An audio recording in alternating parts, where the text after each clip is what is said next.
Good morning and welcome. Day 2 of qualifying here at Buggy Arena in Barcelos. This is the day where we're going to determine our top qualifier, our A main drivers, and we're going to close the day with a last chance qualifier. So what have we got? We have rounds of qualifying. We're an hour behind schedule, so we're kicking off at 9 AM. This is heat number 5 out warming up on track. We will run heat 5 through heat 10, then 1 through 4 for round 4 of qualifying, and then qualifying rounds 5 and 6 will start with heat number 8. So some heat rotation in our rounds just to ensure fairness. And good morning to those on the live stream. Don't forget to hit like, subscribe and share. Spread the word of the good work of RC Racing TV and let us bring you all the action here live from Barcelos. And I'd like to thank our sponsors for enabling this stream to happen. Our sponsors Hobbywing, J Concepts, Mybo Sport, XC, ESC, S-Works, Elsaram, Euro RC and X-Ray. So we had a cracking day yesterday. Marcus Carup going to bed comfortable with 2 zeros and a 41. And we had Mikołaj Olszewski also being comfortable with 3 top 5 or top 6 scores. So he is the only driver with what I would consider 3 good scores. Elliot Boots, I think, also safe in the main. He's got 2 good scores and a 9. So he'll be looking to improve on that. Meanwhile, looking at the track action, Dino DeMarco, good morning from Melbourne, or good evening, whatever time it is for you there. So looking at the track action, group number 5, round number 4 of qualifying is on the track now. The clock has started, master clock has started, so as these drivers cross the line, they will be starting their 5-minute clock. The drivers get 5 minutes, usually 8 or 9 lap runs, see how quickly they can do them. And then we place the drivers listed 1 to 120 in the round, and they get a round score based on that. And it's the best 3 scores that will count off the 6 rounds of qualifying. Request from Jonathan Wolf, RCTV Hero, can we follow car 11 please? So Holger Like, can we try and pick up the 11 car when he comes round? We'll just wait for him to come through so I can get some numbers, see where they are on track. So the 11 car, red and white, coming onto the straightaway now, crosses the AstroTurf stripe down the straightaway. That is your 11 car of Holger Like. So X-Tech, we will be sure to get all the podium videos, and don't you worry about that. We'll be getting all the action we can. It is live TV, stuff does go wrong, but that's live TV for you. It happens. Melbourne, 6 PM. 6 PM on Thursday or Friday in Melbourne? They're ahead, aren't they? So I'm going to guess that's 6 PM Friday. Good evening to you, Dino. I hope you're having a fantastic day and welcome to your weekend. So we are following the 11 car of Holger Like. The track has had some overnight rain. You can see there's a few little areas where there still looks like all the standing water's gone, but maybe damp patches.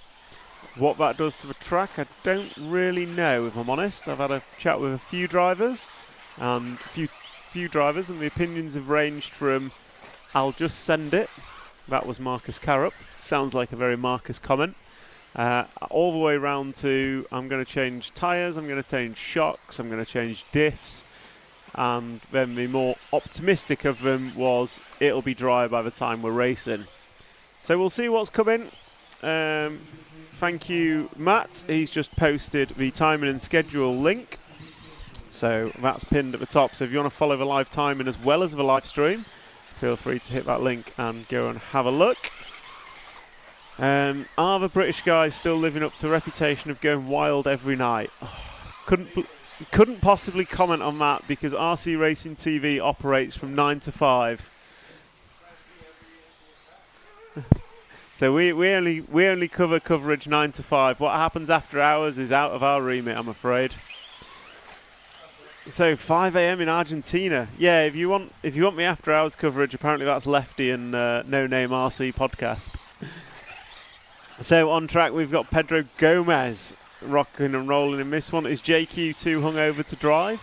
I don't think so. Pretty sure I saw JQ this morning. He is driving now, but his transponder's not counting. Or he was late to the party.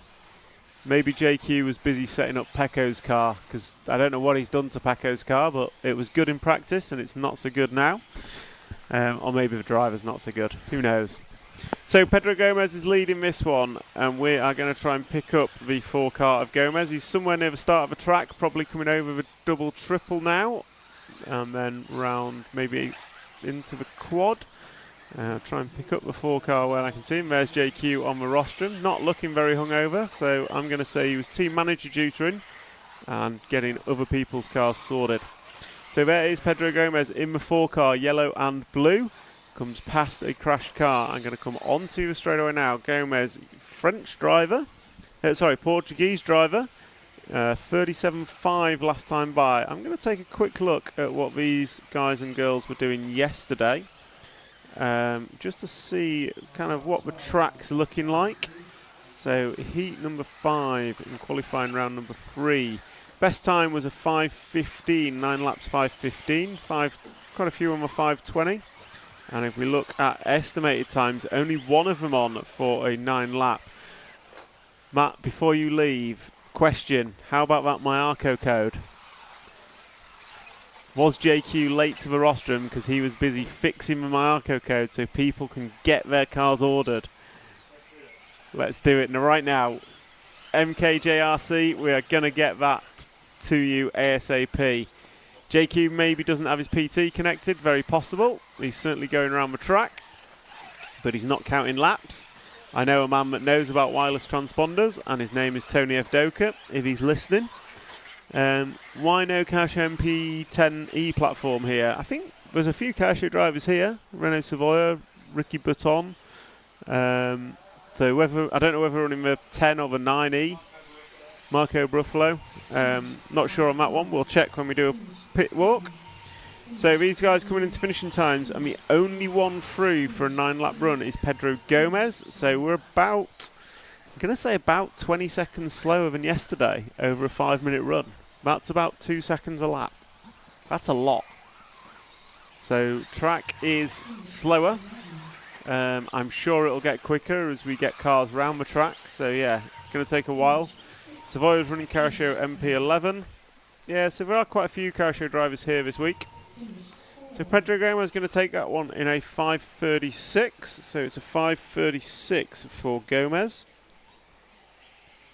So about 20 seconds off what he did yesterday evening in qualifying round number 3. So that is an indication of what's happening with the track. And as we move into the later heats, I'm sure we'll see what we get. But luckily, it's round by round, so it's kind of irrelevant on the times. And it is all about how the drivers do in this individual round. That format is used because of things like weather. So kind of this is the reason we have that. So that is group number 5 done and dusted. Group number 6 is going to be next. Group number 6 is going to be led off by Renault Savoia driving the Casio car. We've got Jordan Lott, we've got Martin Walanka, Gabriel Astorino, Hugo Tavernon, Ascobaldo, Jared Wiggins, Charlie Ware, Romain Lepape, Alex Lim, Alex Valls, and Christian Villa-Sanchez. We will be back with you in just a moment. I love RCTV News. I'm Matt McCallum. And I'm Frank McKinney. And here are your headlines. There's RC in the background. We're here. Hi, everybody. There he is. Totally secret, no one knows. You got any thoughts on it? No, we don't have a clue what you're talking about. That leads us nicely to the 12th Heroes. And this week's hot topic. This is a hot topic. Okay, these are rookie numbers. These are rookie numbers. Right where we're sitting now is where that crash happened. We did what you expect of us. We tried to stir up some drama. Another good one. Yeah.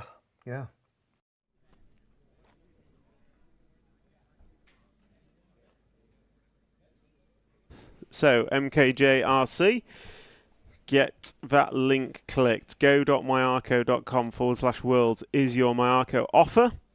And if everyone wants to click that and go through, you can get a Myarco e-buggy plus ESC and motor for $699. That's a steal. Absolute steal of a deal. So yeah, get that link clicked. There you go. That's the Marco code we've all been waiting for.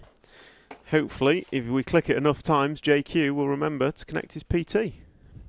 And then he'll get some laps. So, next up, it's going to be group number 6. These guys just waiting for the track to open. The sun not really breaking through the cloud, so it's not as warm as we'd like to get this track dried out. But it is going to make it interesting conditions as we come into group number 6 and see how it affects those top heats. Billy Dowling asks, can we follow Savoia? So yeah, we'll open up on the one car of Renault Savoia when we get round to having the track open. And there we go, the track is open.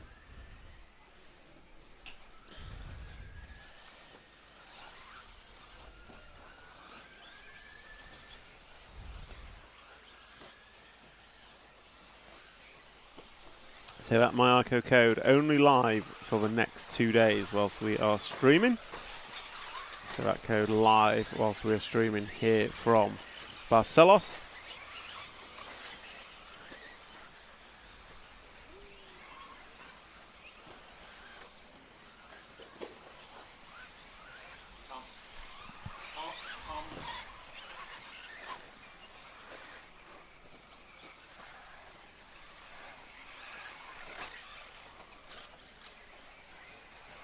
So group number 6 is out and rolling. And I'm just looking at our timetable. It appears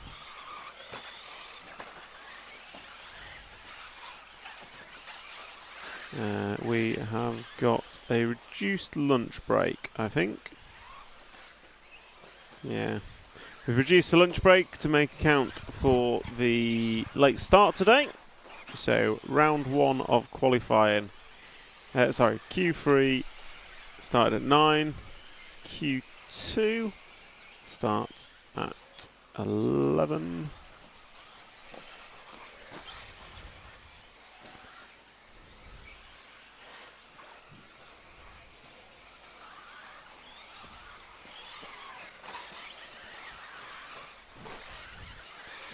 So let's have a look at some of the chat. When will IFMAR Buggy compete in Argentina? Will there ever be such a possibility? There was an Argentina Worlds, I want to say 2014. Elliot Boots TQ'd that with a spectacular performance. But then, unfortunately, his car broke in the semi-final. And Robert Bataille took the win. His first and only World Championship, maybe? 3 a.m. in the US, 4 more hours of work when it's a weekend. I bet you can't wait, Nick Henderson. Great telecast, guys, from Gold Coast, Australia. Nice to have you on board with us, Justin. So, yeah, get your comments in the chat. We'll do our best to follow them along and get answers wherever we can for you guys. And please don't forget to like, share, and subscribe. Let's get this stream everywhere it can be and grow the great hobby that is RC racing. Okay, group number 6 is rocking and rolling. And these guys are on warm-up 10 seconds until the track goes live for these guys. And the track is live, so as these cars cross the line, they will be starting their 5-minute time, as we will follow Renault Savoia in the Kyosho number 1 car. He goes down the straightaway now, and we will follow him for the first couple of laps. Good afternoon, Benno, wherever you are in the world. David S., we will get to Martin's car shortly. For now, we are going to open up with Renault Savoia driving the Kyosho machine. Renault, previous 3 or 4 time European champion of Nitro Buggy. Long-time racer in this class, and French team manager this week, as well as Kyosho team manager. Early morning, it's 9:15 a.m. for us, Benno. We were here trackside at 7 a.m. But unfortunately we were delayed by an hour due to weather. Some overnight rain has dampened the track slightly, and as you see, the lap times have also dampened with that. So these guys just struggling a little bit for lap time. Not that it matters because it's round by round qualifying, so will not really make a difference. And let's see if we can pick up the free car of Martin Walanka. He should be coming out the quad now, or into the quad now. Orange and green car, if I'm not mistaken. So it is the number 3 car of Martin Walanka. I think he's over the back double. Dropping down the orange and yellow machine. Looks like it's got white wheels on it. And that should be the 3 car of Martin Walanka. Morning, Alex. So we got Benno out in Queensland, Australia. You've probably got better weather than us today. Hope it's nice and sunny for you. And can we follow Gabriel? We will get to Gabriel shortly. We're just going to follow Martin Walanka for 1 or 2 more laps as these guys come into 2 minutes down and 3 to go. Jordan Lott is going to lead after scratch wrap. Jared Wiggins going to lead after 3, and he's 1 second in front of Jordan Lott. None of these guys are on for a 9-lap run, so that is quite surprising. So track is quite a bit slower. Ah, Matt, give us a sound effect, my friend. Give us a sound effect. Benno buying us all a coffee due to our early start. So thank you very much to Benno for the donation. Boom. That will go on a strong coffee for our producer, who's not yet picked up his headset because he's a bit tired. So what have we got? Jared Wiggins still leading this one, stretches his lead. Oh no, reduces his lead to 0.6 of a second last time by. So Wiggins 4 laps down of an estimated 8 in 5:01. Jordan Lott looking to go 5:02. They will possibly get through for 9 laps with some quick laps towards the end, but they do need to start pulling it up. And we're going to try and jump to the 4 car just going down the straightaway now. So 4 car into turn 1. Just has a little bit of an error, so we give him a bit of commentator's curse as he finds the dust. So that is the 4 car of Gabriel Astorini. Why are so many US drivers missing? I'm not sure the US drivers are missing. We've got a team of 6 or 8. Obviously it's a long way to travel, and they've also got the 10th scale worlds shortly. But yeah, we do have a strong American team, headed up by team manager Brent Fielke. This means someone for Heat 4 could possibly TQ this round since it will have the most dry track. That is true. Heat 4 would have a chance at TQing this round. However, I think they would need to be fairly rapid because they were struggling to get 9-lap runs yesterday. So I still think your TQ person's going to come from the top 3 heats. I could be wrong though, but yesterday the quickest time in Heat 4 was a 8 in 5:01. They will have the driest track, but these guys are already looking at 8-lap runs. So I think your top 3 heats are going to be 9-lap runs, but it is going to mix it up a bit. It'll be really interesting, and certainly we'll get some good results for your 72 plus seeded drivers who are in heats 1 to 4, due to the heat rotation that we employ here to try and ensure fairness of track conditions. So Jared Wiggins leading this one. Oscar Baldo now running in the 2 spot. We've had a poor lap from Jordan Lott somewhere down the line. He's dropped 7 seconds on the lead. And we are watching Gabriel Astorino even. And last time by was a 38.4 for Gabriel. Let's see what he does this time as he comes off the corner tabletop into the double, through the 2 180s, and he's going to come down the straightaway now and put lap number 7 on the board. And that was a 38.3. Frederick Moberg. It's not drying particularly quick. It also doesn't look that wet. I think the patches you see are actually patches in the track, i.e. where there's been glue or rubber rather than damp. So yeah, it's I don't think it's super wet, but the sun's not out, so the sun isn't blazing down on it, kind of try and dry it out. So that is making a difference. I'm sure as the cars go around it will dry it out. Certainly doesn't look muddy. I wouldn't say it's a mud bath. So yeah, it'll be interesting to see how the track develops over the day. You only need 1 driver from your country to be in the top. You're absolutely right, Kim. Marcus is, I believe, the sole Danish entry. He's also sitting at the top of a tree at the minute, although that could change as we have 3 rounds of qualifying today. So Jared Wiggins going to take that on from Renault Savoia, Martin Walanka and Oscar Baldo. And then we are going to go to group number 7 next. Group 7 is next, and we're just going to take a quick intermission.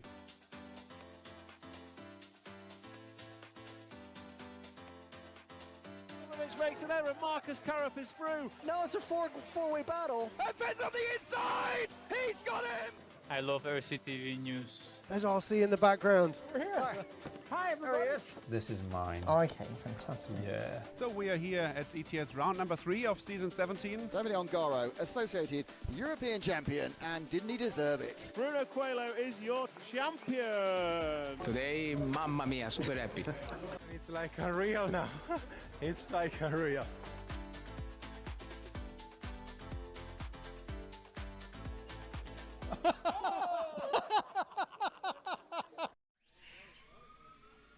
Welcome back. This is indeed qualifying round number 4, and group number 7 will be on track in just a moment.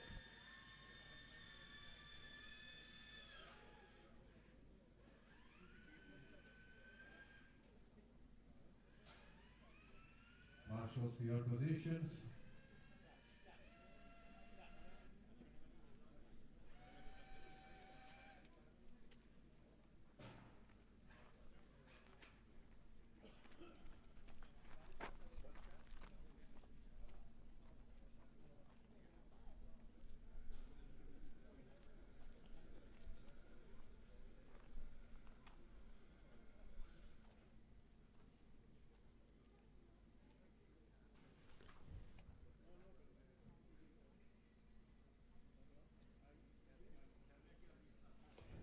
So this is group number 7. The track is about to open. I'll just nip to the pit camera. Just setting up for the interviews that we do post race. So I'm on my own producing, which is dangerous. Could you give a heads up when a car show driver is up? We've just had Renault Savoia. I think in this one Marco Bruffalo is car show. So there you go, Marco Bruffalo over 1 car, I believe, is car show in this. And we also have in this heat Jessica Palson, Andre Bento, Jose Miguel Sanchez, Hendrik Lenimi, Brian Baldo, Sushi Hara, Harel Senderov, Tom Bichou, Alvaro Demine, Ilyan Fernandez and Jose Sales are your drivers. So track is open, you see the cars file out and they start their 3-minute warm-up now.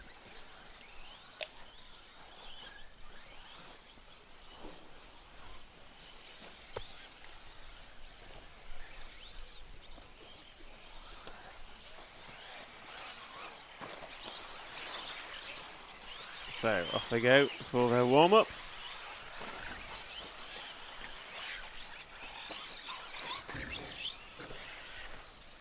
And after warm-up, their 5-minute time will start. And their 5-minute time then kind of is their own clock that they time themselves on. And that is for them to set their best possible time they can in 5 minutes. Yesterday, the majority of these would have got 9 laps. Today, it's looking like 9 laps is a good run. As the sun comes out, the sun starts beaming down, and that will give us, I think, a drying track, which should give us more grip. We saw yesterday the quickest lap times came at the end of the day, so full day of sun on the track gave us the quickest lap times. So I suspect everyone will be praying for the sun to stay out and keep baking the track just to dry off last night's rainfall and to get us back to the conditions that we had yesterday. Good morning, Raggy. Morning, Paul. I hope you're well wherever you are in the UK. And welcome to day 2 of qualifying Friday here at Barcelos Buggy Arena. And what a wonderful venue it is. So we're going to open up with, let's open up with 1 car of Marco Bruffalo. When we get into racing, we've still got a minute to go before qualifying starts. I'm just going to tuck into a couple of mini eggs whilst we wait for the start of this.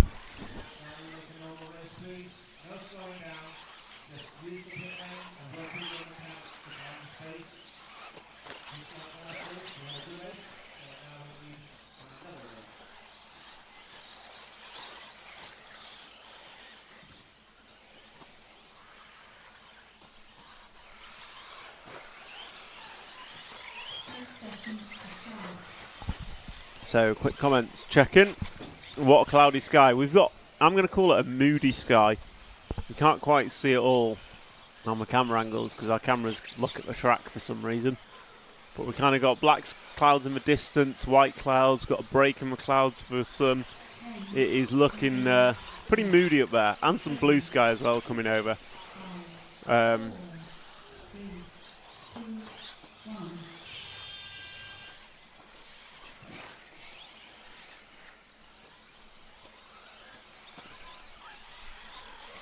So, comment from Jonathan Wolf, if they ran Christmas tree finals, we could have bump-ups. Let's face it, bump-up finals are better. I totally agree with you, Jonathan. Oh, look at that. The man of the moment getting us a good cloud shot. And then we will follow car number 1, Marco Bruffalo, as he comes round. Try and pick him out. I believe he's running the car show car. Not seen him just yet.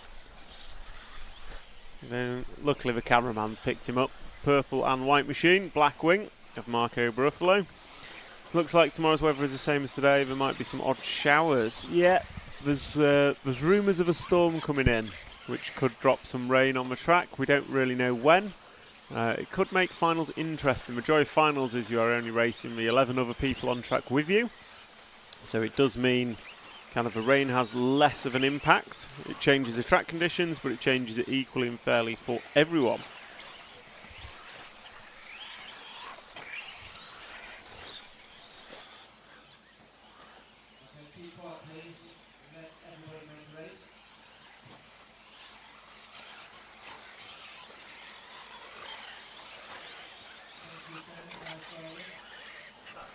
So we are 1:30 in, 3:30 to go.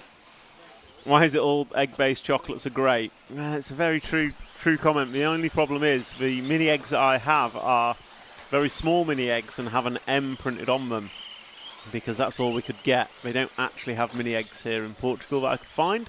It's also not Easter, so I'm not surprised. Right.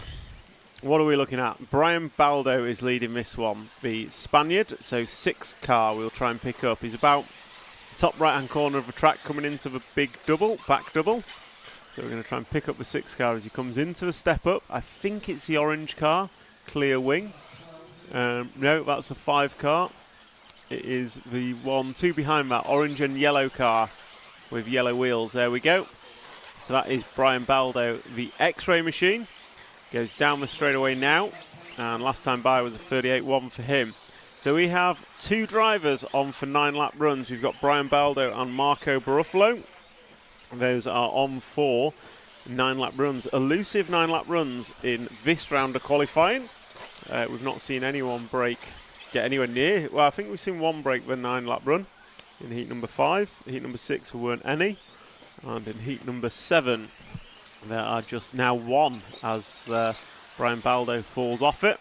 Oh no, wait for Brian Baldo to come through.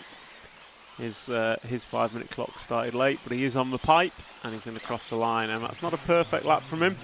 In fact, it's a 39.6. So Bruffalo with a 36.7, 36.5 even. Hot lap of the race. So these guys about 2 seconds a lap slower than what they were doing yesterday. Chris Foster, yep, grip is a little low. We had overnight rain, so the track, whilst not puddled, it is slightly damp. And there's Matt in the chat. Good point. If you want to be an RCTV hero, don't forget to hit join and become an RCTV hero and all the benefits that come with it. Morning, Mr. Preddy. Hope you're well. And we are now with 1 minute and 10 seconds to go in this round of qualifying. And we have Marco Bruffalo leading this and the only one on for a 9-lap run. He's looking at going 9 in 5:34. Harold Senderov was running second, but Andre Bento and Jessica Paulson jump up. Jessica, good lap last time, 37.2, is looking at going 8 laps in 5:00. So with 2 laps to go, possibly 3. Awesome job from the cameraman. Never seen him find the right car this fast and just the right amount of zoom. Keep it up. Good work, cameraman. I am amazed. Sometimes he's picked the car up before I've even said who I want to follow.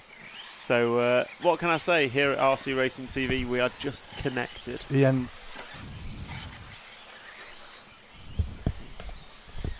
Hello. We've got tuning in from Alaska. Welcome to the stream.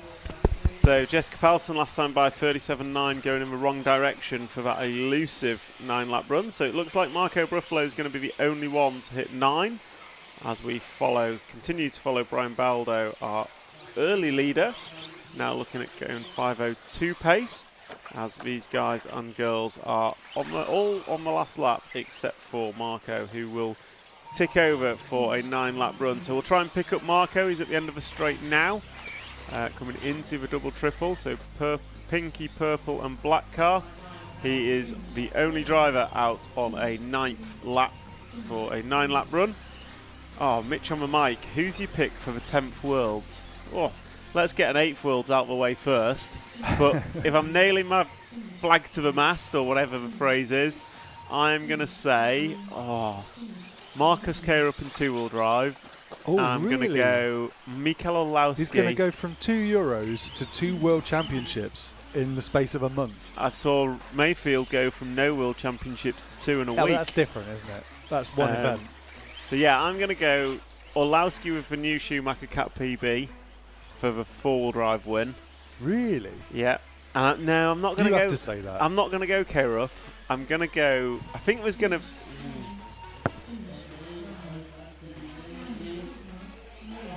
I want to say Mayfield for a win. I don't know why. Did you forget about Rifkin? No, I've not forgotten about him. I think you forgot about him. But it's going to be a Lomi track, isn't it? So it's going to be different. Right, I'm going to think on that, Mitch, on the mic. I don't even know who's going. I know I won't win it. But for this week, I've got K-Rup. Scotty might win it. Scotty's competing. Scotty is competing. Yeah. I'm going to disappear for a minute. I've got some stuff I need to do. A really important secret mission. And then I'll leave it with Matt, and I will be back shortly.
Well, we're sitting waiting for Heat 8 Q4 to happen.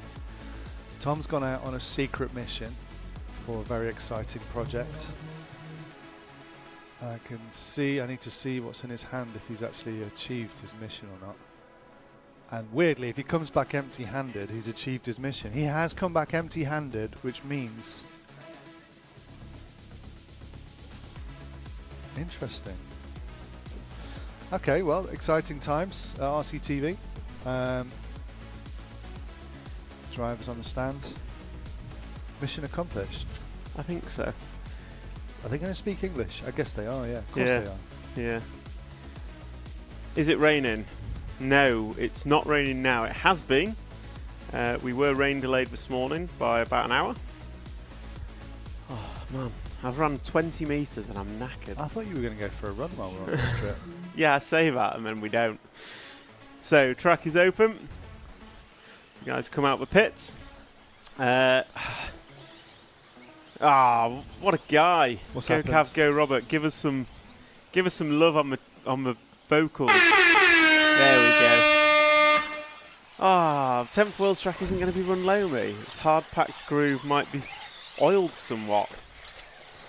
I keep telling you, it's old school.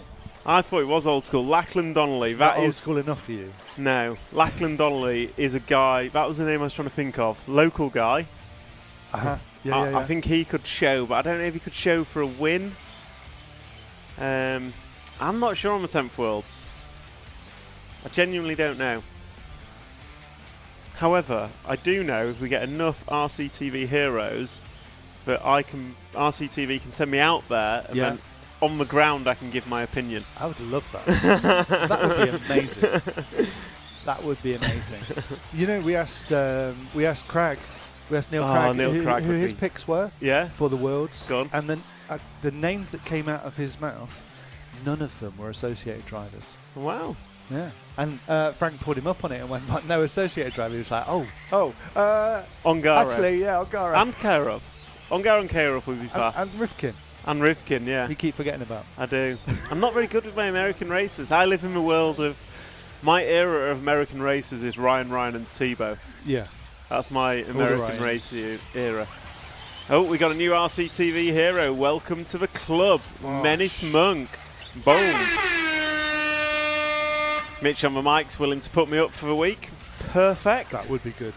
Fenn 2-wheel drive Hungaro 4-drive for World's win. Not a bad shout. We are going to... Is mobile camera rocking and rolling yet? Not yet. Sorry, Matt keeps pressing a button and then I press it again. So we are going to... Let's follow Juan Carlos Canas in the 2 car for a little bit. So let's get the 2 car of Juan Carlos Canas if we can. New hero. We love it when the new RC hero joins. Literally keeps us going. Literally does. That's why we get out of bed in the morning. So I think, we've got Canas now on camera. We're going to open up with Canas, XC, ESC in the chat, one of our sponsors here for the stream. So if you've got any questions about XC, ESC, drop them in the chat and we can get them answered by the guys and girls themselves rather than me making up rubbish. But XCSC, been making ESCs for 15 years. Did you know about that? Yeah, absolutely. 15 years. They have. Being the first of the fast heats could be detrimental to Rona. It could. I don't know how much the track's going to dry in 3 heats, but it could be. And Canas crosses the line. One of the first to start his 5-minute clock. Spoke to Rona yesterday, and his ambition was to find clear track for this qualifying round. And he doesn't seem to have done that. He's got cars behind and cars in front. But we're going to follow Canas for a couple of laps, and then we will see how that falls out. What we do know is the track is slower than yesterday. Benno saying that local young gun Lachlan Donnelly is going to give the establishment a good shake. I believe he is. I'm with you on that. So let's see what Canas is going to open up with. As he crosses the line, it's a 36.4, so about 2 seconds off what would have expected yesterday. So the track is slick, absolutely, as he cases the triple and just gets a bit of a fishtail on, gets away with it. Comes into the quad and he's going triple single nicely. I don't think we'll see anyone quadding it today, primarily because the grip's low. Secondly, because, well, it's risky. So Canas is looking neat out there. Clement Boda opening up quickest with a 36.0. Bartek Saluski 36.2. David Ronafolk 37.7. I said he had opened up in traffic and it's not looking like a good start for him. Canas, however, crosses line 37.0 that time by. So he's going the wrong way. He's slowing down after lap 2. It is only 2 of the 8 laps though. And what have we got? So it is Clement Boda going to be after 2. So Clement with a 36.5 running the associated car. And we've got Bartosz Saluski, who I think is going to need a couple of good runs today. And these guys are all on 9-lap runs. So the 9-lap runs are possible. Ryan Cavalieri not quite replicating the form that he showed yesterday in Q3 with a 39.8 last time by. Chase Lemieux goes through 3 laps on the board. He's looking at going 9.33, but it is Clement Boda who has our leader. So we'll pick him up coming down the straightaway now. Green and yellow machine into turn number 1 over the first double, and he's going to sweep round into the double triple and come into screen right about now. There we go, yellow wheels on the free car of Clement Boda. He is your leader, and he leads by 1.6 over Bartek Saluski, and then it's a further 0.8 back to Canas. And your Neumann, not seen much of him this week. He runs 0.4 behind that. Then we've got Chase Lemieux, the top American, in this heat. And David Ronnefolk is not having a good time out there. He's 2.5, 3 seconds off the lead, although he is one of the last to trigger on lap. So we'll see where he jumps up to, as he should cross the line right about now. So Ronnefolk is running in 5th place. So Robert Bataille, he's not had a good week either so far, but 3 from 3 to count today, and he is up to running 4th in this heat. But it is Clement Boda still leading 1.4 in front of Bartek Saluski, and then 0.8 back to Juan Carlos Canas. So that is your 1, 2 and 3. Boda on for a 5.26.5 as it stands, and then Juan Carlos Canas is a 5.30. Bartek Saluski splits him with a 5.30.5, but that time by slower laps for all 3. And Juan Carlos Canas, hot lap of the race, going to be a 36.1 to promote himself back up to the 2 spot by a 10th of a second. Scratch that, Clement Boda's done a 36.0 earlier in the race, missed that one. So 36.0 is the hot lap of the round compared to yesterday's 33.5. So waiting for Clement to come through now. He's on the left-hand side of the track, last third of a lap. He's got 2 doubles and 2 180s to go. His second 180 we saw catch out David Ronnefolk yesterday, put in a good run to a disastrous run. And Clement crosses the line that time by 36.4. Canas going to go 36.3. He's closing in. 1.3 is the gap, and he has 1/10 of a second over Bartek Saluski. Noben Mohamed's got a trio of top 10 scores, I believe. He is now running in 4th place from American driver Brandon Rose, now in front of Chase Lemieux. We've got David Ronnefolk running 6, Jorn Neumann 7, Mika Widmeyer in 9, Robert Bataille in 10. And what have we got? Canas goes through with a 36.1. Clement Boda goes through with 36.6. So Clement Boda 2 laps to go, but Canas is getting close. It's another half a second in his favour. Gap now less than a second between them. Forecast is less than a 10th between them. Bartek Saluski's just falling off the pace slightly. He's looking to go 5.30. Noah Ben Mohamed 5.34. A trio of 5.34s with Ben Mohamed, Ronnefolk and Rose. So very close in the 4, 5 and 6 spots. Next up is lap number 8 going on the board, and we'll catch as the 4 car of Chase Bartek is getting caught by Clement Boda. But it is going to be the last lap now. Robert Bataille is done. He finishes with an 8-lap run. Let's see. Oh, who's that over? It's not Clement, so we're all right. So Boda has got past Bartek on the last lap. Last time by, it was 7/10 of a second in Boda's favour. Let's see, can Canas pull out a stellar lap? Can Boda hold on to take the win? So we'll follow Clement Boda. He's got 2 and a bit corners to go. As he comes across the line, it's going to be a 5.29.1 for Canas and a 5.28.0 for Boda with a 36.035 best lap. I'm going to hand you back over to Matt.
So we are back. Group number 9.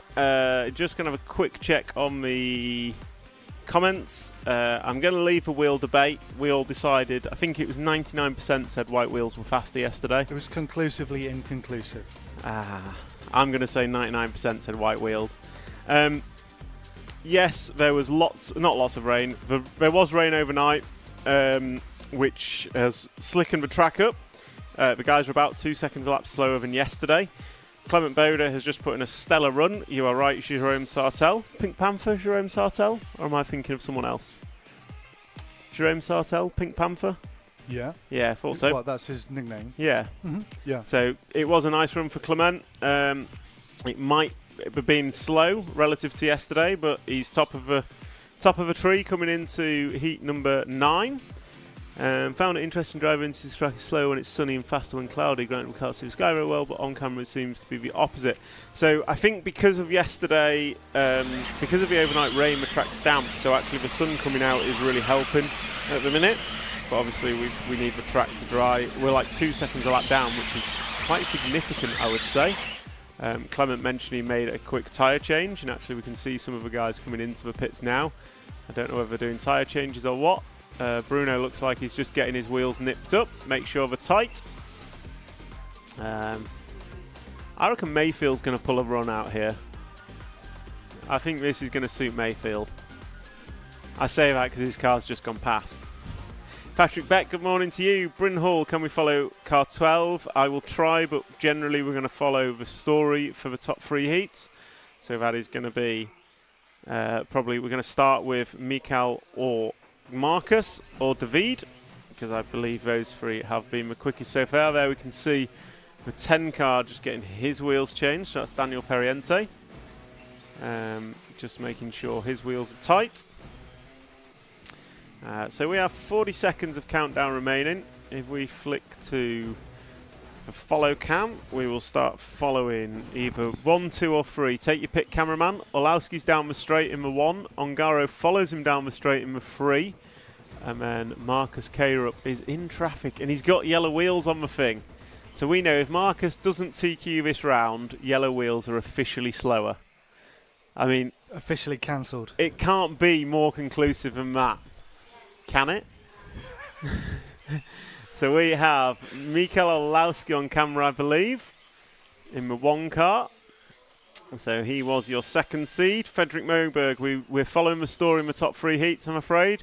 We'll try and get to Hampus, but we do need to follow what's happening. So Mikael Olowski starts his clock almost immediately. So he is an early starter in this. He's actually been late starter in the last few and popped up right at the end.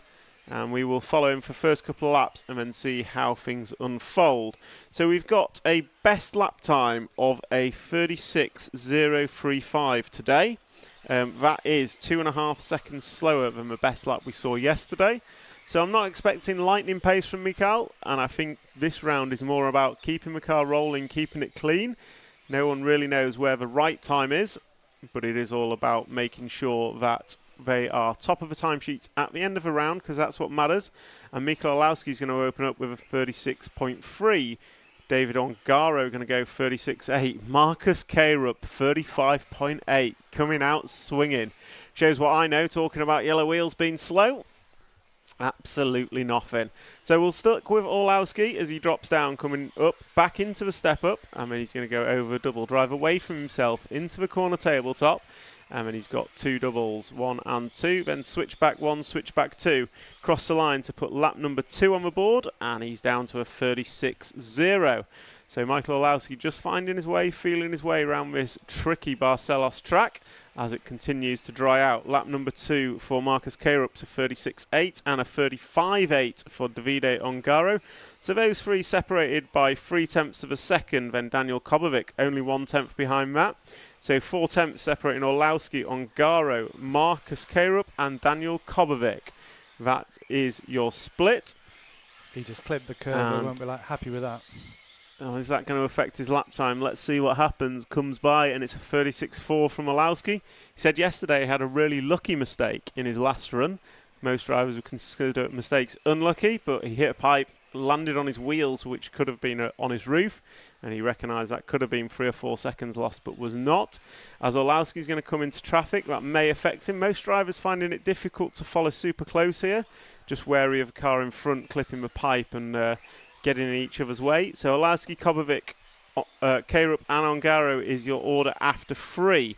0.3 of a second separating the 3 of them, so absolutely nothing to split them. So if we drop back 1 car, we'll pick up the all-white machine of Davide Ongaro. Luckily, I meant 2 cars, as we see the 1 car back go off into the fence. So the all-white car is Davide Ongaro. Went to race colours yesterday, but maybe not as quick. He's back to the 1-can special, which we here at RC Racing TV do not enjoy. And as we pick up Ongaro, he does a 35.7 last time by to go top of the timesheet, and he's 2 tenths in front of Marcus K-Rup. Orlowski, slow lap, 36.4, drops to 4 tenths off the lead and 4th place overall. So it is super tight at the top of this one, and these guys are looking to go about 2 seconds in front of Clement Boda from a previous heat. So we are following Ongaro, and he is looking pretty racy out there. So these guys were 1.5 seconds a lap slower than they were doing yesterday, possibly 2 on the ultimate lap. Marcus K-Rup last time by 35.7, going to go top of the tree by less than a tenth over Ongaro. Orlowski and Kobovic dropping to about half a second off the lead. So the Schumacher pair trying to chase down the associated pair. Schumacher pair opening quickest, associated pair coming quick later in the run. So what do we see now? 6 laps on the board, and Mikel Orlowski, 35.6, new hot lap of the race, closes a gap to the front, 2 tenths of a second.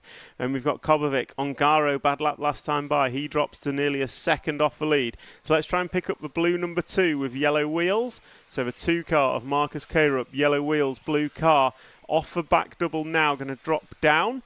And he's going to come into the step up with 3 laps remaining, 2.5 laps remaining for Marcus. We're going to follow him through to the end. We've got K-Rup, Orlowski, Ongaro and Kobovic. Mikel Orlowski, bad lap last time, going to be a 37.1 for Orlowski. He's going to drop to nearly 2 seconds off the lead now. So K-Rup's opened up a 1.5 seconds over Davide Ongaro. Then we've got Orlowski. Then we've got Danny Kobovic. So not a lot separating those 3.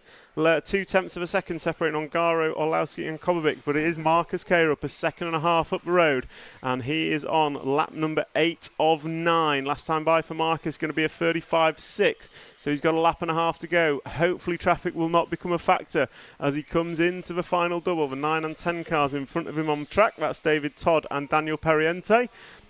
As Marcus K-Rup is down the straightaway, he's starting lap number 9.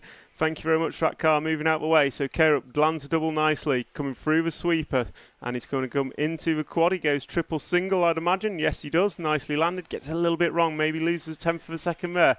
Up and down the staircase, into the back double. He's going to drop downhill now, then turns and goes back uphill into the step up, and then drives over the double, turns away from himself, corner tabletop, down he comes, double number 1, double number 2, through the switchbacks. Can he get round the last corner? Yes, he does. Crosses the line.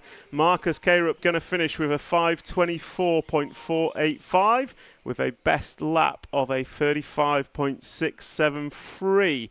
So that's a win for Marcus K-Rup. Davide Ongaro second, Orlowski, then Kobovic.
The Associated boys a little slower and then kind of switched halfway through the run. Did you feel like you got into it, or was it just kind of hanging on throughout the whole thing? I mean, I kind of got into it. It was quite different lines you have to take. You have to be much narrower and much more precise. Before you could kind of lean on the car, but here you actually had to drive it around the track. But yeah, just got slow on the start and then decided, you know what, let's push. And I've got to ask, yellow wheels, really? You know, some people say that the best of the best are running yellow wheels, so we might as well try it, right? I personally disagree. Well, good luck, and good luck for the next one. Thank you. Mikael, how was that out there? It was tough. The racing line is car width, basically. You had to stay car width away from the pipe. So the car was good. We just didn't do much. I mean, I didn't know what to do, so we just drove out there, tried my best, had a small few bubbles, which put me again slightly behind TQ, I guess, at the end of the round. I think a couple of attempts in the end, so not far. Any changes for next round, or are you just going to let the track evolve and keep the car as it is? No, we'll just watch how the track is and go from there. No big changes. Perfect. Well, thank you very much, and good luck for the next one. So that's a wrap of group number 9. Group 10 up next, which includes top seed Elliot Boots. So I'll nip back to the studio, and we'll see how this one unfolds.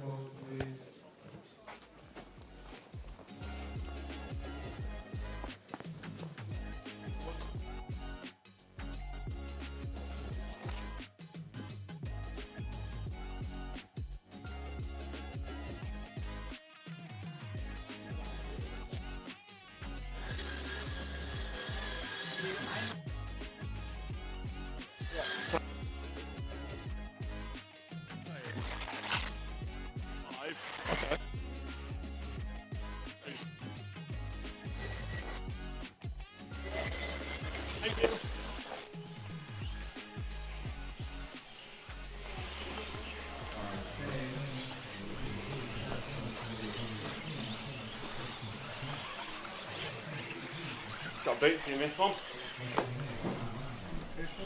I have no idea. Got a mechanic for boots. Mechanic? Don't know who he is, but he's going. Yeah. That works, doesn't it? Yeah, man.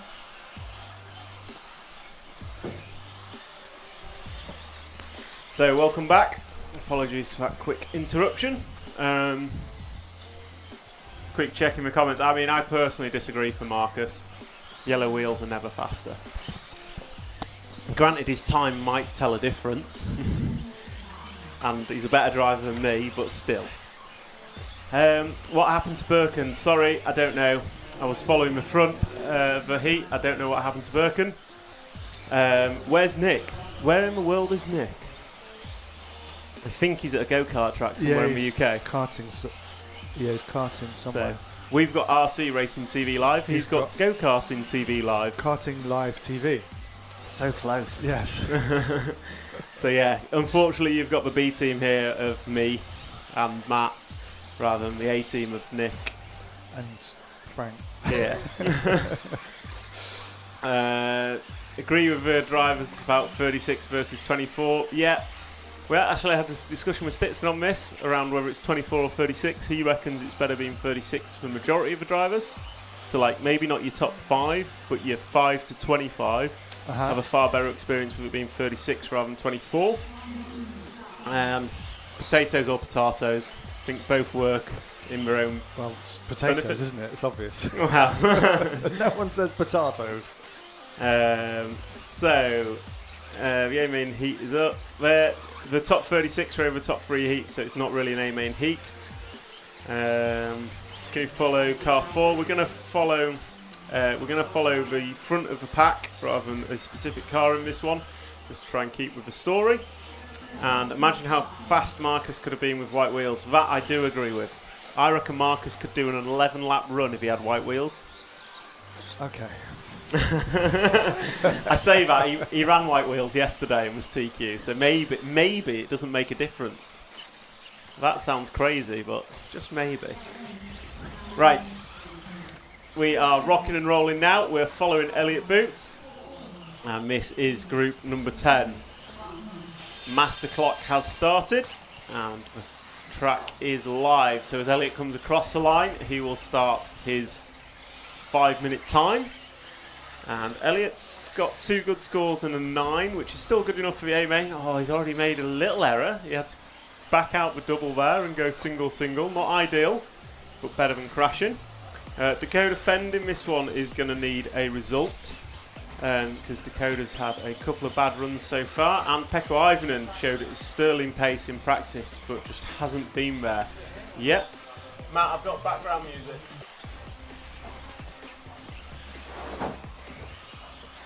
So, what have we got? Lap number 1, 36.0 Dakota Fend.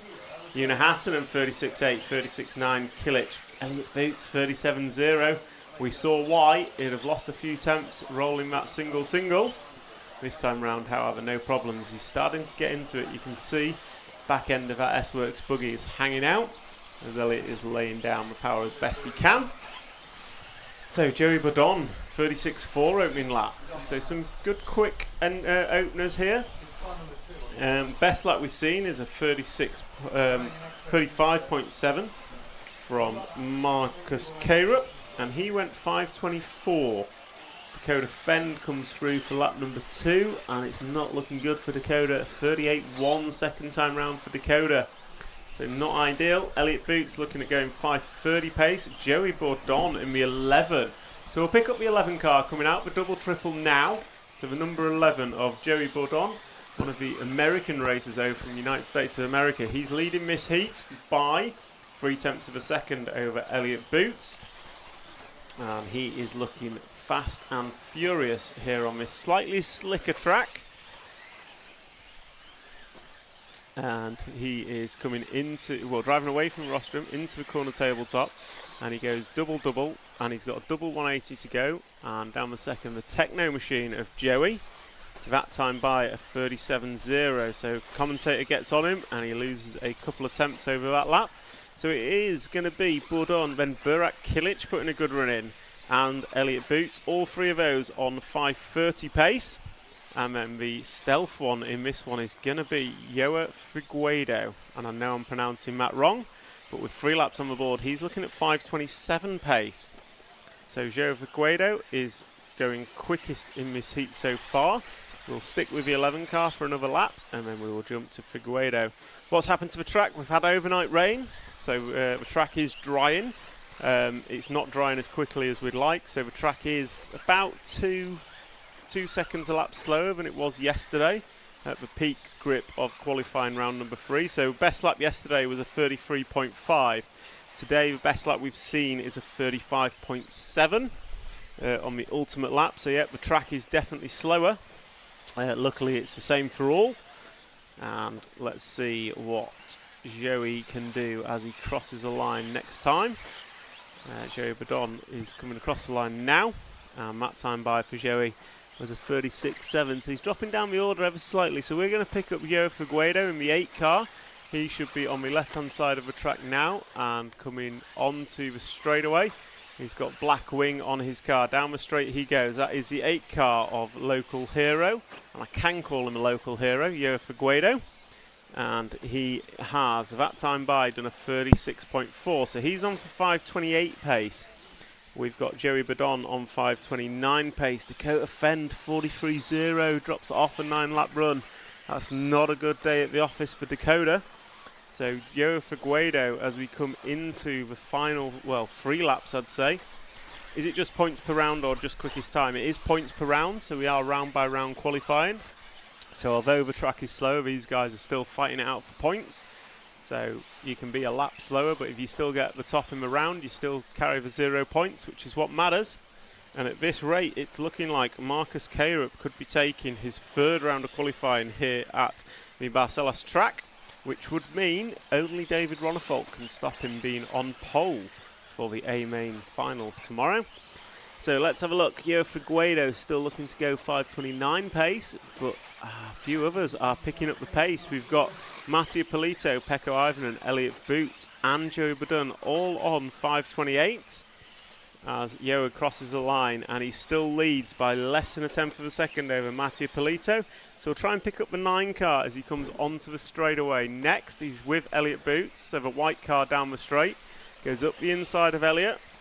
And so Elliot giving way, nicely done, and we'll follow Mattia for the last lap of his run.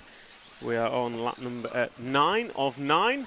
So this is the close down lap for Mattia Polito as he hits the triple single, nicely done. And then he's going to come round into the back double, drops down through the kind of corkscrew section, and then into the step up. He goes over a double, drives away from the rostrum into the left hand corner tabletop. He's got a double 90 left double. He's got 2 180s to go, past 1, past 2. Mattia Polito going to close this one out with a 5:29.7. Pekko Ivanen going to go 5:30.1 just in front of Burak Kilic. And we had Boots and Hartonen. And Joey Badon finishes in third, jumps up to third with a 30.1. Just waiting for Yo Guido, see what he can do. And he's not on his roof, that's someone else. So Figueiredo going to cross the line, and he closes out with the win of this and finishes in a 5:28, which I think is top 3 overall. I'm going to leave you with Matt while I just go and do some driver interviews.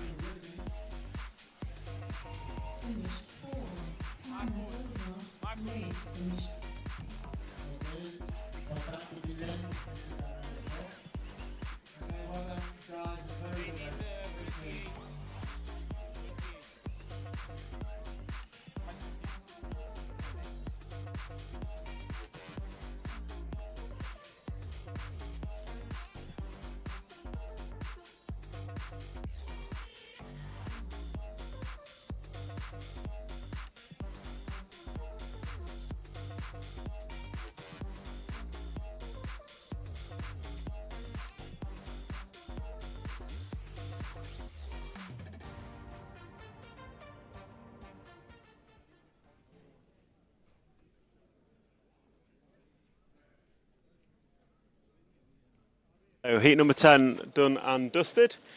Pekko, getting back to where you need to be? Yeah, that was. I was quite nervous. So I think third in the heat, maybe top 5, top 6 in the round. How does that place you? I think I was 9th or something, so it's quite good considering that yesterday I had a total blowout day yesterday. So I think we're on a good note now, and hopefully it will continue. Screw your head on, 2 more rounds to go. Can still make it. Yeah, I can still make it. I think the car is working good and everything was working good. I was just super nervous. I was taking deep breaths down the straightaway. It was a mental run, but I think we'll see. We'll see. Perfect. Well, good luck for the next 2. Thank you. Thank you. Joa, how was it? It was sketchy. I was trying just to get out of the dusty parts. Like with the rain, just the track normally just gets rid of all the shit. Sorry. Poor. Yeah. So it was good. I mean, I did a pretty fast lap. I think at the end, like 35.5. I don't know what the other guys did, but I think Marcus 35.7 was his hot lap. Yeah. So I did a 5.5. I messed like a couple sections, so I lost, I would say, around 1 second, 2 seconds maybe on the run. But yeah, it was a cleanish run, so I'm happy. I think top 5 run? No, that was a 6th. 6th. Not bad. Yeah, still was good. Well, good luck for the next 2. Thank you very much. So that's a wrap of group number 10 of qualifying. We now run 1 through 4, and that will round out round number 4 of qualifying. So Marcus Karup, unless someone in heats 1 through 4 goes quickest, which I don't think they will, that leaves Marcus Karup with 3 zeros, and only David Ronefalt can stop him taking top spots in qualifying ahead of the 3-legged mains, which will be here tomorrow. So I'll nip back to the studio, and we will finish off round number 4 of qualifying. Back over to you, Matt.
So welcome back, and we'll just check the comments.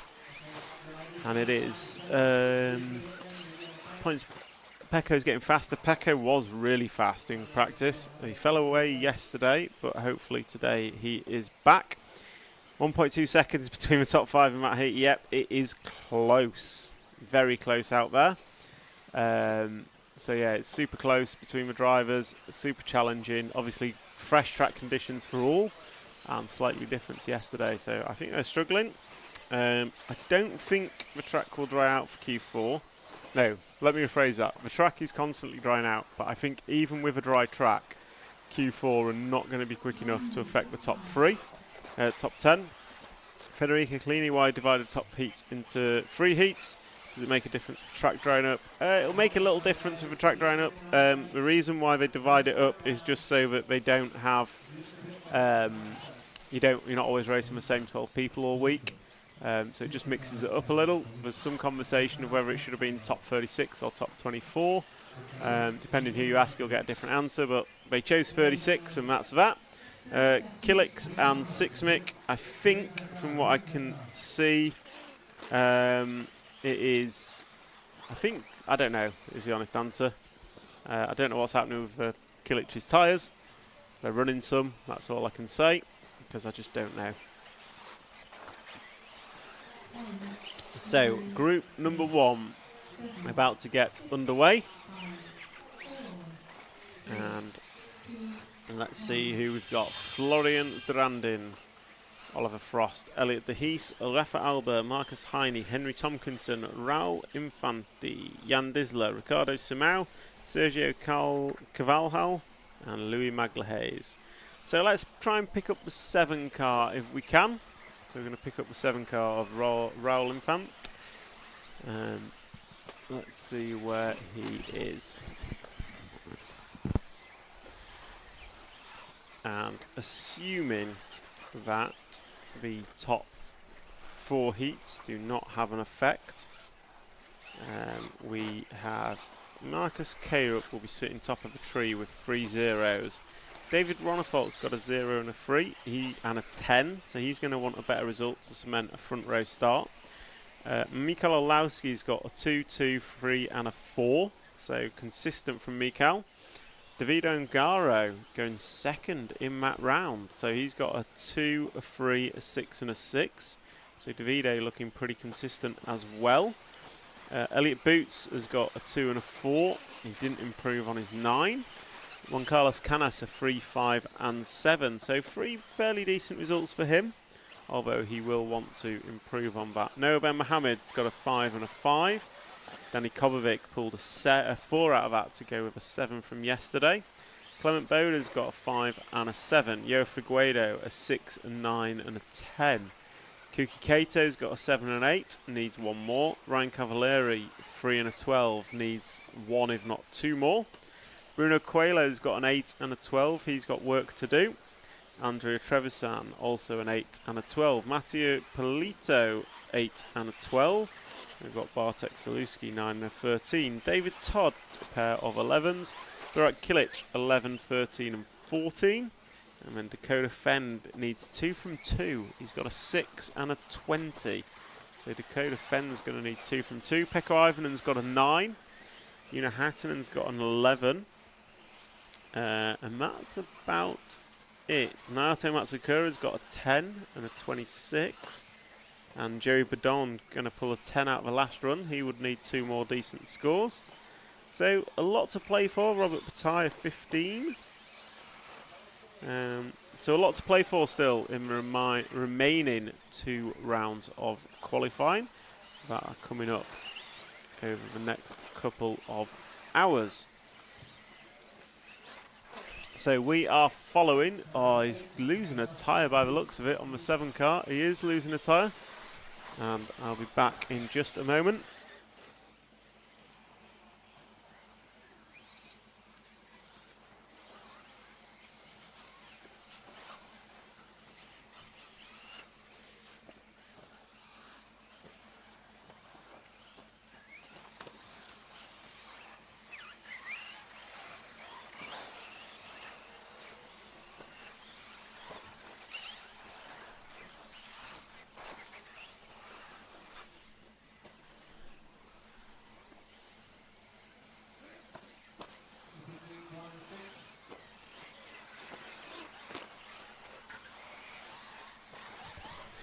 So sorry about a quick interruption.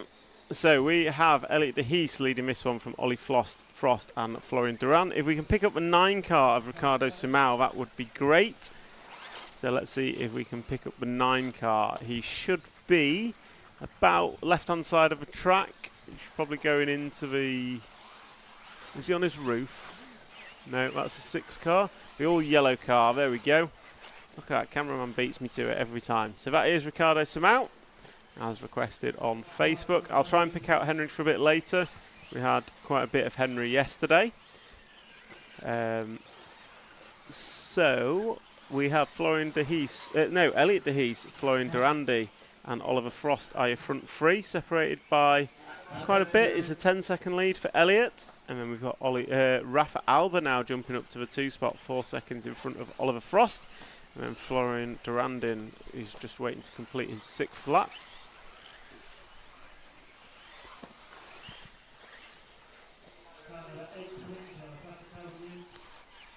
So Elliot de Hees is a Henry that's lost a wheel and upside down. So we're not going to see any of Henry in this one, unfortunately. So down the straight goes Ricardo Simão. That time by for Ricardo, it was a 41.9. He's estimated to go 7 laps in an 07. Florian, I believe, did a 9-lap run yesterday from this heat. So Florian is on an 8-lap run, so not quite as quick as yesterday. Not to be surprised due to the rain that we had overnight.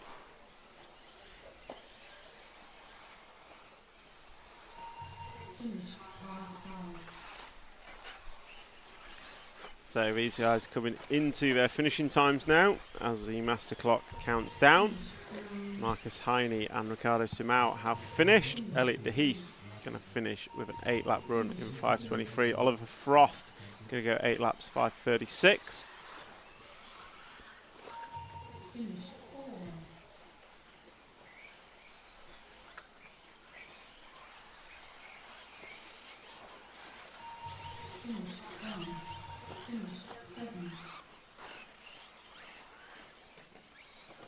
So these guys all finishing, and it is going to be Elliot de Hees with a 5:23 that finishes top of the tree.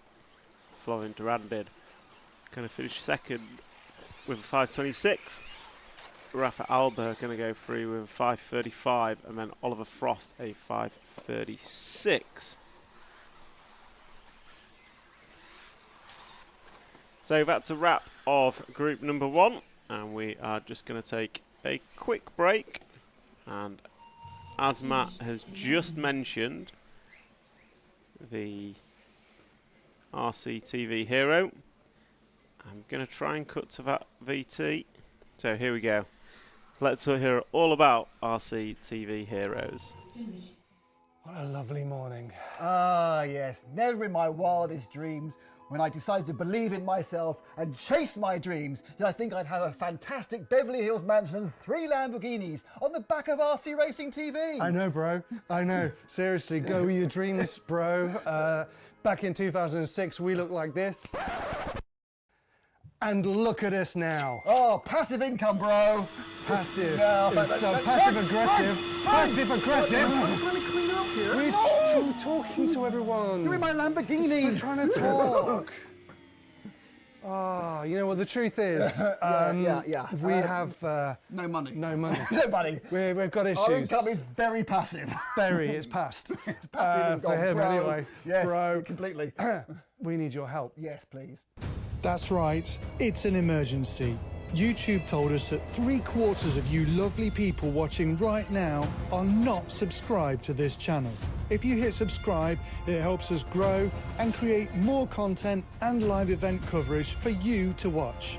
So please subscribe to the channel and interact with our videos, and maybe even give us a share. It genuinely helps us. And not just to get paid. We want to provide better quality coverage for you guys, better value for the and for us to do that, we just need you to hit subscribe. Easy as that. Or you can be a hero, baby.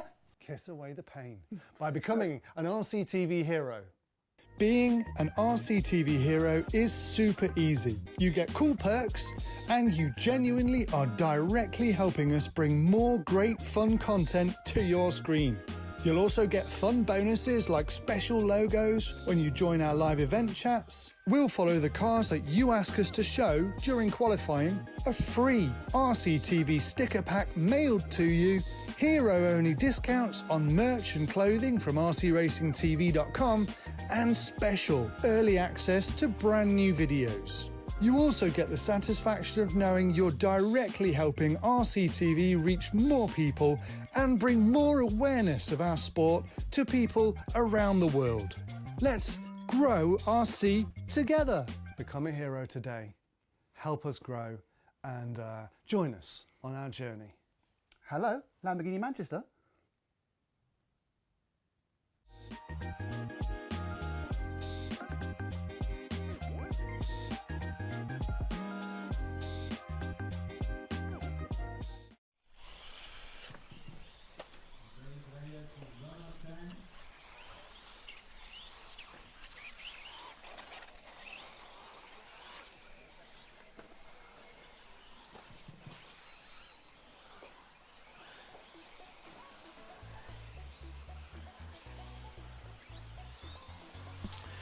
Okay, we now have group number 2. Group number 2 is coming up. Let's leave the drivers on the rostrum. So this is round number 4 of qualified.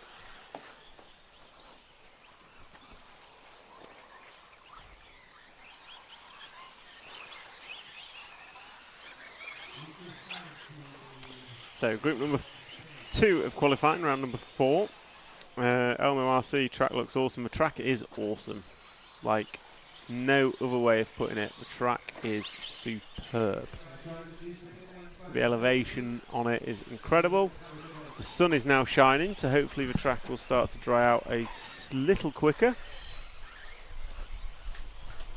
Yep, JQ is here. JQ's been brilliant, actually. Maybe not with his own racing, but certainly with helping the Mayako team. Pecco Ivanen showing some stellar pace, as is Ryan Cavalieri later on in the day. Ryan had a great final round of qualifying yesterday, and we'll be looking to replicate that today, I'm sure. So we have queue number 4 out on warm-up. They've got 45 seconds of warm-up remaining, and then they will be done and dusted. Not done and dusted. They will then start their qualifying round, round number 4. So we've got 2 more rounds of qualifying today, rounds 5 and 6, and then we will go into a lunch. Well, we won't go into a lunch break because that's been canned because of the rain delay. And we look to start our practice finals at 3:30, but I think we will be back on air for the last chance qualifier later in the day. So I'll get a schedule and I'll make sure it's pinned in the chat for you so that you can see what is happening. But yeah, we're going to run through, still got 2 rounds of qualifying to go, which will take us through to 3 p.m. And then we will be looking to get our last chance qualifier live on air around 5:30 today. And we will run through to the senior finals, junior final, and then we've also got a post-qualifying press conference at 3 p.m. at the conclusion of qualifying. So I'll be quiet and we will follow car number 1 of Eduardo Puyana. As we pick up the main camera as qualifying starts for group number 2 of round number 4 of qualifying. We run through to group number 4 and then we will start qualifying round number 5 with group 8 at 11 o'clock. So in 30 minutes, group number 8 will be back on track. And group 8 back on track in 30 minutes. So Eduardo is your fastest man. He's been fastest man in this heat several times. So he is coming up to the step up, drops down, and then into the double. He's going to go into the corner tabletop, over double 1, double 2. He's got 180s to go. There's 1, there's 2, and crosses the line. Down the straight he goes. That was a 39.0 for Eduardo. And he is looking at an 8-lap run in 5 minutes and 10 seconds. Next up is Cyril Castaldo, who is about less than 1.7 of a second behind. Then further 1.1 back is Adrian Prieto. Then we've got Yando Atienza, another Spanish racer, running in 4th. What type of surface is it? It's dirt. Dirt? Yeah, no, clay. We'll say it's clay. Clay, and then they use like a PVA glue to kind of seal it where it starts to break up. Pretty hard packed and kind of hold it up well. The circuit holding up really well, not been much track evolution. I say that until it rained last night. And then this morning we've seen less grip. And some of the drivers saying you need to run a slightly different line. What is the LCQ format? It looks to be a 10-minute final with a grid start. Winner makes the A-main. No, it's definitely a race mark. So I believe it's going to be a 10-minute final. And it's going to be, 10-minute final, winners in. So the A final will be 12 plus 1. So your top 12 qualifiers go straight into the main, and then you're going to get a +1 from the LCQ. The LCQ will run at about 5:30 this evening. So back to what's happening on track. We're 2:45 down, 2:15 to go. Eduardo Piana, Cyril Castaldo, Nicholas Burley as your 1, 2 and 3. Piana's got a lead of 0.2 of a second over Cyril Castaldo, so we'll try and flick to the 3 car. He should be going into the back double now. So the number 3 car, I believe, Cyril Castaldo. Blue and orange, if I'm not mistaken. I usually am mistaken, though. Get a look at it. Yes, that is it. So left-hand side of the track, double 1, double 2, 180. And then we're 180 down the straightaway. The 3 car, blue and orange, white wing. Down the straightaway he goes. Can we follow William White from Brian McManus? I'd love to, but he explicitly told me not to, because yesterday we got his 2 worst laps he's ever driven of an RC car, is what he told me. But no, we will cut to him shortly. We're just going to follow Cyril for a lap or 2, as he is very, very close to our lead. Just half a second separates Cyril from our leader, Eduardo. Last time we crossed the line, which was 5 laps on the board. And lap number 6 is coming up now as he comes over double. Just got a couple of switchbacks to go and down onto the straightaway to start lap number 6. And that was a 38.8 from Cyril. Oh, Brian, he told me that he's normally clean and good and quick. He said it was a one-off because of the camera. But we will we'll jump to Will White, so we can pick up the 5 car of William White. So the 5 car of William White, which ironically is not a white car, it's a blue car. Top left-hand corner of the track, going to come over double 1, double 2. Blue and yellow black wing on camera now is William White. And he crosses a line to start his 7th and final lap. Doesn't look like he's going to get through for an 8-lap run. What evening is the tyre wear low, like it was at the Euros?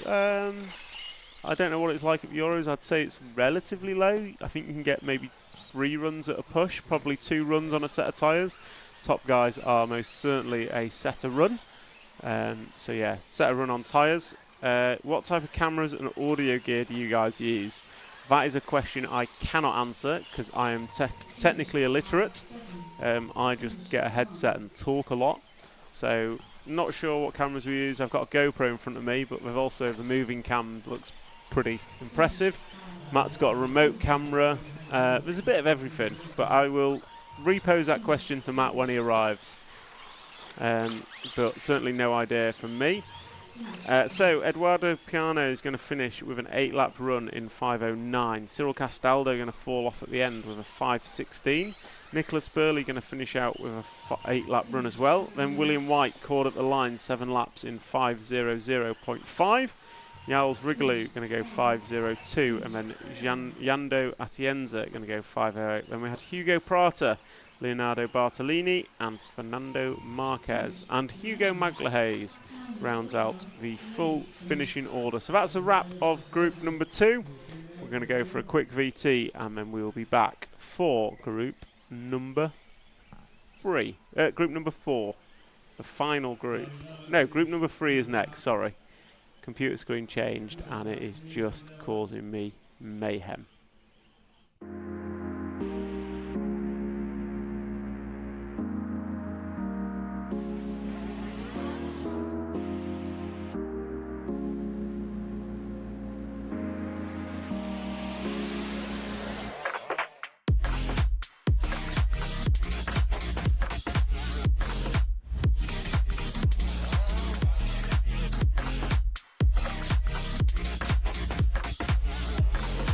On him now, we got the mid-winker on. Now it's a four-way battle. Poleman is being run back to the pit, but Poleman is going to miss the start. Oh no! Hatler's going with Ben. Ben and Hatler right together now. On the last time, and Ben's on the inside. He's got him.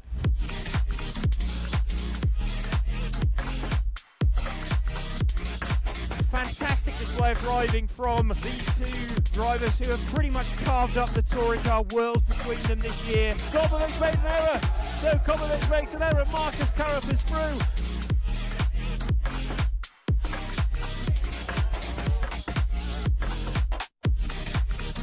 To take the most amazing European Championship, that is absolutely unbelievable. Mark Reinhard takes the European Championship. Yeah, definitely why, man. Waiting for it a long time again. And crossing the finish line for the last time, Dario Balestre is our 2024 European champion. As always, another title. Dario Balestre got to stop and go in the penultimate lap. Still hang on to the lead there and take the win. The four-wheel drive European champion for large scale, Van Helmen. And the winner, your European champion, is Juan Carlos Canas. David Ongaro, associated European champion, and didn't he deserve it? Bruno Coelho is your champion. Michael Walowski then comes across the line to win the European Championship.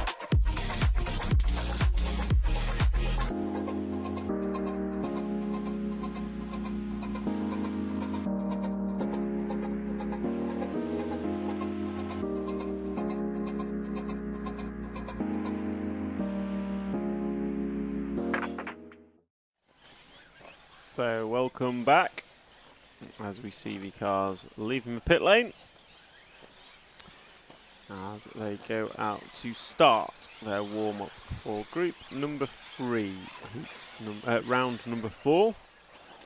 So your drivers for this one are going to be Christian Koenig, Alexander Vidal, Tristram Neal, Carlos Fonseca, Dominic Winberger, Colin Whelan, Heike Garicki, Mike Reme, Paulo Machado, Stanislas Macias Hafemeyer and Serafim Kota.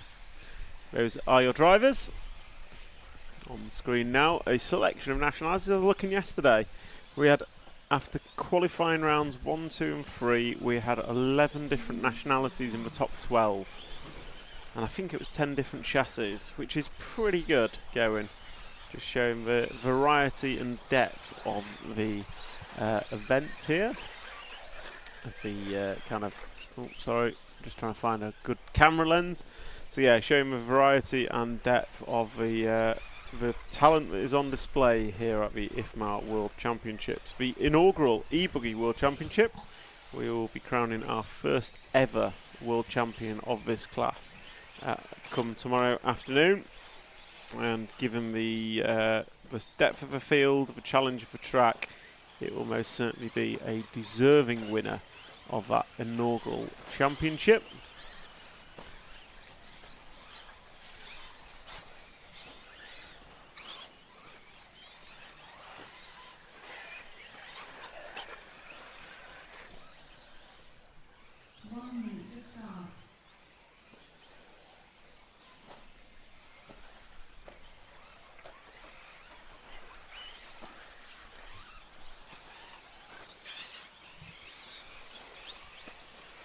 So these guys have 1 minute remaining of their warm-up. And we are going to open up with car number 8, which is Mike Remy from Belgium. the, I think, sole Corrali runner here this weekend. So we'll try and pick up the 8 car for the start of this run, just first couple of laps. And then we'll see how it unfolds. The sun is back out, baking the track, drying it out hopefully. And improving the track for all drivers here this weekend. So there goes the 8 car down the straightaway now, across the AstroTurf stripe. As Matt's distracting our cameraman. So cameraman will pick up the 8 car. He's coming through the double triple now, the green car.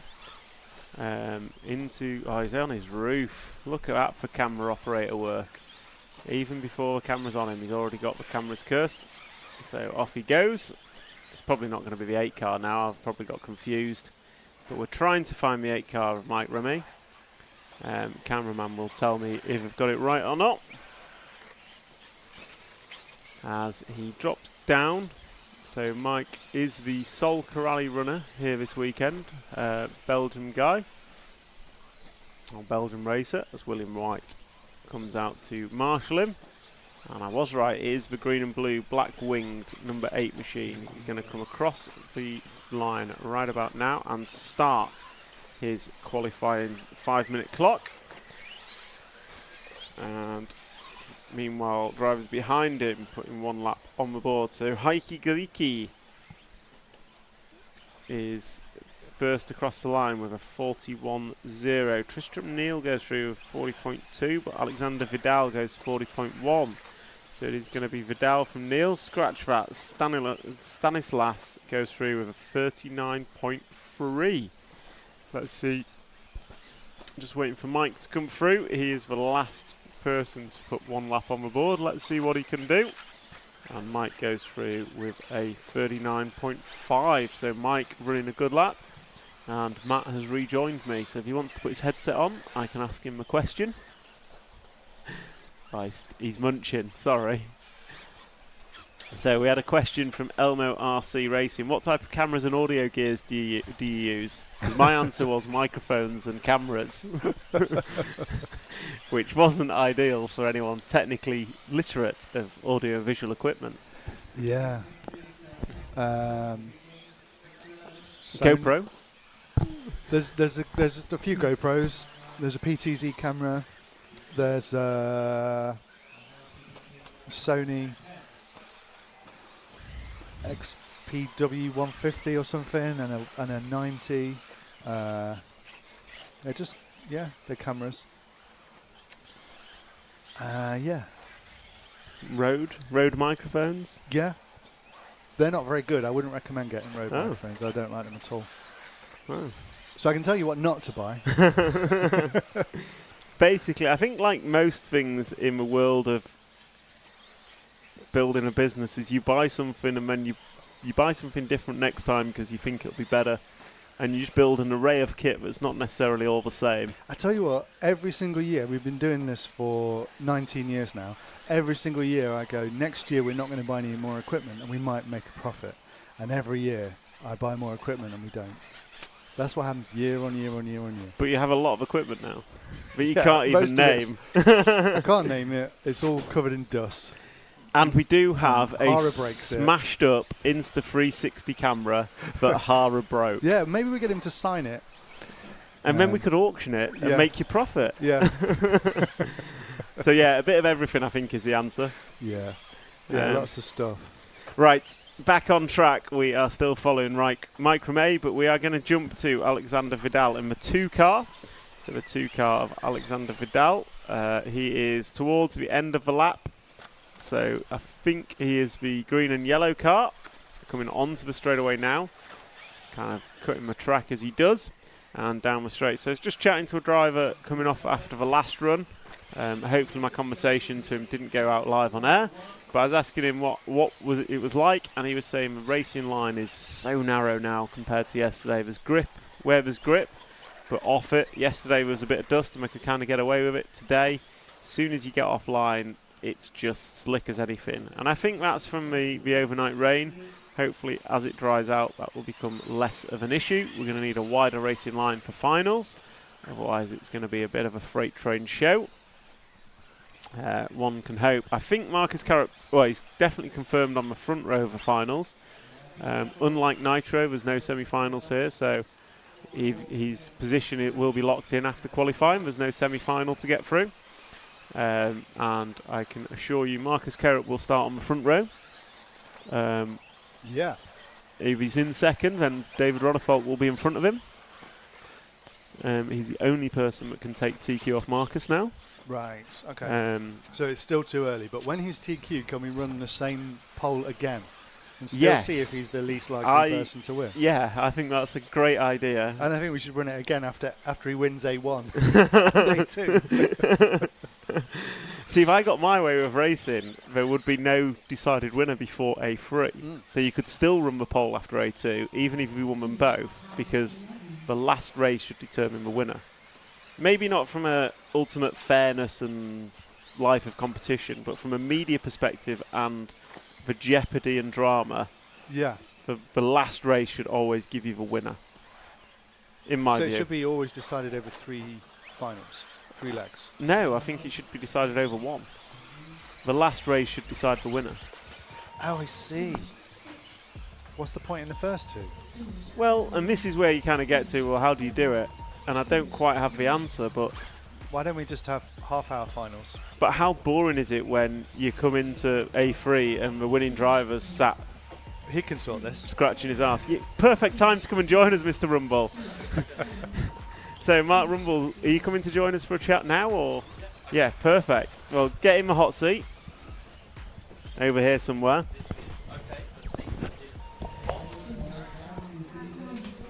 So that's a wrap of group number 3. Alexander Vidal going to take that one from Carlos Fonseca and Stanis Laz. Colin Whelan 4th, Christian Koenig in 5. And I'm now joined in the booth by none other than EFRA General Secretary, Chairman, EFRA Rep, Nemo, Agama Team Manager, BRCA man, Mark Rumble. That is a mouthful. I think that's your official title. Yeah, I think so. So far, that's as much as it's got up to. I'm sure it will increase at some point. But, excellent. That's where we're at right now. Excellent. How are you, Tom? I am very, very well. We've actually just been discussing something you can fix. Okay. My firm belief is no race event should be decided until the last race. So where we've got 3-legged A finals, A3, the winner should come from A3. Because how boring is it to watch? Yeah. When the winner's sat scratching his arse somewhere eating a croissant because we're in Portugal and the cuisine is lovely. Yeah. But we're all looking at the track action where it doesn't really matter what happens. So for the win. It is obviously it used to be like that, where of course it could, the person who has won the first 2 legs can then obviously, is that what you're kind of referring to, the fact that they are not eligible to run in the 3rd leg? No, it's not that they're not eligible, it's that the meeting's decided and the 3rd leg's kind of like, right, we know it was won. So actually maybe 2 legs would be best. Yeah, or 1 leg. Or a single leg. So I like the NASCAR. I follow NASCAR now because I do, because I like watching things go around in circles. It sounds pretty exciting. They have a playoff system. Yeah. So I don't exactly know how it works. I'm not very intelligent, but you do an amount of rounds where if you win a race, you're in the playoffs. Okay. And then I think it's 16 are in the first round of playoffs, and then the next, then they have a race. Everyone still races, but 8 are knocked out. Getting knockouts. Then 4 are knocked out, I think. Then you've got a round of 12. Yeah. And the bottom 4 of those 12 in the overall result get knocked out, and blah blah blah. So the last race was 4 people who can win it. Doesn't necessarily mean the winner of a race wins, but you're concentrating on those 4 who's going to win. There is a climactic moment of the race. Yeah. I mean, I always look at F1, Abu Dhabi 21. The whole season came down to 1 lap. Yeah. And everyone still talks about it. Yeah.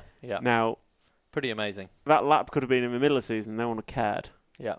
So it's how do we get that? Yeah, I think it is a good point, and I guess it's a bigger question then. It's more about how do we make some more innovative race scheduling as opposed to just doing what we've done for the last 30 years and then kind of expecting it to kind of suddenly develop excitement. Yeah, and which it hasn't done for a long time. So how do we try to either change that or innovate that to make it a little more exciting? Yeah, and I guess it comes from being a racer. you always wanted the best opportunity, and 3-leg finals were great, especially when you won the first 2 and life's all good. If you won all 4 rounds of in the 10th meeting, all 4 rounds of qualifying in the first 2 finals and then lost a third, you'd be really annoyed. Yeah. However, in the world that we're in of how media is produced and whatnot, people have checked out. So actually, if we make RC exciting, how do we grow the sport? We almost need that jeopardy, drama, excitement. Yeah. And that's almost why the format needs to change. I'm not saying it would be a better ultimate racing result. No. But we're trying to consider all ways to try to growing the sport and commercializing things goes hand in hand. Yeah, absolutely. Because it is pretty simple that if you do, and it is one of the issues with RC and general sort of RC racing coverage, is that for quite a lot of time, it's not particularly engaging. Of course, you guys have to make it engaging. You're doing an interview with me, which of course is also pretty unengaging, of course.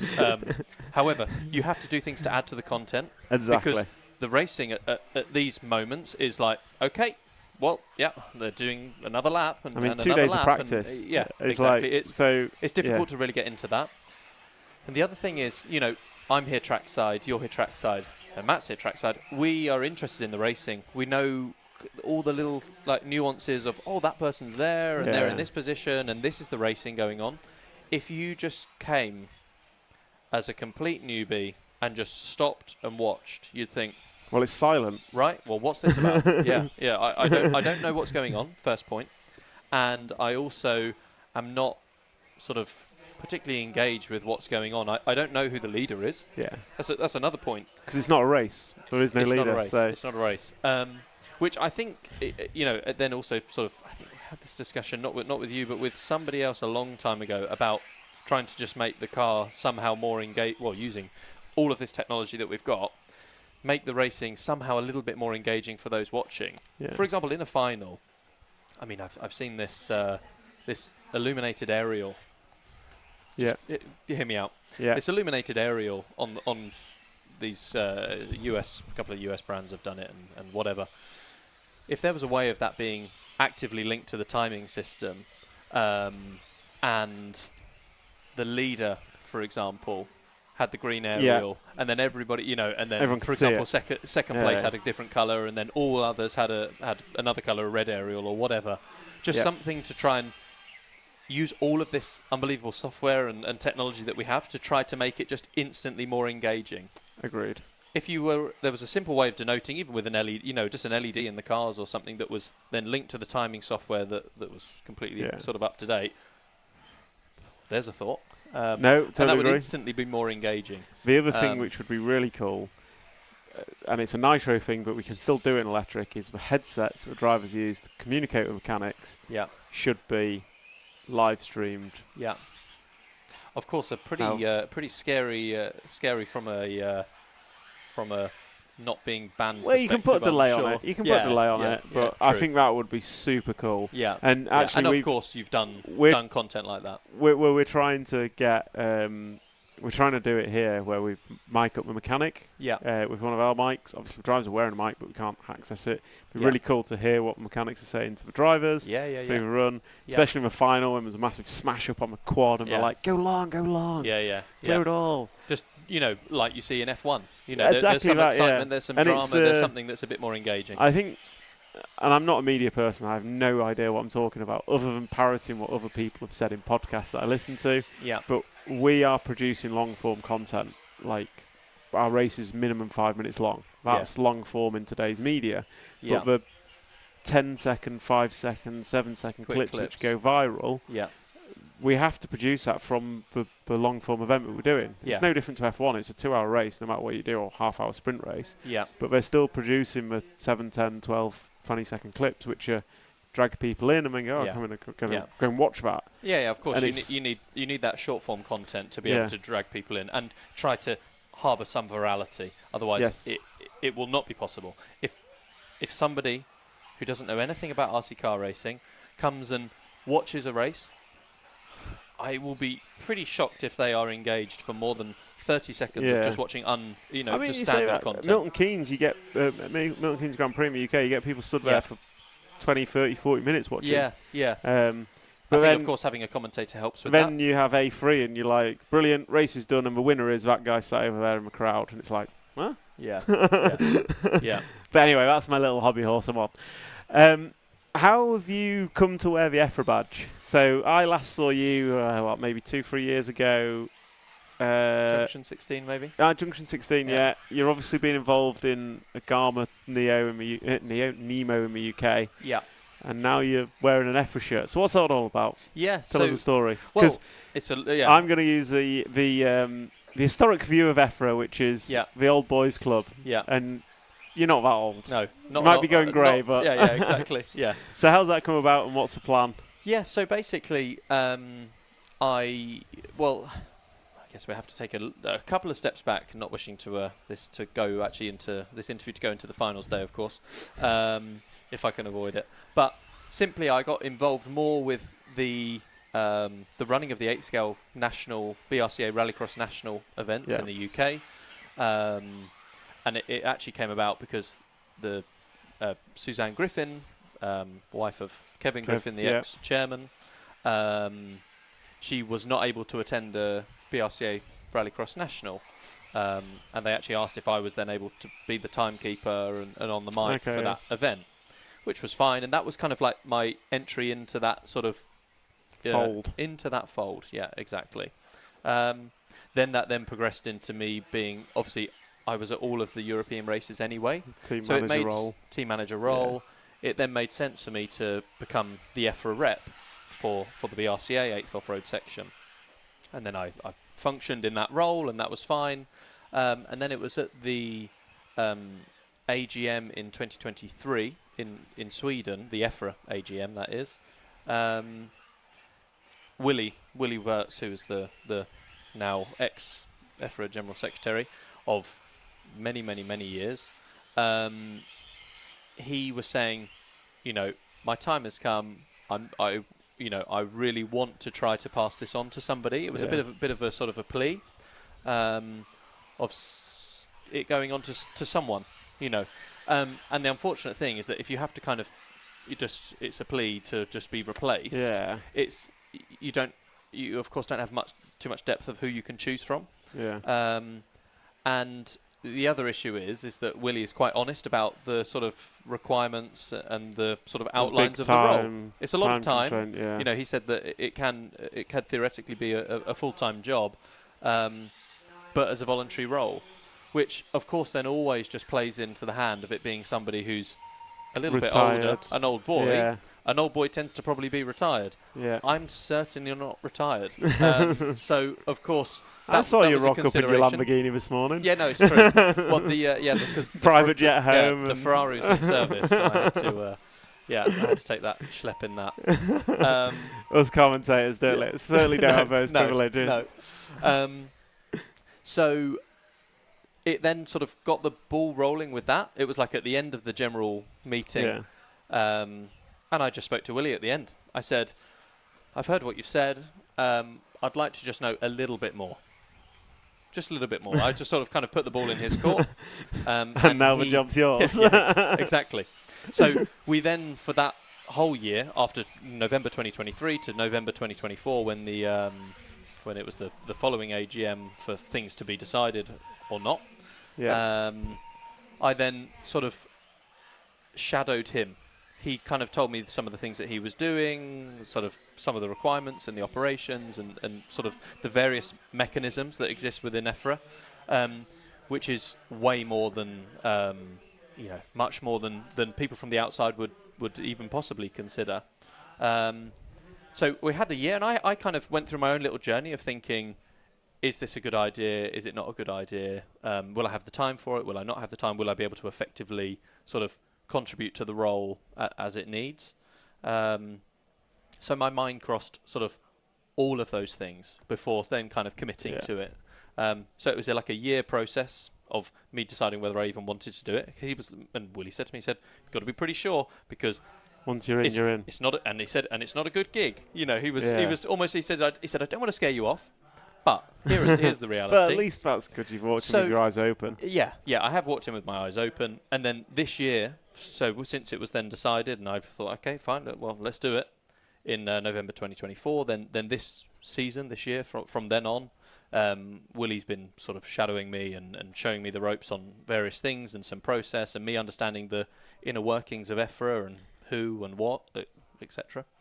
But the big part about it was just that he wasn't just handing it over. It was a gentle process. Yeah, he's ramped down as you've ramped up, so it's exactly.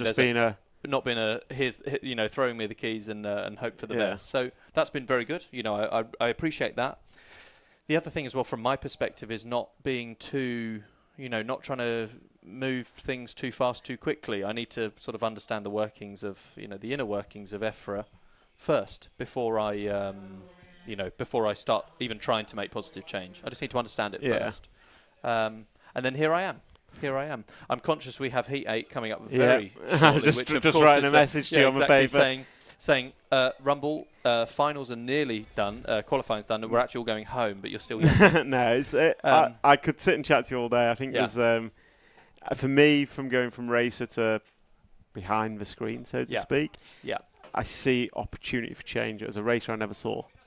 And I think it's really important. I took a whole host from RC. I had set my career up, really.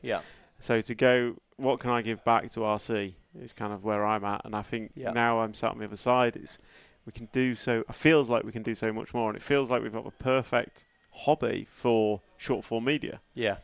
And we can get there. And I think it's people like yourself coming into EFRA and having that different approach. Some new ideas. Yeah, new ideas. Nothing massively innovative, but if you try an idea once, but 20 years ago you can't really and it's not necessarily your idea.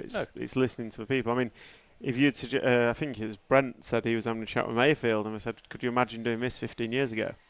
Like electronics and motors and batteries. Times do move on. Just for being, like, it'd have been a joke of a meeting. Whereas now it feels like it is a world championship, and whoever's going to leave here this week world champion is not just a world champion, but a fully deserved world champion.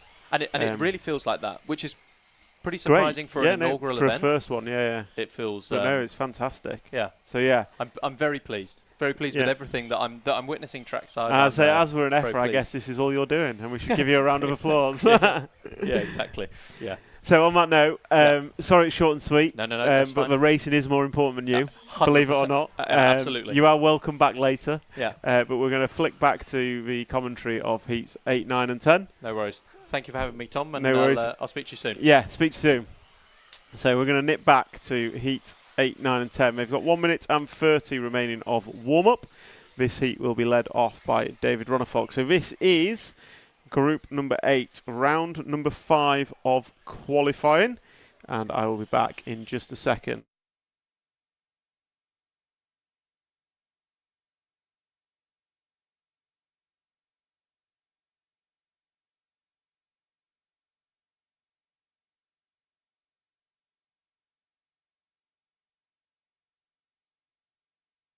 So there you see Juan Carlos Canas and David Rona on the rostrum. Clement Boda was the quickest in this heat last time by.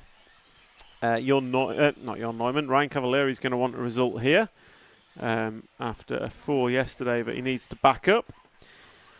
And these guys doing their warm-up. I'm just going to have a quick look through the comments. What if leg 3 has to be when we're counting for finals? That goes down to the last race. That's a good idea, Mark. I'm not saying my ideas are good ones, but just putting it out there. There's different ideas. SVG, Burnout King. Yep, SVG is the reason I'm following NASCAR. So Shane Van Gisbergen, for those who don't know him, used to race Aussie V8 supercars, moved to America doing NASCAR. Also done RC racing in his past. That's how I know him. Each run reflects a start order. That could work, because then it'd be like the last run is everything, but the 2 runs before still count. A lot of expletives on radio over wood, but that's okay. So as we get into the start of this race, coming into the final few seconds, we'll start up with following David Ronafolk in the 1. So we'll pick up the green and yellow machine of David Ronafolk. And he is that yellow wheels on his car? Oh, David. I'm not saying it'll slow you down. It certainly didn't slow Marcus down. Maybe he saw Marcus's result and thought, I need some of that. Is that definitely Rona-Folk? It might be Clement Boda. Because Boda's got a Rona-Folk alike. Yeah. So has Max Gottsel. So we might be following Clement Boda there. It looks like a one on the wing, though, and cameraman is normally pretty good. Yeah, should never question the cameraman. Yeah, the cameraman knows what he's Kieran doing. knows what he's doing. And the cameraman has indeed picked up David Rona-Folk as he comes across the line. Lap 1 on the board. It's a 36.2 for David Rona-Folk. So yeah, 36.2 for Mr. Rona-Folk. And that is a, I'm going to say decent opener, but Noah Ben Mohammed's opened with a 35.9. Bartek Zalewski 36.1, 36.2 for Cavalieri, Neumann 36.8, Mika Vidmar 36.7, Juan Carlos Canas 35.3. Canas laying it down on lap number 1. So we'll continue with Rona-Folk for another lap or two. Second time round for Rona-Folk is going to be a 35.8, and he is on for 5:24 pace, which would match Marcus Kerup from the previous round. Bartek Zalewski goes through with a 35.9, but it is Juan Carlos Canas with the quickest lap so far. Cav goes by, 36.5, second time by. Canas goes by, and that is a 35.3. So we'll pick up Juan Carlos Canas in the 2 car coming into the double triple, just next to the straightaway. He's going to come past a crashing, Marshall, who doesn't do anything. And then Canas into the triple single. Dancing, yeah, that's what we like to see. So we're following Juan Carlos Canas. He's opened up with a pair of 35.3s. He is the last one to trigger the loop, so he's falling down the order at the minute. But as he crosses the line, I think he's to go. And crosses the line, crosses the AstroTurf stripe, top of the timesheets, 35.9. He has 1.3 in front of David Rona-Folk after 3 laps. He's got 6 attempts over Clement Boda, who runs in second. And Juan Carlos Canas is on for 5:20 pace, so 9 laps in 5:20, and then it's a 5:22 for Boda and a 5:24 for Rona-Folk, Noah Ben Mohammed and Chase Lemieux. So we'll stick with Juan Carlos Canas as he drives away from the rostrum into the corner tabletop, and then he's going to come round, and he is chasing down on track the 7 car of Brandon Rose. So I'm sure Brandon will know to give way very shortly, and if not, Mark Stinson, the referee, will be in his ear. But for now, we watched Juan Carlos Canas last time by 35.8. So Canas, every lap being a 35. Rona-Folk goes through, triggers a 35.8, his best lap. Noah Ben Mohammed goes through with a 36.4. He's going to drop to 3rd place. So we've got Rona-Folk, Zalewski and Noah Ben Mohammed split by less than 7/10 of a second. Mika Vidmar is 2 seconds behind that. And then, but we wait for Juan Carlos Canas to come through, and he does with a 35.4. So 35.4 from Juan Carlos Canas that time by. And that puts him 1.1 in front of Clement Boda. So 1.1 is the gap for Canas out front. Runs a little bit wide there, double take at the steering, going to cost him a couple of attempts. But he has a whole sheet of 35-second lap times. And just touches the pipe there. You can just see it's a 10th of a second here, 10th of a second there. There's not a lot in it, but it's enough to make the difference at this World Championship level. With Juan Carlos Canas crossing the line that time by, it's going to be a 35.8. Not his fastest, not his slowest. Elmo RC, we are on heat number 8 of 10, and then we run 1 through 7. So for this round of qualifying, but we're starting with the top 3 heats, top 36 seeded drivers, and of those we are focusing on Juan Carlos Canas. He's got 6 laps on the board of a predicted 9, and Bartosz Zalewski running in second, 1 second behind now. Zalewski starting to close in. Then we've got Vidmar, Noah Ben Mohammed. Looks like we had an error from Rona-Folk. No, 35.7 from Rona-Folk last time by.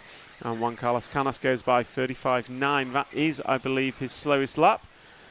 He is estimated to go 5:21 pace. So that'd be 3 seconds in front of Marcus Kerup's time from the last round. And he is predicted to go 2 seconds in front of Clement Boda. Then we've got David Rona-Folk, Bartek Zalewski and Robert Bataille putting in another good run.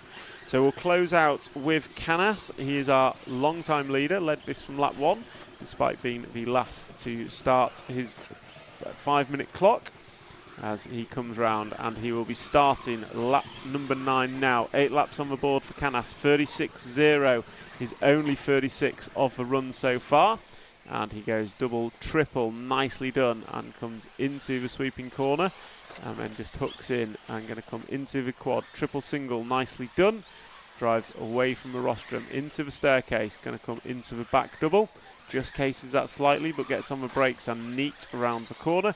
Drives up into the step-up jump, and then he's going to come all the way back into the corner tabletop. And then he's got a double and a double to go. 2 180s and chasing Cavalieri to the line. Oh, he just rides the pipe, maybe cost him a temp.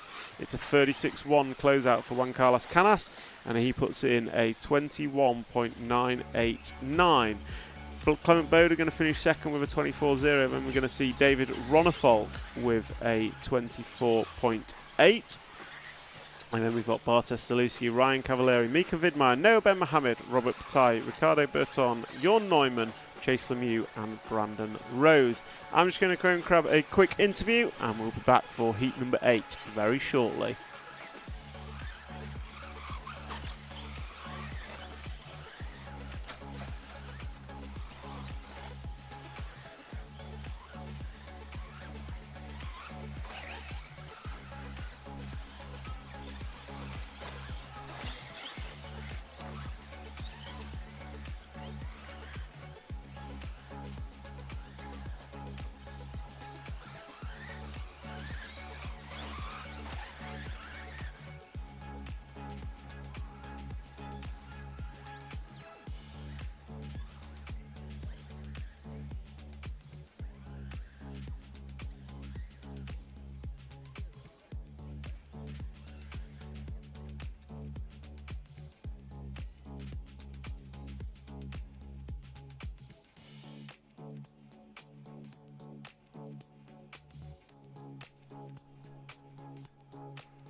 So, group number 8 done and dusted for round number 5 of qualifying. Juan Carlos Canas, quickest in that one. How was it out there for you? Well, it's a little bit better than before. The grip now was there, but the track in some parts start to broke, so you have the dusty and you lose the rear a little bit.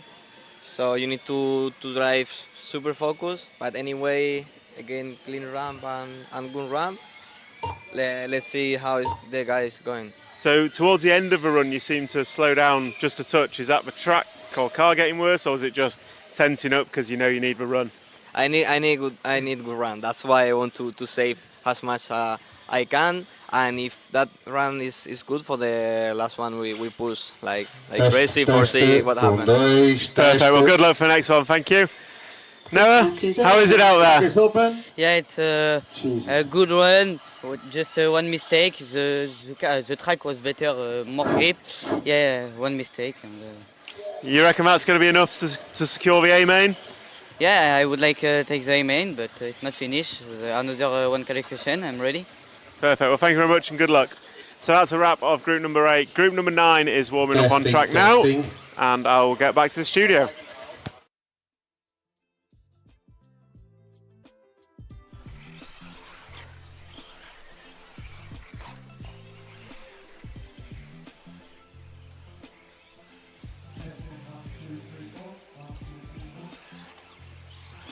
So back in the studio. Sorry, a bit of confusion there. The track seemed to lose all their noise, so they hadn't called the heat finish, but the timing all seems correct, so that's all good. Juan Carlos Canas, stunning run from him. See how that holds up. Quick check in the chat. Surprised Rivkin's not there. So was I. I spoke to BT about this, and Rivkin's not here because he is concentrating on the 10th scale Worlds, which are coming up in, 4 weeks. They'll be out in Australia. Format for qualifying. It is best 3 from 6 to count for qualifying. We've had 4 rounds. Kerup's taken 3 of them. David Ronnefolk's taken the 4th. And David Ronnefolk didn't actually win that race, so Marcus Kerup is confirmed as TQ qualifier. I missed that, so yeah, Marcus Kerup is TQ. Still won't win according to our RC Racing TV YouTube poll. Well, they know everything. And tyres are open. Orlowski's running a Schumacher development chassis. If you go back to yesterday, there was a whole section we did with Trish in the studio around that Schumacher development car. Can they source tyres? Oh, no idea. I've not heard tyre source mentioned, so I'm going to assume not. But it's not being mentioned, so it's not bothering anyone. And there is BT with Marcus Kerup's car as he throws it down. BT over from America. US team manager and general team associated manager, an all-round good guy. So yeah, BT keeping Marcus on the straight and narrow, and certainly seems to be working, as Marcus Kerup is top qualifier. Confirmed. Only David Ronnefolk could stop him, and David did not have the best of runs. What gave you the feeling? Because I was thinking Una, but then I was obviously incorrect because the grip levels don't really suit Una. But you said, Marcus, possibly even before the first practice that we covered. No, a lot of people were saying it's like driving full drive on carpet. Okay. If you go to a full drive carpet race, Marcus is rapid. Yes. So we are opening up following the 1 car of Mikael Orlowski. We'll follow Mikael for a couple of laps, and then we'll see how things settle in. I think I saw Marcus on yellow wheels again, so I would say that's going to be slow, but he's also TQ'd. So, in fact, no, is that him on white wheels? So we're watching Orlowski on screen. It is Marcus Kerup has white wheels on, and that's why he's TQ'd before he even hit the track. Oh, dear. I will reach for anything. So Marcus Kerup opens up with a 35.8. There's no tyre sourcing. It's not even being mentioned, so we don't even need to talk about it. It is a complete non-topic here, thankfully. So Marcus Kerup opened up 35.8. Mikael Orlowski 35.6. David Todd 36.0. Kuki Kado 36.3. Daniel Perienti 36.7. Bruno Coelho 36.9. Not having the best of days is Bruno, but Davide Ongaro going to go with a 35.9. And then what did Mayfield open with? Mayfield opens with a 36.6. Tough week for Ryan here. Not kind of the track conditions that suit him. Orlowski's put 2 on the board with a 35.7. So Orlowski's running at the front of the clock on this one, so he's going to be the first to put in his laps. And then everyone else will follow around. Marcus Kerup a 38.0, so an error for Marcus on lap number 2. Not necessarily a big error, but an error nonetheless. And Ongaro jumps to the 2 spot. So 4 tenths separates Orlowski and Ongaro. 35.6 and a 35.7 for Orlowski. And it's a 35.8 and 35.9 for Ongaro. Marcus responds with a 35.6 hot lap of the race. Orlowski 35.8. So gap between those two is 2.2. So Marcus will have to do something special to TQ this round, but it's not needed. He does have the overall top spot, courtesy of David Ronnefolk not winning the previous heat. So that leaves us with Orlowski, Todd, Kato, Kerup. Scratch out. Orlowski, Todd, Davide and Kato is your top 4 after 3, and Birkin Kilic jumping up there as well. So a couple of seconds, 1.8 seconds separating the top 6 in this one. So pretty close run, 1.8 separating the top 6 drivers.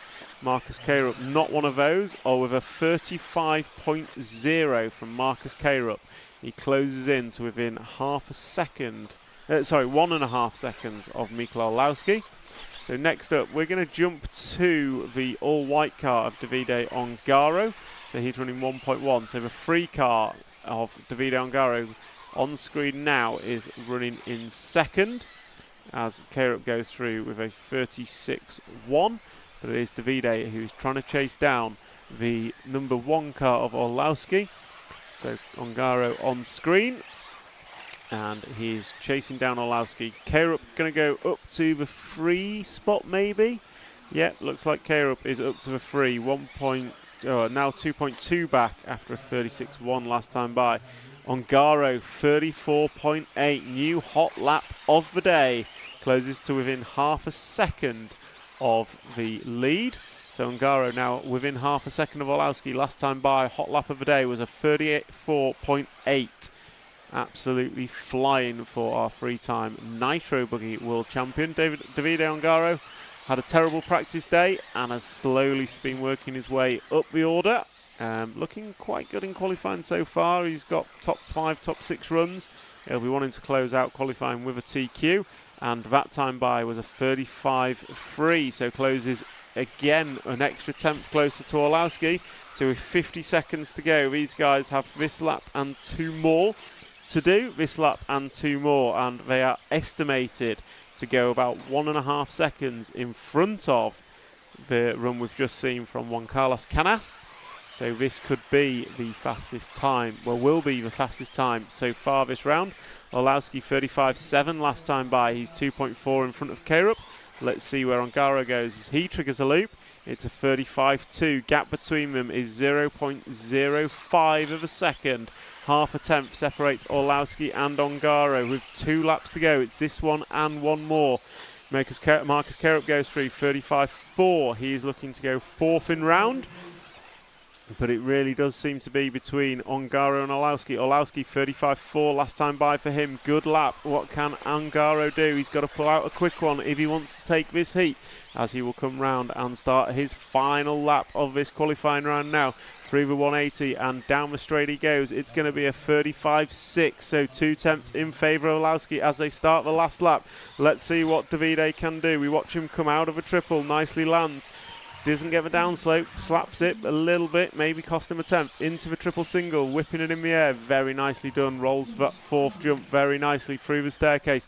Into the back double, he's going to drop down through to the low section of the track, then climbs into the step up. He's got 1 double, then will turn away from himself to the corner tabletop. Orlowski closes with a 35.6.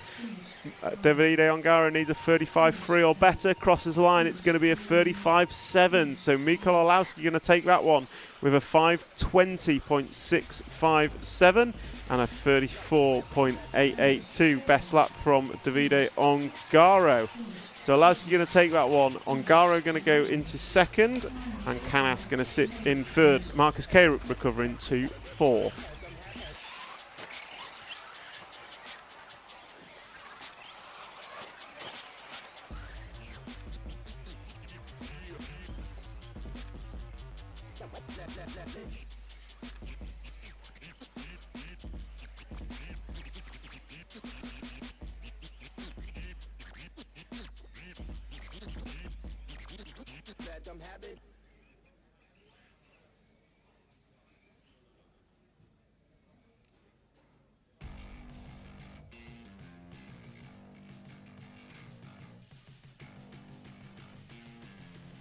Round number 5 qualifying, heat number 9 done and dusted. Michal, sitting at the top, how was that one out there?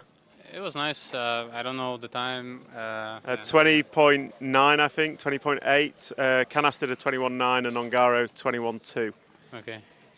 Yeah, pretty good. Let's see what this heat does.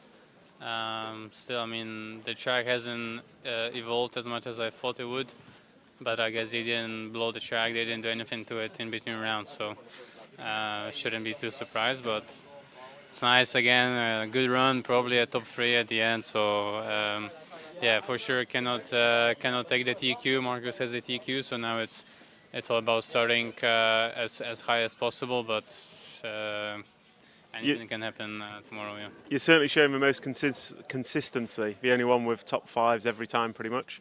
Yeah, it's nice. At the end, it doesn't really matter because it's 3 out of 6. But I guess it's always good confidence for the finals because it's a longer run and you need to put 2 qualifying and 1 final. But it will be head-to-head racing. Let's see what the track does. I mean, now it's pretty crazy with such a narrow racing line. I guess it will change for tomorrow. They'll reglue it.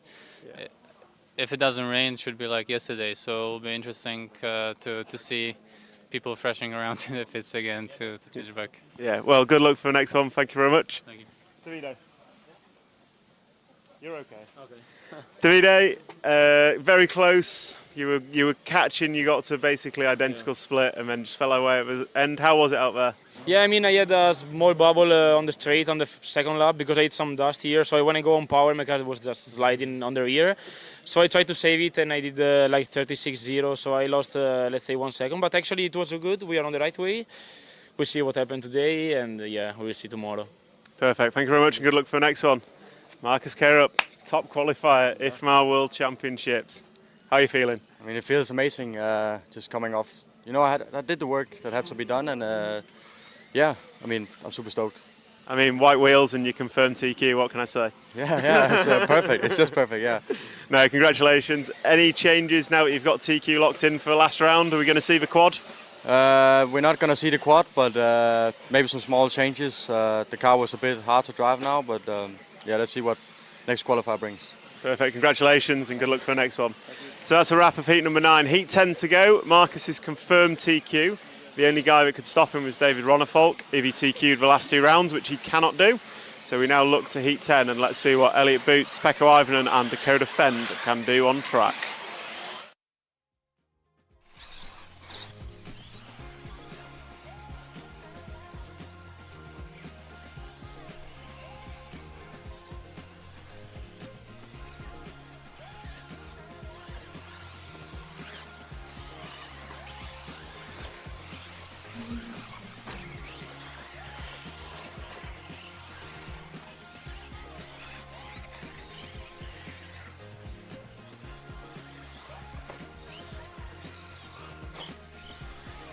So, welcome back to the studio.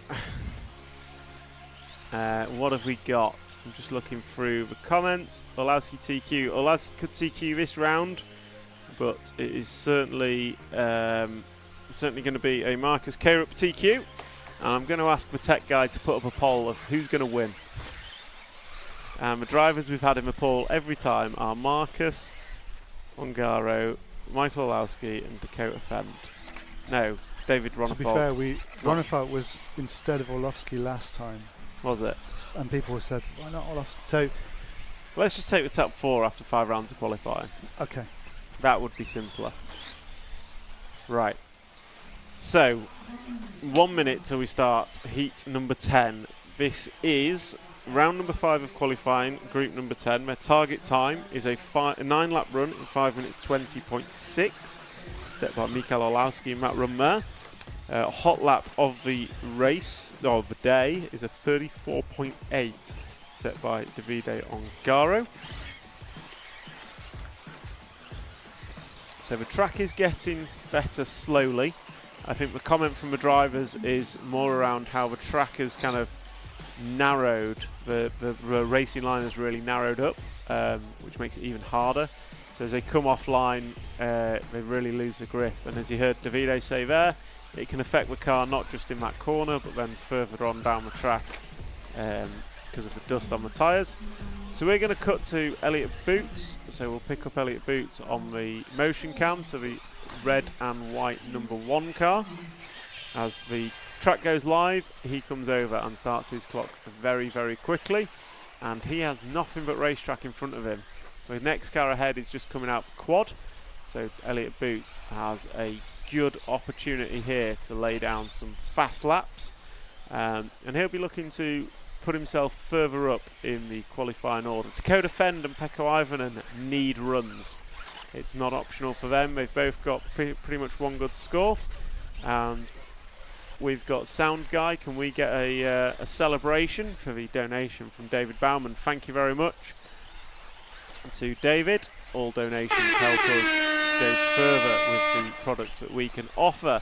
And we watch Elliot Boots just clip the pipe as he came round there, 2 wheels on it, lost a couple of attempts. It's going to be a 36.1 opening lap from Elliot. It's a 35.6 from Pekko Ivonen. So Pekko Ivonen, Juna Hattinen a 35.6 as well. So Yuna laying down a good run, Pecco laying down a good opener, as does Matteo Polito, and Elliot Boots a 36.1. So some way off what the last heat did, but this is only lap 1 of 9. Joe Figueiredo, it's a 38.7 for Joe, so that's going to be a bad opener for him. Elliot Boots goes 35.9, so Bootsy is not on pace. Is Bruno making the A-main? Not sure yet. I'll have a look shortly and give you the top whatever after this heat is done. So Polito is going to lead after 2, and he's a 10th of a second in front of Ivanen, who is a 10th in front of Yuna. Team Finland running well in this one. Then 3 tenths back to Elliot. Dakota Fend is 6 tenths behind Matt, with Burak Kilic splitting them. So top 6 running okay, 1.1 between the top 6. And then Jerry Badon, Naoto Matsukura, Mats Gotzel, Adrian Pariente, Andrea Trevisan and Joa Figueiredo. Joa has had a dreadful opener to this one. Opened with a 38 and a 41, so this is going to be a round 2 forget for him. So as 3 laps go on the board, we're going to try and pick out the 9 car of Mattia Polito. So he should be left-hand side of the track somewhere, probably coming off the step up, step down. Possibly 2 cars behind Elliot. So he is left-hand side of the track, going to come across the line now. He's the all-white car coming down the straight. And he is behind Figueiredo on track. And he's chasing down Elliot Boots. He's a 36.2 last time by for Mattia and a 36.4 for Elliot.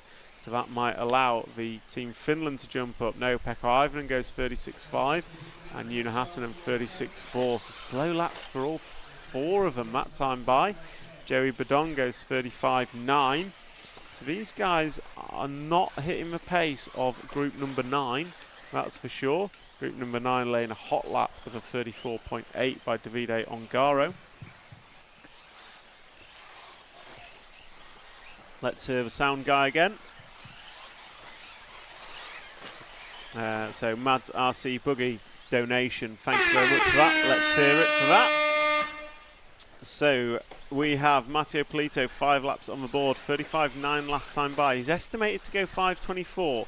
Not the worst time in the world, but it is a few seconds off Mikael Olowski's 20.6 that he's just completed. Lefty is here this weekend. He is here doing the No Name RC podcast editing. Maximum Mort doing the reporting. Elliot Boots goes through with a 35.9. That's his best lap. Mattia goes 36.7, falling off the pace ever so slightly. So we'll try and pick up Yuna Hatanen 5 car, crossing the line now. Down the straight he goes into turn number 1, the 5 car of Yuna Hatanen, green and white. Coming into the doubles triple. He now goes to top of the timesheets with a 35.7 last time by. He's looking at going 5.24 pace. I think that will be top 10, but I don't think it'll be struggling the top 3. So this heat's slightly slower than the previous one. Matteo Polito goes through with a 35.5. Boots goes through 35.8, his best lap. Dakota Fend is running 2 seconds behind Elliot Boots on 5.28 pace. Pekko Ivanen goes through, he's on 5.24 pace, so Pekko's probably doing a top 10 run here. Probably wants to do better based on his pace, but also needs a solid run to make sure he makes the A main. Yuna Hatanen a 37.0, going to fall off the pace, and it's now Mattia with a 0.7 lead over Pekko. Then 3 attempts back to Yuna Hatanen. Then we've got Elliot Boots, Burak Kilic, Dakota Fens, Joey Badon, Adrian Pariente, Nato Matsukura, Joa Figueiredo, Max Gotzel and Andrea Trevisan. As the master clock is up, these guys are all on their last laps now, and as they cross the line they will be finishing. So we will close out with the white and green, I believe, of Yuna on screen now, and there we go. Elliot Boots closes out with a 5.25.7. Mattia closes out with a 5.23.9. Dakota Fenn goes 5.27. Pekko Ivanen goes 5.25.6, just pipping Elliot Boots. Yuna Hatanen goes 5.25.0, going to pip Pekko. So it's Polito, Hatanen, Ivanen, Boots, Fend, Badon, Periente. Just waiting for Kilic to come through. Kilic finishes in 6th. So that's a wrap. I'm going to go and catch some interviews, and I'll be back with you shortly to give you a rundown of the top 30 as it stands.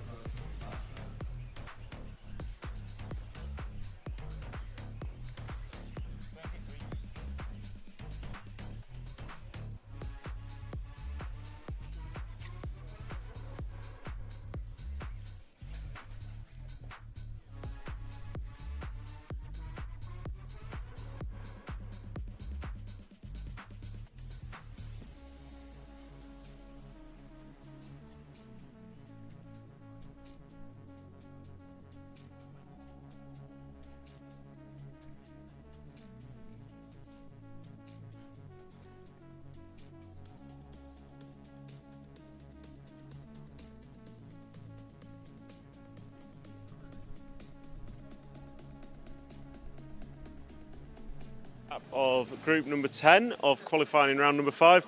Matty, you took that one. How was it out there? Well, it was really good. The weather is of my part, and the car now was super good, super easy to drive, and we are fast. Have you changed much since yesterday, or are you kind of just adapting to the track conditions? Only track condition and tires for this track condition. What have you done with the tyres? Super soft black coat. Okay, so much softer tyre. Yeah. Okay, perfect. Any changes going into the last round? I don't think so. Okay, well, good luck for next round. Thank you. Thank you. So, Una Hattunen, putting in a fairly decent run. You finally come to see me, so it can't be bad. Yes. Yeah, it was good now. Tried different compound of tire, just drove a bit better. I feel like this week only the driving bit off, but finally now something good at least. Would be tough to make the main, but good run anyway. Another round of qualifying, all open for you to make the main? Yeah, it'll be close. 11-8 now maybe, so will be tough. Well, good luck for the next one. Thank you. So that's a wrap of group number 10. We now go back to heat number 1, and we'll run heats 1 through 7, and that will round out round 5 of qualifying. I'll get back to the studio and give you an update on the top 30. Thank you very much.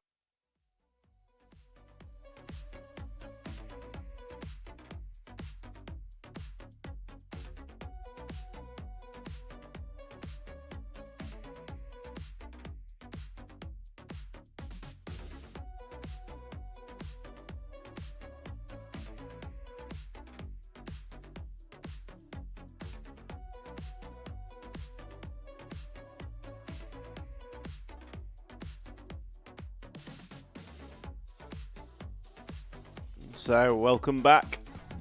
What have we got? How's Mayfield doing? Mayfield's not been doing great. I think he struggled.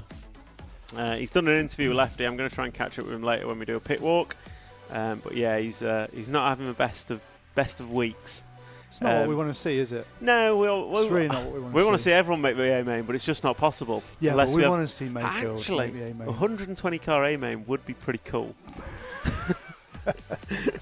I mean, well, at 109 car, excuse my maths, last chance. Yeah. No marshals. Yeah. 109 cars going round. And it's not a last chance. It's not a race. It's just who can do the winner gets into the A. No, the fastest lap. Because you can't have a 109 car grid. That's been ridiculous. But you you can put 109 cars on the track, and you get 3 minutes to do your quickest individual lap. I'll let the timekeeper know. He'll love it. With no marshals, and the winner gets a chance. I mean, that's last man standing. Last man standing. Because yeah. Whose battery's going to last out? We've got an LMS and an LCQ. Yes, I love it.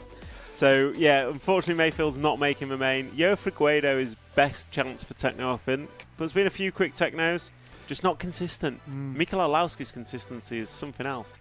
It's the only guy in the top 5 roughly every round. In terms of qualifying, what we can show on the screen, we can show Q5 count 2 or count 3. Count 3, please. You've got it. So I'm not going to look. So this is your top 13 after 5 rounds of qualifying, counting the best 3. So you've got Marcus Kerup sitting pretty with TQ confirmed. Mikel Orlowski currently sits second with a 0, 2 and 2. I don't think he can be displaced. He can. Ongaro could displace him. Ongaro's got a 2, a 2, and a 3. David Ronnefolk can displace him as well. So that's your top 4. So for your poll that you're about to do, we've got Marcus Kerup, Mikael Olowski, David Ongaro, and David Ronnefolk. So we'll put a poll in the chat. Who do you think is going to win out of those 4? Juan Carlos Canas, a 3, a 3, and a 5. That's looking pretty good for him. He will want to move forward, I'm sure, but I think he'll need a TQ in the round to move forward much. Elliot Boots, a 4, a 2, and a 9. He can still do a lot with that, although he's not looked great today with a 12 and a 15. So Elliot Boots is going to need to do something with his car. Clement Boda is in with a 5, a 6, and a 7. Danny Kobovic, a 4, a 7, and a 14. Probably going to need... No, I think he was probably in on that. Mattia Polito, an 8, a 5, an 8, and a 12. Those two can both improve their scores with another good one. Yo Figueredo, running the Techno, has a 6, 9, and 10. Noah Ben Mohammed has a 5, 5, and 18. He could improve massively if he gets rid of that 18. Ryan Cavalieri, a 4, 12, and 13, is close, but no, probably not safe. I think Ben Mohammed, Cav, and Kato Kuki are not safe, is what I would say. And I'll run through the challenges in a moment. So if it's stopped now, Kuki would be at the front of the LCQ. LCQ. Yeah. Right. So if we look at other drivers, we have Noah Ben Mohammed has a pair of 5s, so he is a threat. He's in there already in the 11. Clement Boda has a 5 and a 6, so he is a threat. Any top 15 score, and he would knock out Kuki, Ryan, or Noah Ben Mohammed. Mattia's in, Yo Figueredo's in, Cav is in. Bartek Zaluski's got a pair of 9s, so a top 10 would put him in. Una Hatanen has an 8 and 11, so a top 10 would put him in, and he's just gone 8th in round. Similarly, Pekko Ivanen, a 9 and a 10. Bruno Coelho with a 12 and an 8 would need a top 10 score or top 9 score. Similarly for Andrea Trevisan and David Todd, he's got a pair of 11s. He's probably not going to make it. Dakota Fenn sits on a 6 and a 17. So Dakota's going to need a top 5 if he wants to make the main. Berat Kilic is probably not... Well, he needs a top 5, and Ryan Mayfield would need a TQ in round, and those are your contenders. So any of those can make it. Those that you see on the screen, plus Mayfield, Kilic, Dakota Fend, all need rapid scores. David Todd, a rapid one. Trevisan, Coelho, Ivanen, and Hatanen probably need a top 8. Zaluski, a top 10. And those 13 you see on screen. So I'd say everyone down to Figueiredo is safe, and Noah Ben Mohammed, Ryan Cavalieri, and Kuki Kato are positions still to play for. So we've got a poll in the track. I know Davide, David, I do get it mixed up. Sorry, Bob Thomas. I apologise profusely at ruining everybody's names. But I think David Ongaro is a lot less worse than some of the other pronunciations I've come out with. So let's get your votes in. Who do you think is going to win? Surprise, surprise, I'll be going for Kerup, as I have done all week.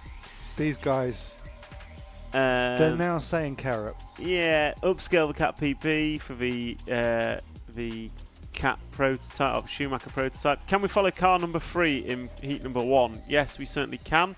Cameraman, if you can hear me, let's follow Elliot Dehees. He's about coming off a step up now, I would say, or into the step up even. So it's a free car of Elliot. Let's see if I can pick out his colours. It's all right. I'm trying to pick out which car it is, and the cameraman's already got him. So there is the car free for you. Mayfield is pretty much done, I guess. Mayfield would need a top 2 if he's going to make the main. TQ basically. What happened with the speed in the last round? So Maxi Block, there was rain overnight, which has kind of slowed the track down quite a bit. I think the grip's about there now, but if you get an inch offline, there seems to be no grip. So we're really struggling with that. And then someone's saying David will win it. David Ronnefolk, I assume that is, rather than David Ongaro or Davide. If a track dries out, heat 6 or 7, could we see reordering midfield this round? Oh, that's a good question. Let me just take a quick look on that. So if we got a completely dry track, do we reckon heat 7 could get Marco Bruffalo 5:14? Yeah. If the track returned to the state it was yesterday, heat 7 could make everything I've just said absolute nonsense. So if we get to the state by what 4:30, then no, not 4:30. If we get to that state by about 12:30, so another hour, if the track improves to be as good as it was yesterday, then yes, heat 6 or 7 could affect the top of this. Morning, Mr. Owen. I hope you're well back in sunny England. And hello to Daniel Maley from California. How's new MP11 doing? I'm not really sure, to be honest. I don't really know all the drivers and cars. So the MP11, I know car show drivers. Some of them are running well, but I don't know all of them. So can't really answer that one, I'm afraid. So we are heat number 1 coming into finishing times. Master clock has run down.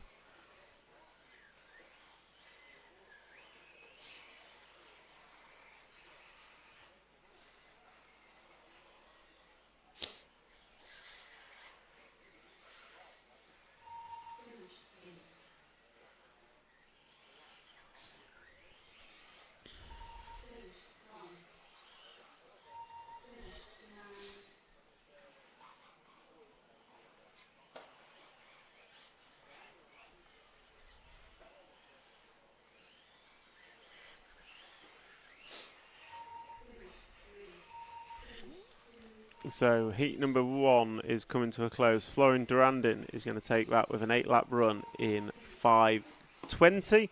Elliot de Hees is going to go 5:25.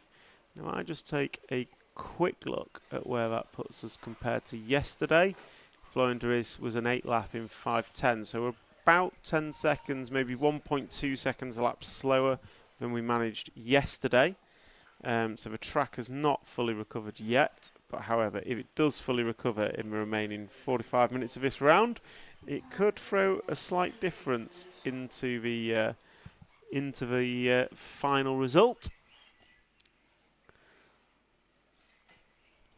Hunter King would love to see Carrot win, but can't help feel Orlowski's consistency will win. Consistency has been something else from Orlowski. He's not been outside the top 5, I don't believe. Since, well, control practice started. So yeah, he's had a 0, a 2, a 2, a 3 and a 4, which is pretty impressive, I would say, from Orlowski. And in free practice he had a 0 and a 5, sorry, control practice. So yeah, once Orlowski got his head together, even in free practice, he's done alright. So once Orlowski got his head together and his car set up, he has been pretty stellar, it's fair to say.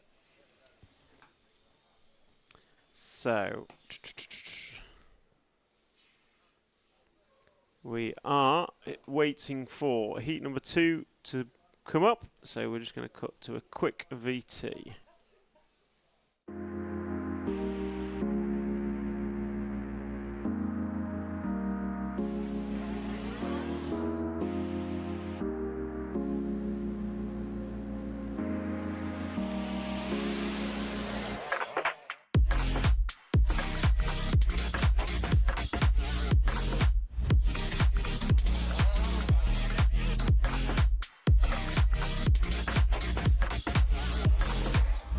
Now we got the mid-wing car. Now it's a four-way battle. Poleman is being run back to the pit. So Poleman is going to miss the start. Oh no! Hatler's going with Ben. Ben and Hatler right together now on the last side. And Ben's on the inside. He's got him.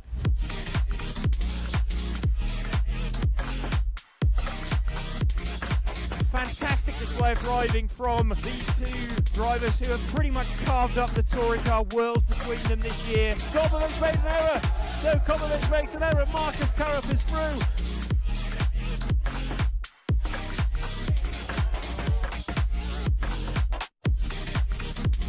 take the most amazing European Championship. That is absolutely unbelievable.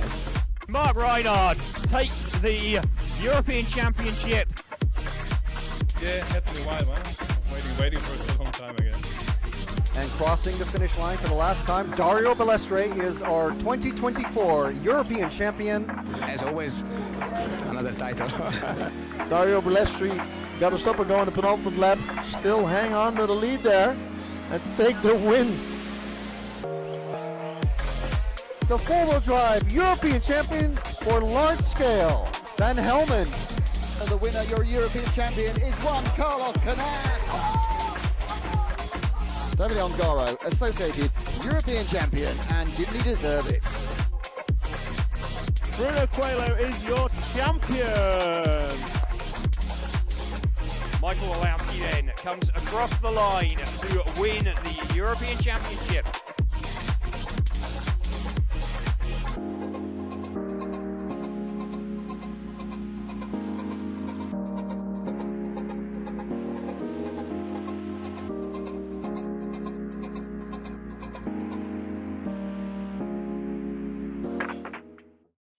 So welcome back.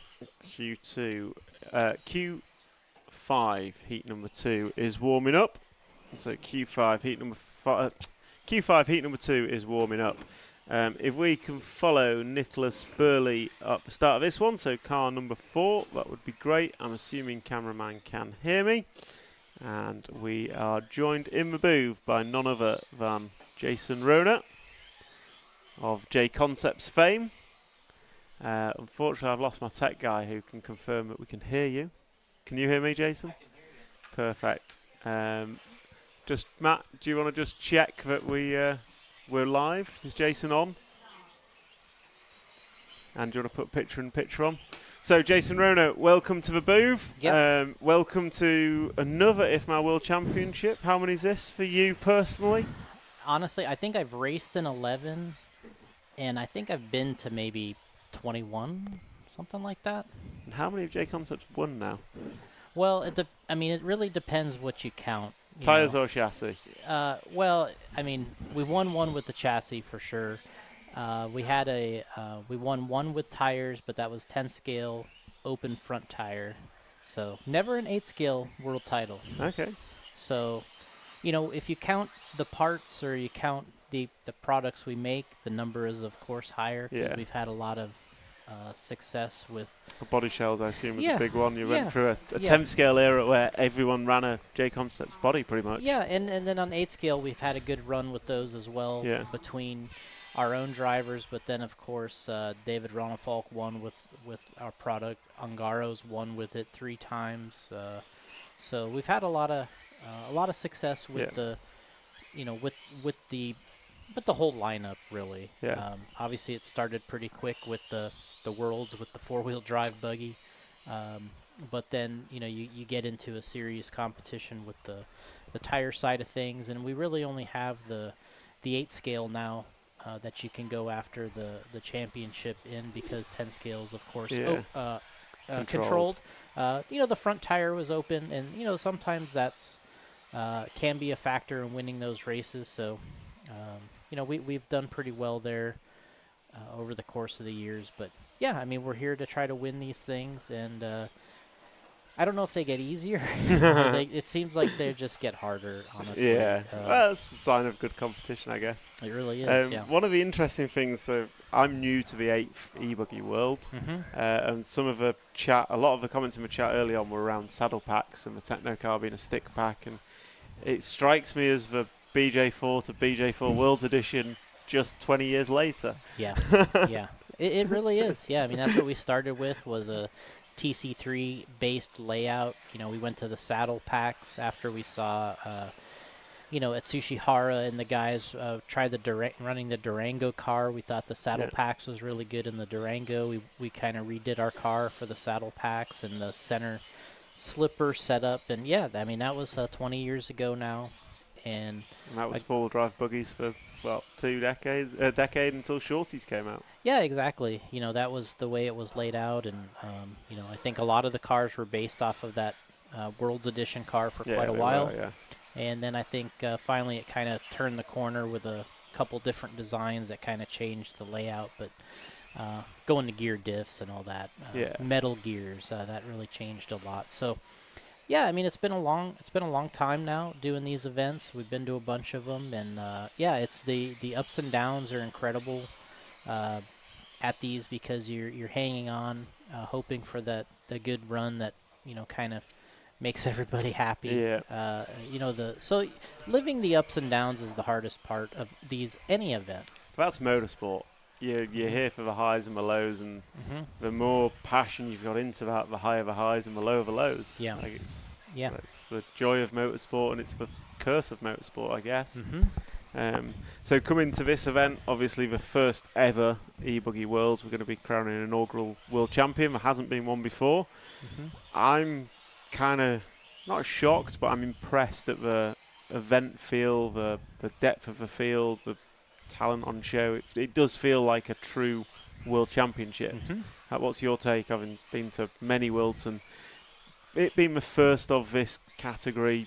Kind of, has it started with a bang, or do you feel like there's people missing? And you know, what I think is, I think it's been a really good event. I think this has been worthy of being a world champion for quite a while. I think it's an emerging class for us in the United States. People love e-buggies because the simplicity of really not needing that that mechanic or that expert in the engine department. If you have reliable electronics, you can do the racing by yourself, similar to the 10 scale that we do. So what it does is you jump the car size up.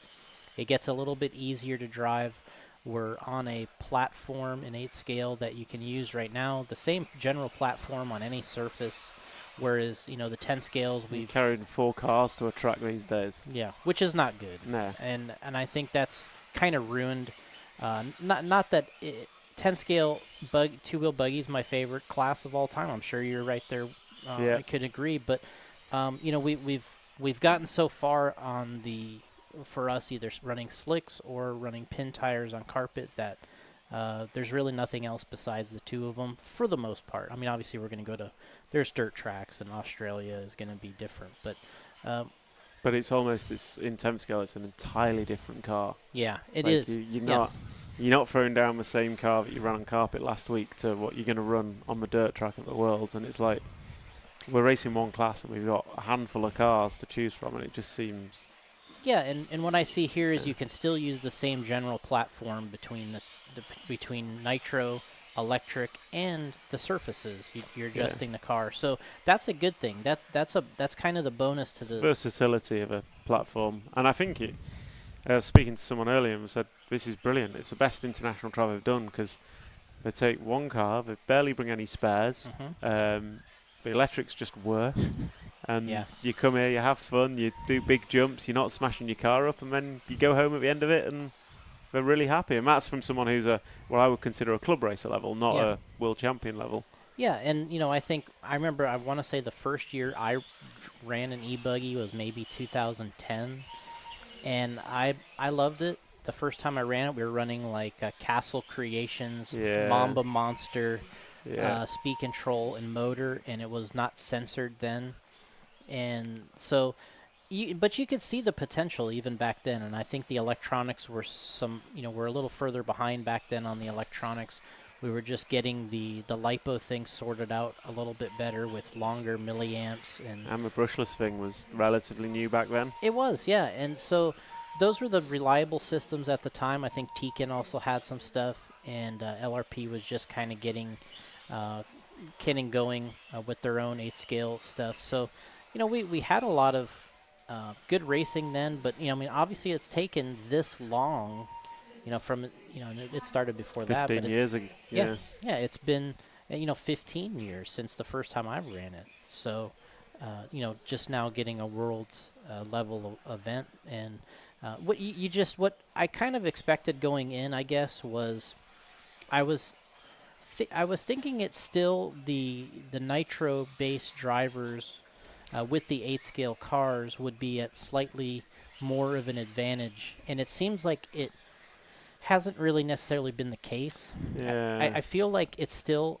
especially with this condition, I think is really more than anything, is it's favoring the driver that maybe has more 10 scale experience and skill. So we had this discussion earlier in the week, and I put Marcus and Mikael as very much electric racers. Yeah. And then you've got Ongaro, who you can't really say is he is competent at electric. He's a world champion, but he's a nitro racer at heart. And then Rona Folk is where do you go? Boots is nitro, Canas is nitro, and it's for me it's the intensity at which Mikael and Marcus race. You watch the EOS series, 10th Buggy on carpet is so intense. Yep. And they seem to have brought that intensity to 8 scale. Yeah. But it's the duration of a 10-minute final and that different view on I've got to make 10 minutes, not 5 minutes, which I think is going to be really interesting to watch it play out in the main final. Yeah, I think the only thing that I see here is I almost feel like the 5-minute qualifiers isn't long enough. Like I feel like maybe there could be given like a little bit more time to the qualifier and less to the warm-up perhaps, just to make it, because I think they have a 3-minute warm-up and then a 5-minute qualifier. Yeah. So, so it's I mean, it's nice for the racer to get 3 minutes of warm-up, but I almost feel like we're missing a little, just either catch-up time or, a little bit more room. And I think yesterday, I don't know if you were there, but there was a meeting around, an open meeting IFMAR put on. Okay, gives you ideas. This is the first one. I don't think they've done bad. There's no major complaints, major drama. There's a few where it could be better.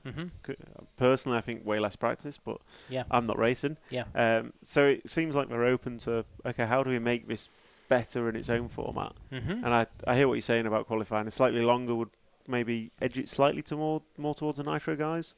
Well, I think it'd just be more exciting too. Yeah. Like I think I catch myself up there where it's like, 8 or 9 laps just doesn't feel like enough for me. Like I want to see the fast guys go a little bit longer. But maybe that is the electric side of things, and I think that maybe we get into the 10-minute finals. If that changes anything, it'll be interesting to see. That's for sure. Yeah, it's that's something we haven't really done yet, other than some of those practice sessions were 10 minutes. But yeah, it changes things a little bit. I still think it's going to favor whoever's in the top 3 qualifiers are probably the guys that are going to win most likely. The fast guys are always the fast guys. They're always going to rise to the top, no matter what the rule says. Yeah, so that's the situation, and I've enjoyed this. Obviously, I think it's going to take some while to generate the same type of interest that you might have in maybe the 8 scale nitro worlds, or I think 10 scale does do pretty well with the coverage and the demand for people to watch it towards the main events. I think people get interested in it. I think the nitro seems to do the best for the whole event overall, probably for the viewership. It seems like the viewership, I think, for the nitro stuff is probably the best. From the outside looking in at the, just people commenting, people being excited. The engagement. Yeah. And then at this point, at this, I think the engagement's going to pick up, and even the viewership and all that, I think, will pick up towards the finals. I think come the finals, it's going to be exciting. I think for me, it's a cool track. The drivers are on it. I can't see there being 3 clean finals. Yeah. I don't mean that from takeouts. I just mean people are going to make errors, even if it's brushing a pipe and opening a corner up, or just getting on the dust because they've blown a landing or something. I can't see 3 clean finals. I might be wrong on that. I'm known to be wrong, but yeah, I mean, that for me makes it exciting. What the interesting part here is you're going to have, we kind of have the Marcus being the younger upcoming guy that's going to take the TQ. These situations do happen where the timing is right. So coming into his own, coming into his peak or his ultimate speed, and the timing works out where they get a world championship on the condition that favors them, in a class that favors them, in the peak of their racing. That's when you really have to capitalize on trying to win these things, because inevitably they don't always not always on a track that favors you. Or, you know, you have to hit it right. And he seemingly is in the position that others have been in the past, where it's there for you to capitalize on it and get that world title, and then everything will change for him. You know, he's already a well-established racer. He already has a lot of the support, the sponsorships, these days the salary. But I mean, you're talking about once you win something like this, it can change by you're an IFMAR world champion. By 3 or 4 times your current status. Your status goes way up. So that's what those guys are striving for. And then you have Orlowski, who just seems like he's right there. He's kind of in the thick of it. He's the only person that, through control practice and all qualifying, he's never been outside of the top 5. Yeah. The consistency is impressive. Yeah. And when I watch him, to me, when I watch Marcus, he looks like he's going fast. Like, I get the speed. When I'm watching Orlowski, I'm like, man, he's just kind of really managing the tightest lines possible. He's just being really smooth and consistent and getting the downsides and kind of really an efficient style, which when you're watching, I'm like, hey, looks good, but it doesn't look super fast to me. And man, he's really doing extremely well with that.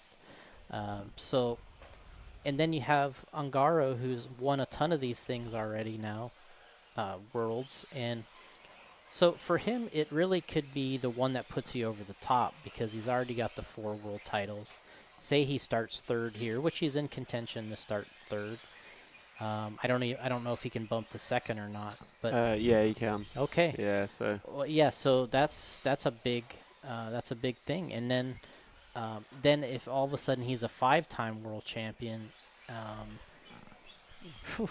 You know, now we're across talking 3 classes. Yeah. Then all of a sudden you're thinking, all right, well, it puts him into another category. He needs to go and do some on-road. He's already in an amazing category of a racer and accomplishments, but he wins something like this, and now all of a sudden you're bumping that up even more, which is so. Yeah, there's a lot of storytelling there with those guys. Then we got sort of the outside looking in, the Rona Falk right there. Also, he would like to add something else. Juan Carlos he's kind of right there now too. Yeah, Canas has been quick today. Rona Falk's fallen off today. Obviously, the track's changed with the rain overnight. It's kind of gone. I don't know what guys are telling you, but from what I hear, it's gone slightly slicker, but the racing line's narrowed. It's like you come off that now narrow line and you're no grip. Well, the interesting thing is, I think a lot of our drivers from the United States have been struggling, and especially with the conditions and practice and seating in our first day. But today with the rain, I know Mayfield's cut essentially his deficit in half. The difference between TQ to him, he said, was 12 seconds. Now it's 6. So and he said that. So he's cut his deficit in half between the top guy and himself with the track condition changing. So, now all of a sudden it's really kind of shows you how the conditions, when they change and they can favor different drivers and who's making the right call on the tires. And I think one of the best things that happened so far on making the call on tires was when Clement Boda got his run. He got a really good run in the first round this morning. Yeah. And then they took the tires off of his car, and between Boda's pit guy, that's Sebastian. Is that who it is? Sebastian, yeah. Yeah. When he asked Brent, hey, do you want to just run these tires on Marcus's car? They took the tires off of Boda's car. That's why Marcus was on yellow wheels. That's why he was on yellow wheels. So Marcus is T&Qing on hand-me-downs is what you're telling me. Yep. And that was probably the call of the race so far, because it really, and that was the one where he where he kind of sewed it up for the most part, getting the overall. So the call of the race there happening in probably a 30-second span. And it's trusting teammates there. Yeah. Yeah, you're like, okay, let's go with it. And so that that making that call, and that made a huge difference to them. So yeah, kind of some teamwork coming in there, and knowing what's going on, and kind of watching everybody and saying, hey, this is probably the best thing for him right now. Let's go for it. And he agreed. And yeah, now he's going to start out front, which, man. And he's got the luxury of almost an extra practice round. With Q6, he can go off and... Yeah. I've tried to push him into doing the quad, but he says no. Yeah, he doesn't need to. Yeah. But he can still try some things, and if it doesn't work out, he can back it off. And yeah, my feeling on those all the time is it's hard to kind of amp yourself up.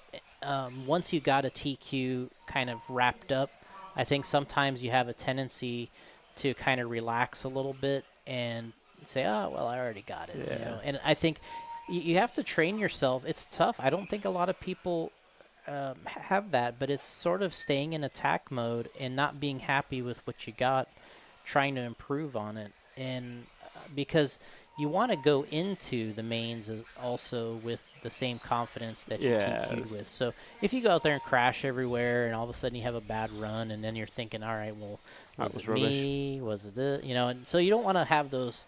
And that's the difficult thing about, you know, racing at this level is your mind is so powerful that you have to stay really strong. And these guys that are these masters of this seem to also be kind of masters of their own psychology. I guess, it's a big part of it. I mean, we don't touch the cars. Mhm. Everything we describe is what we see. Yeah. And it's like, having done some full-scale motorsport, you can feel as well. You can feel what the car's doing. Here, we describe it as feel. You feel like the car's doing this or that, but it's only ever through your eyes, and your eyes can play tricks on you.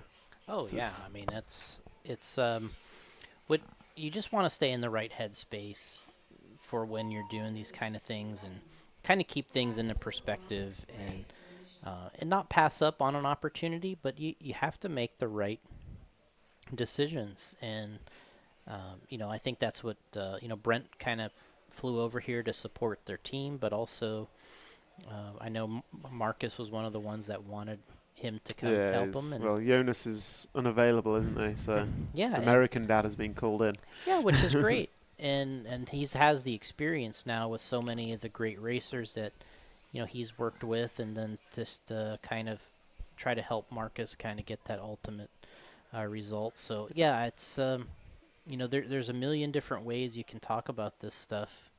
Obviously, we've kind of all done it over the years, but you know, I'm enjoying this. I wish, you know, the difficult part is, you know, now on a year like this, we have 2 worlds for us that we have to attend. 10-scale worlds as well. And then, so it kind of, it actually makes things really difficult for us. So, you know, we were really nobody ever really consulted. I don't think the manufacturers or certainly didn't consult us if, you know, hey, how do you feel about adding more worlds, right? Like, it's just like, oh, all of a sudden there's a new one, and the racers, of course, are going to be there because there's bonus opportunities. There's World Championships up for grabs, and then all of a sudden we have to add, you know, a huge amount of time and energy to do it ourselves when there's already one that year. Yeah. So, yeah, I think, you know, we had that meeting the other day, you know, they're discussing other events and other things, and it gets to the point where, you know, everybody wants to have events, right? Like, for some reason, it's like the answer to everything is, well, we should have let's have another event. It's like, well, we have 1,000 of them already. So, you know, and it's like nobody's really willing to remove them. They just want to add them. And, you know, especially with a lot of racing for, you know, a lot of race events for essentially as a business, right? Yeah. We have a lot of races where people put them on to have a business. And so in this situation, you really have to monitor that. And I'm still just a little disappointed over the years, and it's not really a big deal for you guys, but we've never had any truck world championships. And I feel like you know, everybody goes in those meetings and they talk about, oh, what's great for RC and what's going to bring more people into it and what's going to do this, and spectator. You know how everybody has this dream, their own dream scenario. But I don't think that anything, you know, trucks have probably hold the lion's share of all sales of RC cars, right? Like, so it's like in the hobby in general, trucks are massively popular, whether it's and we've have classes, but they're never accepted as something like this. And and it's not that this is the time to add another race, but it's over the years, it seems like even when they were the most popular and the best sale items, that they never, they never really got considered. And we have a lot of classes that are worlds that really don't represent hardly any sales on RC whatsoever. Yeah. So it's like you can't even go on, like, say a big thing is like A-Main Hobbies, whatever. You can't even go on there and buy some of these cars that they have world championships Historic for. classes. Yeah, like they have these things so yeah, that's been a little frustrating over the years that we've never added some of these things that are actually popular hobby-based, that represent a lot of sales in the business. And, an e-buggy right now is certainly doing well and popular for us. It's growing. So that's a good recognition on their part. Can I ask a question? Yeah. Has there ever been any talk of an RC Manufacturers Association to kind of bring the manufacturers together in the way you're kind of talking, and maybe put some pressure on IFMAR and EFRA and RAW to try and drive things in a commercial direction as well? We have a little bit, I don't know. I mean, you've been to a ton of events too, and we've done a bunch of these meetings before. The one I really remember that was probably the largest one that we ever had was in Argentina. We had a big meeting of the manufacturers. I think it was mostly all manufacturers. And at the time, the discussion was everybody there, I would say there was at least maybe 20, 25 people at this meeting. Across chassis, tire. Yeah, and everyone was really frustrated with the event being in Argentina. That was where it started from, because we had so much trouble with customs and getting product into the race. We really just went to the airport, straight to the track and the hotel, and we walked across the bridge to the track. And it was hard to get our product in the country from the airport, and the manufacturers were really fed up. They wanted to really start there was some talk of really just starting a whole world organization based, run by the manufacturers. This is in 2012. That was the big talk, was, hey, should we just say the hell with it and let's just start our own organization and just run world events where we think they need to be and where they should be, and have, hire the proper race organizers, hire the right track, and just kind of set it in our own direction that we thought was the best for the hobby and for the sport. And it honestly was really productive for maybe a year or two. Like, there was a lot of good discussions, and then it just completely fizzled out. Just completely. I guess you go back, I don't know what was worlds followed that, but you go to a good event where those issues disappear and yeah, people have a short memory. Yeah, absolutely. And do I think that's a possibility? I don't know that it will ever happen, as much as it would probably, really make some changes that could be beneficial. But I don't think that anybody wants to put the amount of effort in that it's going to take to pull it all off without having someone that is essentially hired to do these kind of jobs. Yeah. So what you have to be able to do is say, as a group, everybody has to say, all right, well, now you have this organization. Now you have, hired people that you can hire in these positions to decide some of these things, these certain items that. And then you kind of leave it at that, and you let them kind of run with it, and they're paid by the manufacturers to kind of run with this stuff. And there was a lot of great ideas. There was a lot of, and it was pretty condensed, if I remember. Like, it was fairly agreed upon across the board, right? Like, it wasn't, attending the meeting yesterday, there was still, I mean, they didn't really give anybody an option, essentially, to change anything. They were just letting us all know what was going to happen. Like, I didn't really get the feeling that it was like, hey, we discussed this already, it's going to happen, and then everybody discussed it, but there was really no changing it. Like it's already. I misunderstood. I thought it was we've done this event. What's your ideas on how we could improve it, and what do we do next time? Yeah, I never really got that feeling. Okay. I was like, hey, we've already, it was more I wasn't like, there, so. Yeah, it was more, to me, it was more like, hey, we've noticed all these things, and we want to make these changes, which was all good. All the notes they had were good, but I don't think there was really there was never like, do you think... What do the manufacturers think? What do the media think? There was no voting. Yeah, there was no voting on anything or anything like that. It was still like... It was mostly just a gathering of some thoughts like, hey, the event now is 5 days. Should it be 4 days? And then, JQ says it should be 3 days. And then there's a little bit of fighting. JQ disagreeing? And then a little bit of fighting over that. And so that's the kind of thing that we hear. Yeah. We talked about the batteries, the motors, and that was some good stuff that I didn't know. Tim Caparel, who was over there, he had a lot of information about battery talk, and there are some things that they were great ideas, but they certainly weren't options, I didn't think. They were more like, hey, this is what we're going to do. And everyone's like, okay, Yeah.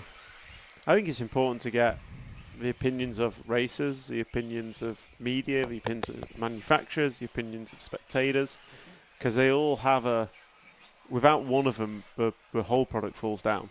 And ultimately, I don't believe any of us should be fighting for a bigger slice of the pie. We should be fighting for a bigger pie, because I think we have a hobby, a sport here that is sellable. Like the format lends itself to great social media content. The amount of races we can do, the accessibility of it, but we sometimes don't think big picture. We think what can we do for our little slice, and it is all important. Is you can have this event, and if there's no one watching online, there's no one buying stuff, it falls down. Yeah. You can have this event, and if no one turns up, it falls down. It's got to bring every part of that, and most bits won't necessarily all agree. And it's, I guess, the role of the governing body is to give the best solution for the whole product, not just the best for a manufacturer or the best for a racer or a best for the guy sat at home. Yeah. It's interesting when you're in those meetings, because what ends up happening is the manufacturers talk about these type of things, and it's like, all right, well, let's talk about the batteries. It's like, okay, so we got a long battery, we got a 4S, tall battery, then we have saddle pack configurations, and now we have a mid shorty, and then we have ones that aren't as tall as other ones, and it's like, so should we start limiting how many battery configurations there could be, so that it's a little more simple? And then you hear the battery manufacturers are kind of like, no, we think it should be open, like you should be able to make any kind of battery you want. It's just kind of like, all right, well, everybody has sort of like their best interest. Yeah, of course they do. Yeah, and and they talked to Nicola and I about tires, and it's like, well, we don't think you should be able to sauce tires. That's a rule. There's no tire sauce. And then that brought up, it's like, well, you can't really even check for this stuff, so it's like, they're like, well, we just don't want it to happen on the premises. You can sauce tires, but you have to either do it outside the fence or at your hotel. It's like, all right, well, so there's not really a rule. It's just the rule is you can't do it here. Right. So in a lot of this stuff comes up, and sometimes the answers are, they're like, it is open tires, right? So that's the classification. They're like, but it's no sauce. And then it's like, okay, but it's only no sauce here. Yeah. So sauce isn't something I've heard anything about this week. Yeah, it's just, I think Just it's not because even it was mentioned. only loose till now, right? Yeah, Like if it was loose like this earlier, it would have been happening. Whoever TQ'd would have been saucing, right? Right. That's usually what you hear. And then here's a question for you.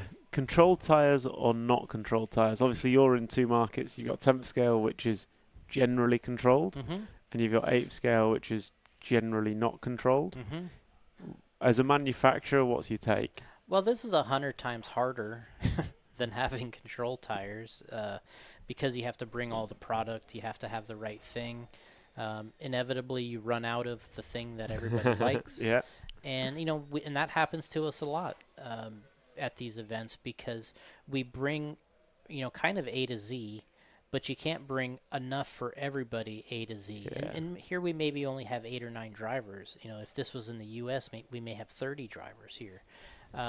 So that would not necessarily the usage, but the amount you'd have to have on hand would be ridiculous, massive. And we've done that. And you got a trailer, you have a van. That's usually what we go to with at the races, is a van and a trailer, because that's the type of, you have to have these different conditions ready and available.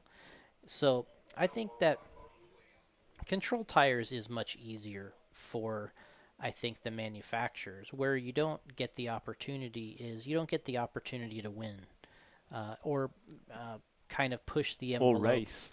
Yeah, push the envelope. You don't get the opportunity to have the best thing on that day that helps you win. Yeah. That's how we used to do it in the 90s. It was all open tires, and it was fun, but it was also very difficult for the racers and the drivers. And I think we were a part of, when I was racing, we were a part of what changed it for IFMAR, because we started, back in '99 when we did the Worlds in Finland. We brought quite a few different tires. They were new. You say we, that was Proline? Yep. Back in the day for you? Yeah, so we went there. Scott Hughes and I traveled there, and we brought a bunch of new tires, ones that you couldn't buy, different compounds. And I think that, and Losi had their own different tires and different compounds. And that was just a continuation of the way 10 scale worked back then. Yeah. That's how it was run. Masami started it before that with his own 2.2-inch wheels, and anyone can have the tires, but no one's got the wheels that fit. Yeah. So I think that was the, that was the end of it. Once we did that race in Finland, and I think there was some controversy about some front tires, and I remember some people stole some tires from us because they wanted the front tires, and I think some racers and maybe general people that attended felt like they just didn't know what to do at all. And then I think that kind of, at least in my impression, was that's what caused IFMAR to say, all right, maybe there is a better way to do this. Maybe we'll go to controlled tires. And I think if you're racing and you're driving, I think it's the best, because it gives you one less thing to worry about. Yeah. But it's also the hardest for the race organizers to do, because now they have to take on all that work. Yeah, they have to tire compound, tire sales, tire area, all that stuff. Yeah, and it's a massive amount of work for them, and they have to purchase the equipment. The race has to buy the tires. They have to keep them on hand. And, I know we've dealt with a couple controlled tire events at the Worlds, and everybody goes, okay, so we got 9 runs on the track. If you run, new tires every run, that's, this amount of tires times this many racers. And, okay, we need 3,000 pairs of tires. You know what I mean? Like, that's the number. Like, or some, whatever the number is, that's what happens. And then they have to get all those tires. They have to figure out how they're going to pay for them.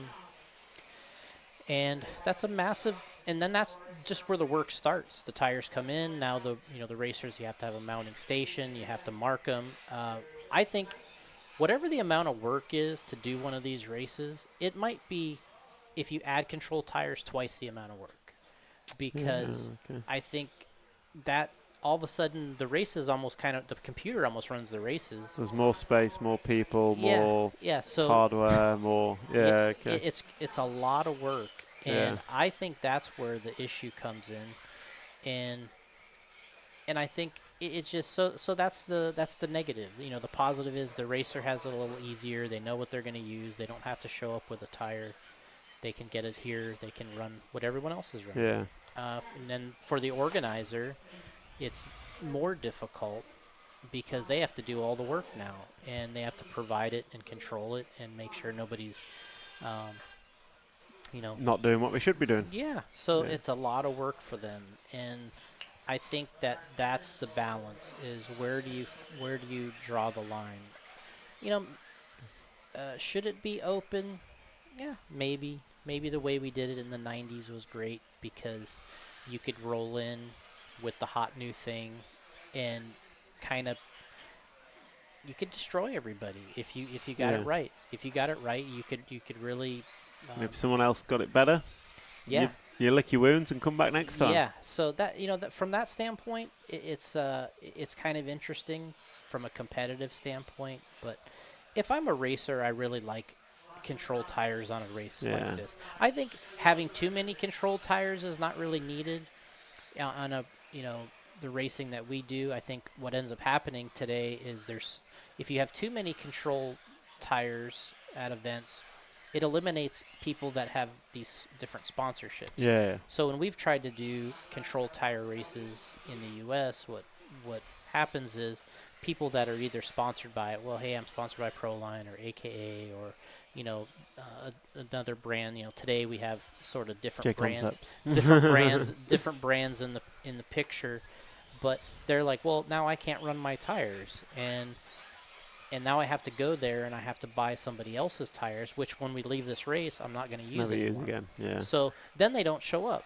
So our control tire races do worse than our open tire races because of those. So despite it being potentially easier for racers, they still vote with their feet and don't go. Yeah.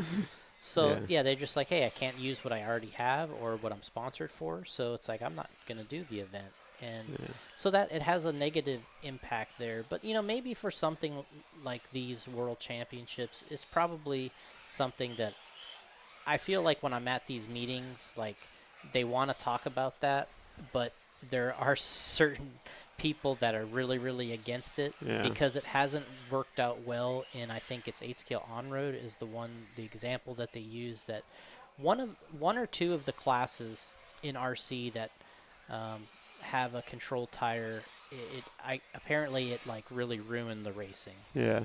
I think this might be 8-scale on-road, and they hurt dramatically, and everybody uses that as an example, and I think that's why this one remains open. And but from our standpoint, we will deal with it either way that they want to do it. We still support our guys. We'll be in Australia, even though it's a. But I guess for you, you're more than just tires. Yeah. J Concepts is a brand. It's almost a support function. Yeah. It's accessories. It's body shells. It's everything that supports a racer to compete. Yeah. And tires is one of those products that are in your lineup, I guess. And that's the way we look at it, is we want to support our drivers. We want them to feel like we're involved, that we don't want to just detach from the situation and say, hey, well, you're on your own, buddy, Yeah. So we like to come in and we like to provide these things. Over the years, we talked about guys like David Rona, Ungaro, guys that have won worlds with some of our products, in addition to them having other sponsors for tires. Yeah. And we see that, and we thank them for that, and we try to make it better, right? Yeah. So not only our guys that race everything have a better product, but then they have access to use some of our better products too. So that's what we use it for. Cool. All right. I think we're going to wrap up there. Yep. Try and cover some of the heats. I appreciate your time, Jason. No problem. Thank you very much. Always good to talk to you and hear your thoughts. Yep, thank you. And thank you very much. We appreciate you guys doing this. Catch up with you later. Yep. Cheers. Okay, sorry about that. Not interruption, I'm not sorry. It was good to have Jason in the booth and chat to him. We are now on the back end of heat number 5. Martin Bayer is leading Ricardo Monteiro, Julian Oliveiras, Pedro Gomez and Patrick Bremsteller. So Martin Bayer is your leader. He's just crossed the line and we are following. I can't quite see the number on it. Whoever it is, they are upside down. And look at this. I'm going to get a replay of that because I pressed the mark button. Did I press it at the right time? Text done me over. It's all gone black. But that was the 11 car of Holger Like crashing. And we are back. Someone turned the lights back on. And here is Holger Like. So as these guys coming into their finishing times, I'm going to have a quick look at what they were doing yesterday, just to compare. So yesterday they did a 5:15 as a best run, and today they are looking at about a 5:30. So the track is still not back where it was from yesterday, so I don't think we're going to see any upset towards the back end of round number 5 of qualifying. So this round will run to group number 7. So group 7 will run to group 7, and then we start round number 6 with group number 8, and that should go off at 1 p.m. So we're looking at about 1 p.m. for group number 8 to start the final round of qualifying. And we have groups 6 and 7 remaining here in round number 5 of qualifying. As this one rounds down, we're going to go to a quick VT. You can hear all about becoming an RCTV hero. And we will be back for group number 6 very, very shortly.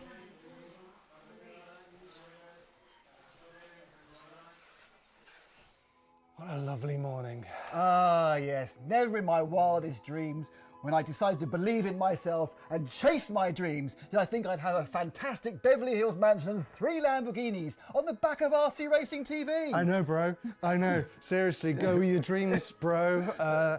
Back in 2006, we looked like this. And look at us now. Oh, passive income, bro. Passive. No, Passive aggressive. Passive aggressive. I'm trying to clean up here. We're talking to everyone. You're in my Lamborghini. We're trying to talk. Oh, you know what the truth is? We have no money. No money. No money. We've got issues. Our income is very passive. Very. It's past. It's passive for him, bro. anyway. Yes, bro. completely. We need your help. Yes, please. That's right, it's an emergency. YouTube told us that 3/4 of you lovely people watching right now are not subscribed to this channel. If you hit subscribe, it helps us grow and create more content and live event coverage for you to watch. So please subscribe to the channel and interact with our videos, and maybe even give us a share. It genuinely helps us. And not just to get paid. We want to provide better quality coverage for you guys, better value for the sponsors, and for us to do that, we just need you to hit subscribe. Easy as that. Or you can be our hero, baby. Kiss away the pain by becoming an RCTV hero. Being an RCTV hero is super easy. You get cool perks and you genuinely are directly helping us bring more great fun content to your screen. You'll also get fun bonuses like special logos when you join our live event chats. We'll follow the cars that you ask us to show during qualifying, a free RCTV sticker pack mailed to you, hero-only discounts on merch and clothing from rcracingtv.com, and special early access to brand new videos. You also get the satisfaction of knowing you're directly helping RCTV reach more people and bring more awareness of our sport to people around the world. Let's grow RC together. Become a hero today. Help us grow and join us on our journey. Hello, Lamborghini Manchester.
Okay, welcome back. We are watching group number 6 warming up. So group number 6 are warming up. Colin Brennan in the chat, would I say two-wheel drive Ford motors ruined two-wheel drive off-road? Well, as one of the pioneers of that, I would say no. I think the tracks have changed two-wheel drive off-road. Actually, my preference would always be a multi-surface track in the UK or a clay track. I think the super high grip, super smooth tracks are making two-wheel drive off-road a bit too intense for drivers like me. And it doesn't really yield great wheel-to-wheel racing. Great for following it, super fast, super intense, but not quite got the wheel-to-wheel aspect. And I think the cars have just developed to suit the tracks, to be honest. I understand why your 100% carpet tracks are popular, because it's less maintenance on the few track crew that are there. So 35 seconds remaining in the warm-up of group number 6. And I don't think the track has dried out enough to be giving these guys a chance at overall round TQs. But we'll see what they open up with.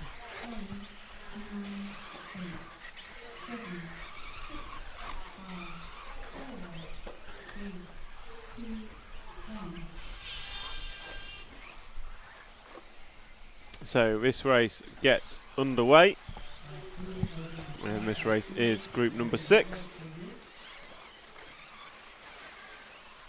So for those of you asking in the chat, we have some information on the car show car. So there is the MP11E is under development and expected at the end of the year. It's not going to be a nitro converted car, it's a full EP car. So the MP11E is due at the end of the year, which suggests to me that the guys here will be running the MP10 rather than the MP11E. And talking of car show, MP10 at the hands of Renault Savoia comes down the straightaway. Car number 1 opens up with a 37.0. So it is slower out there than it was yesterday. So Martin Walanka is going to open up with the quickest lap of 36.5. Oscar Baldo, Jordan Lott, Jared Wiggins, and the one car of Renault Savoia that we're watching. Look at that, 2 orange and yellow cars on screen together.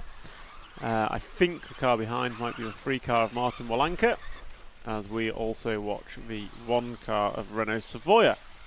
And Renault comes across the line now, a multi-time ape-scale nitro European champion and long-time racer. And he is in the middle of the track now. He's going to come into the quad next.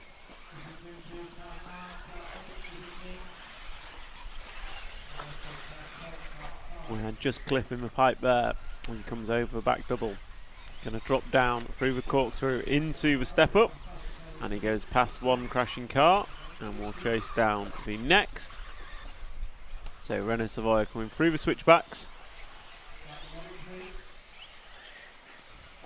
and then down the straight he goes, putting lap number 3 on the board.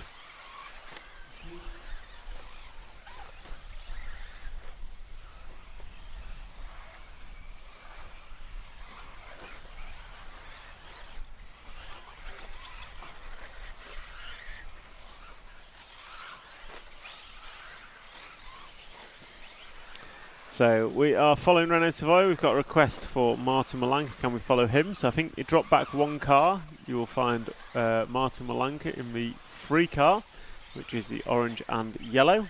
So down the straight goes Martin. So after 4 laps, you've got Jordan Lott leading Jared Wiggins, Martin Walanka and Renault Savoia. And the gap between the 3 of them is 2.2 seconds. So 2.2 seconds separating the top 4. As I say that, Alex Lim jumps into the 4 spot, so joins in that group of 2.2 seconds, now separating the top 5 cars. And forecast time is a 5:33. So they are looking at a best time of 9 laps in 5 minutes and 33 seconds. And let's have a little scout on where that would put someone overall. So, for example, 6th place in round number 5 was a 5:24. So we're still some way off the pace that was set by the top-seeded drivers. Do we know if Associated has any plans to make a new 8-scale e-buggy in the next couple of years? No idea on that. If you're talking years, I'd imagine there would be a new buggy. There's constant development by all the top teams. So they may not officially be working on buggies, but they're always developing and trying things. So we are following Martin Walanka in the orange and yellow. And we'll try and jump to car 2 of Jordan Lott. So the 2 car we'll look for next. He's coming down the straightaway now. Red and white car with black wing and white wheels. Now it's interesting to hear from Jason Rona that Marcus Carup ran yellow wheels because he took his wheels off a teammate's car just after he'd run them and bolted them on his. So Carup actually set TQ on second-hand tyres earlier today. But proves to be an inspired decision, which gave him the TQ of round number 4 of qualifying and allowed him to cement his place as top qualifier here this week in Barcelos, Portugal. Talking about semi-permanent tracks, I was always a firm believer in not having permanent tracks. However, since then, I've come to love permanent tracks, and I actually think a permanent track is really good because when you do just change a little bit every year, you always almost improve the worst bit of the track. So you end up with a track layout that's really good flow, which gives a really good track because it's permanent, and you improve the bits that don't work, so you end up with a really good track. So I'm a fan of permanent tracks. I think they can be really good and deliver some great racing. So as group number 6 comes to completion, Jordan Lott is going to take the win from, no, scratch that. Martin Walanka is going to take it on the last lap. Going to go through with a 5:32.5. Jordan Lott's going to do a 32.8. Then we've got Wiggins and Savoya. They are on a 5:33 and 5:35 respectively. Then we've got Alex Lim, Gabriel Astorino, Hugo Tavernon, Charlie Ware, Roman Lepape and Christian Villas Sanchez. That's a wrap of group number 6. Group number 7 will be coming up next. Group number 7 will be up next, and we will be back with you shortly.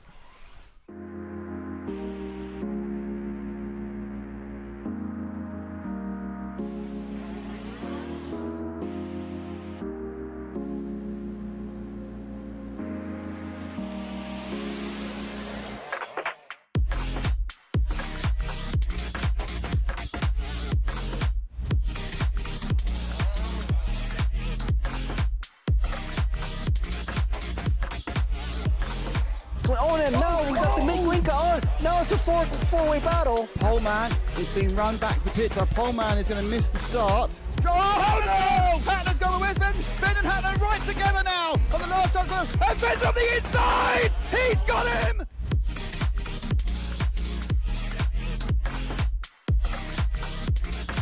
Fantastic display of driving from these 2 drivers who have pretty much carved up the touring car world between them this year. Kobovic made an error, so Kobovic makes an error. Marcus Carup is through.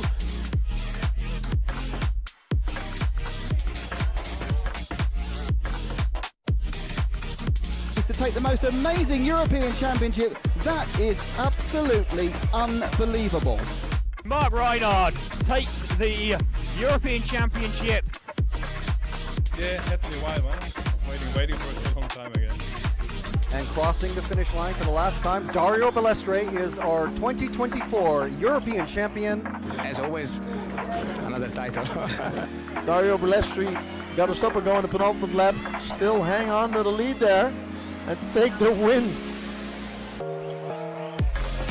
The four-wheel drive European champion for large scale, Van Helmond. And the winner, your European champion, is Juan Carlos Canas. Davide Ongaro, associated European champion, and didn't he deserve it? Bruno Coelho is your champion. Michael Olowski then comes across the line to win the European Championship.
Was that not on live? Okay, looking at the poll. And in the chat, we have a 29%. I think K-Up is now going to win it. Orlowski 22, Ongaro 22, and David Ronafolk 26%. So everyone jumping on my bandwagon of supporting K-Up. I am 99.999% sure he's going to TQ. And now we turn our attention to group number 7, which is about to start. And if we can start with following, I'm going to say the one car of Marco Baruffalo. Let's follow Marco and see how he opens up for this qualifying round with 30 seconds left of warm-up.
So sorry about that, I was chatting away on mute.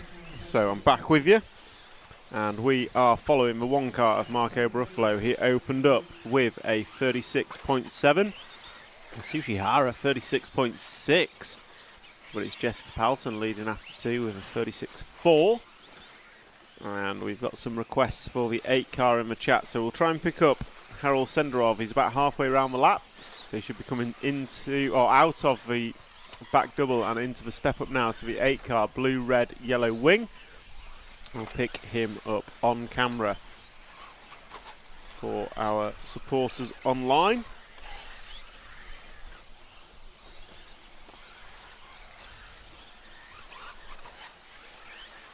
And and that is the young driver Harald Senderov. 3 laps on the board, and it was a good last lap for Harald last time. 36.7 moves him in front of Jessica Paulson. However, Marco Ruffalo goes through at a 35.5 forecast to go 5:23. So, whilst I may be right about not going into the top 3, Marco Ruffalo is looking to affect the top 10 with this run. So the Italian racer, I believe he's Calcio, being helped by none other than Renault Savoia. That time by, and it's a bad lap for Marco. 36.9 is going to drop him down to a 5:26 forecast.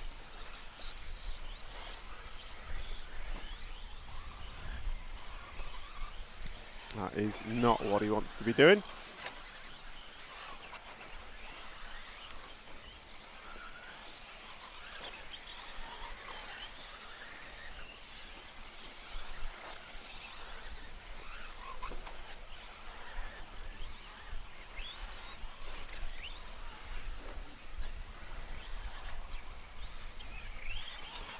So, Stephen Bond, you got a link to your discussion on the Schumacher prototype. I don't have a link to it.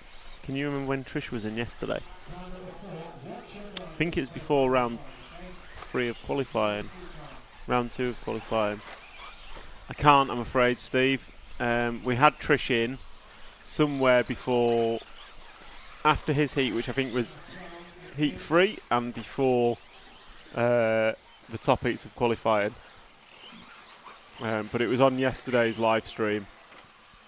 So Harald Senderov was leading this, but it is Marco Ruffalo that jumps in front, followed by Jessica Paulson and Tom Bichou, and we've got Andro Bento. Asushi Hara running good. He's looking at going 5:33 pace, but it is Ruffalo on 5:29, and Senderov on a 5:25 for Ruffalo. And a 5:29 for Senderov. Senderov is going to get himself a very good round score here.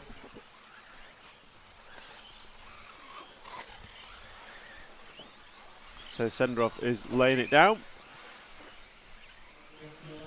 as we watch him on screen going away from the rostrum into the staircase, and then over the back double, going to drop down, climbs down the hill, and then back up towards the stead up, jumps up and down into a double jump, drives away from the rostrum, and then down the corner tabletop. Oh, he's got the double all wrong, gets away with it. And there's just looks like there's a hole starting to form there. The track crew not had much chance to repair the track today. We're getting quick through the rounds. There's been no lunch break yet. So Harald Senderov last time by was a 36.2, and it was a 36.4 for Ruffalo. Those guys are on their 9th and final lap of this, and we will close out with Harald Senderov as he comes round and completes his 9th and final lap, and Senderov crosses the line and will finish with a 5-minute 30.6, and we'll watch Ruffalo as he comes across. The 8 car goes across, not there yet, the 1 car even, not the 8 car, the 1 car goes down the straightaway now. And Marco Ruffalo takes a heat in a 5:26.3. Just waiting for Asushi Hara, who crosses the line now, and then Brian Baldo to complete their runs. What a heat is the start of Nitro. Haha, there is no Nitro at the E-Buggy Worlds. Who would have thought? But don't worry, you've got us laughing. So next up is going to be the start of round number 6 of qualifying with heat number 8. So heat 8. Round number 6 of qualifying is next. We're going to go for a quick VT, and we will be back with all the coverage very, very, very shortly.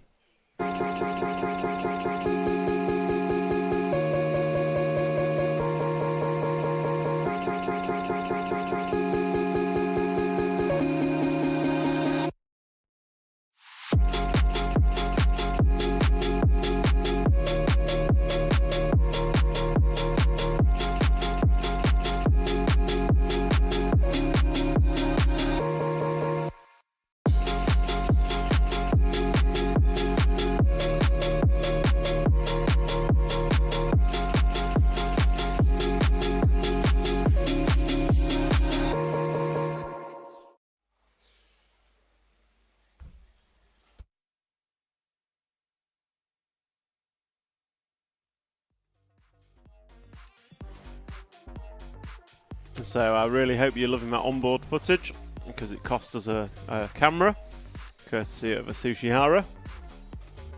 Lefty asked for his lens protector back.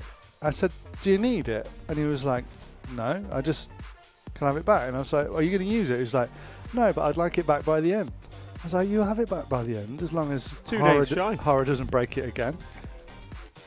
Siri, set a reminder, 5 p.m. tomorrow, to give Lefty his goddamn lens protector back. If you don't get it, Lefty, it's Siri's fault. And yeah, you should, you will obviously be checking out the No Name RC podcast coverage of this event, because they're in the pits giving you an amazing insight into what's actually happening. The lowdown that we're missing. It really complements our coverage, actually. I think the two go hand in hand. I think we should buy them out. I think we should do a hostile takeover. And what we're going to call it, the now named RC podcast. Yeah, we're going to name it. What we're going to name it? The named RC podcast. I'm telling you. That's a good one. Yeah. Right. What have we got in this? I asked the media guys for a printout and I've not got it. Can't. Damn it. Do you want me to go and ask? If we can get it, that'd be really good, but I need it in like the next 5 minutes. And are we... So...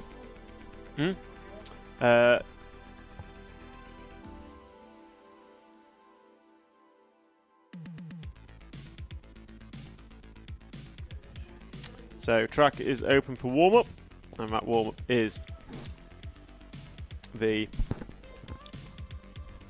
group number 8. And this is where things start to get serious. So in this heat, I think we have, just going to run through the list. I think we've got the Bodas need a run. I say the Bodas, the French guys need a run. We've got Clement Boda with a 5, 6 and a 7. So he's in. He's safe. We've got Noah Ben Mohammed, I'm pretty sure needs a run.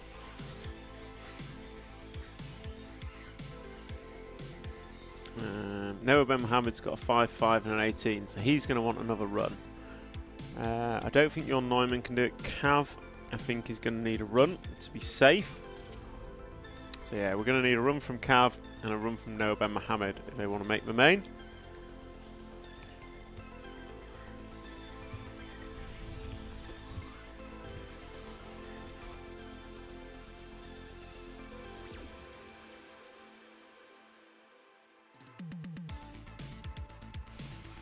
Thank you, Kieran. 4 hours and 2 minutes into yesterday's stream. Ah, perfect. I could get used to this commentary malarkey. I've just been delivered melon, napkins and timing. Exactly what I wanted. So, in the last minute and a half of warm down, I'm going to go quiet whilst I do some maths. And we will switch camera and we'll pick up in just a moment.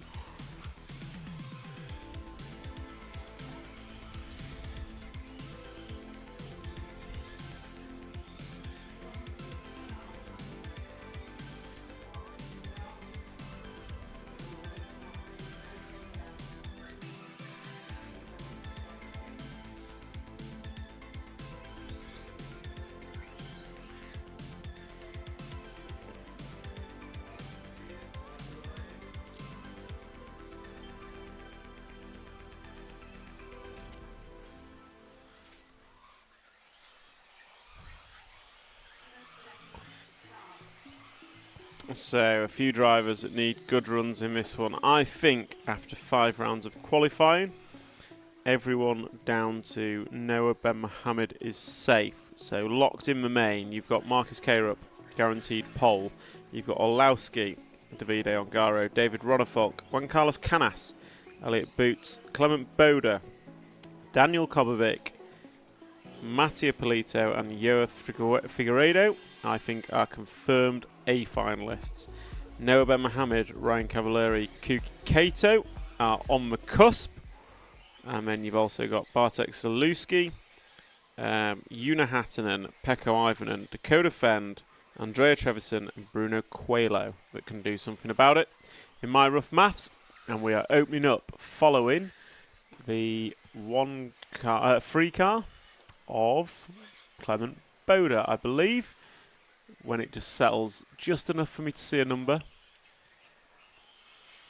So fairly certain that is the free car of Clement Boda we are following. The 5 car, sorry. It's a 5 car of Noah Ben Mohammed, who has got 2 decent scores. He's got a pair of 5s and an 18. So Noah Ben Mohammed has the opportunity and needs a run, I would say. By run, the top 15 will confirm him a place. But if he puts a top 10 in, he can put himself top 7 on the grid. If he can put another 5 together, well, he's still 7th on the grid. Top 12 go into the A main, and then there is going to be a last chance qualifier for 1 more space. So we will be running 13 car A main, 12 plus 1. David Todd absolutely has the consistency with a trio of 11s. However, I just don't think he's got the pace to be making the A main. So Clement Boda opens up quickest. After 1, Noah Ben Mohammed opens up with a 36.2. Juan Carlos Canas has got a 5 and a 3, so he'll be pushing to see what he can do. Clement Boda's got a 7, a 5 and a 6, so he's pretty locked in. So we'll stay on Noah Ben Mohammed because he doesn't need the run, but run will be very, very good. He made a huge mistake not sending Rivkin to this and saving him for Oz. They for sure would have 3 drives in the main, true, but they've currently got 2 in the top 3, so I think they're doing alright. I wouldn't call it a huge mistake. And if they win here and then Rivkin wins in Oz, it would be an incredibly good decision. So Noah Ben Mohammed, we are following down the straightaway and comes into the double. He's going to come into the double triple. Nicely done. Lands it nicely despite looking slightly short. And then he will come into the quad. Goes triple single. Nicely done. And he's looking to go 5.24 pace. David Ronnefolk is slightly quicker, a couple of attempts up the road. And then we've also got Juan Carlos Canas. So what? 4 attempts separates Canas, Ronnefolk, Boda and Ben Mohammed. Bartek Saluski needs a run if he wants to make the 8. He's got a 9 and a 9.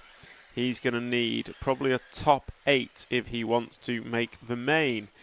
So let's see what we can do. Joffrey, I'm following Noah Ben Mohammed. I'm following the story. I can't really take requests for car follows in the top 3 heats, unfortunately. But we did get plenty of Clement Boda earlier in the day. So Noah Ben Mohammed is driving himself for an A main qualifying position. If he continues this one, the young, I want to say Sparko driver. I'm not getting a nod from Matt. That's correct. Ah, that's correct. Look at that. I actually know some stuff. So let's see. Noah Ben Mohammed crosses the line, 35.8 that time by. He's 1.4 off Canas' lead, and he's half a second behind Clement Boda. David Ronnefolk's had an error in there somewhere. He is 1,000th of a second behind Noah Ben Mohammed. We've got Ricky Burton, Brandon Rose. Bartek Zaluski is not doing what he needs to do, so he is running 7th in this. That will not be enough to put him in the A main. However, he is only, 2 seconds off being able to be in a position that could be A main potential. So we'll stick with Noah Ben Mohammed with I will stick with Noah Ben Mohammed as he comes down. Dino DeMarco, yeah, but most of these guys are European based and will not have to take a week out to come here from America, which interrupts their program. So a lot of Europeans will be home Saturday night, whereas Rivkin would be home maybe Monday or Tuesday. So yeah. So Noah Ben Mohammed is rocking and rolling. He's going to be coming round to start lap number 8, sorry, and we'll give you a full rundown order. So you've got Juan Carlos Canas is leading from Clement Boda, Ricky Baton, Bartek Salusi. Noah Ben Mohammed jumps up to a 3rd spot, and David Ronnefolk jumps up to the 2 spot, so 3 seconds separating those. So let's try and jump to Canas as he's on the left-hand side of the track for 2 car of Juan Carlos Canas coming down the straightaway now. He's chasing down Ryan Cavalieri, another car that needed a run to guarantee his A main. That's not going to happen, so Cav is going to be at the mercy of how everyone else does. Doesn't look like he's going to improve in this round, running round in 9th position.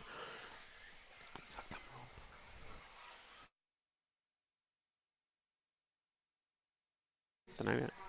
So we are coming into finishing times. They'll be finishing as they cross the line.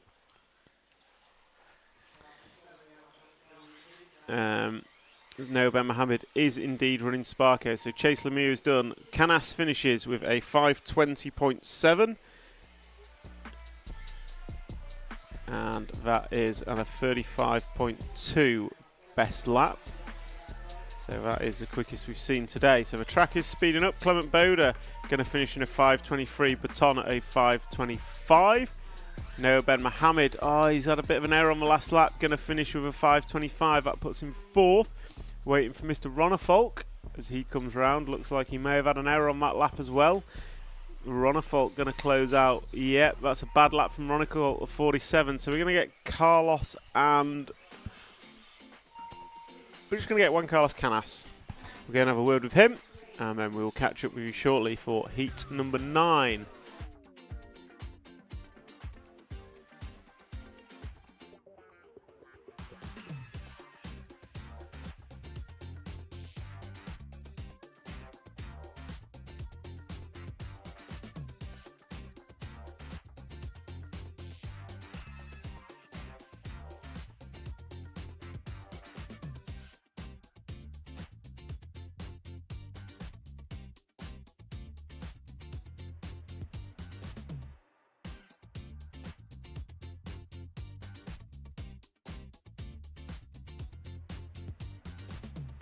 So, group number 8 done and dusted.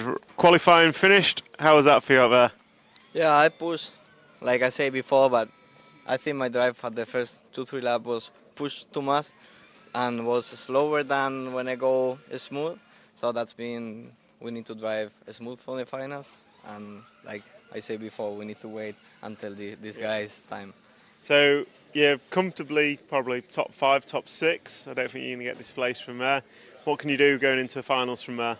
We will see, because we see many mistakes, many crashes. So we have in total 30 minutes for have our best. Also, people will do also their best. But we will see. I think will be fun race for watch. Perfect. Well, good luck for tomorrow. Thank you. Noah, how was it out there? Yeah, it was better. 0 mistake at the run, but I don't know if it's a main, but yeah. It's pretty close. I think you were 4th in the heat. We need to see how these guys do. Hope you can make it. If not, last chance qualify later today. So there's always a chance. Yeah, exactly. Well, good luck. Thank you. So that is heat 8 done and dusted. Noah is on the cusp, as was Ryan Cavalieri. So I suspect one of those two might be at risk, but we'll see what heats 9 and 10 can deliver. I'll nip back to the studio.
Okay, welcome back to the studio.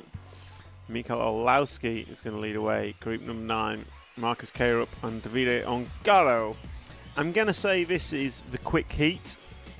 And I say that because Karup's first, Olowski's second, and Ongaro's third in qualifying.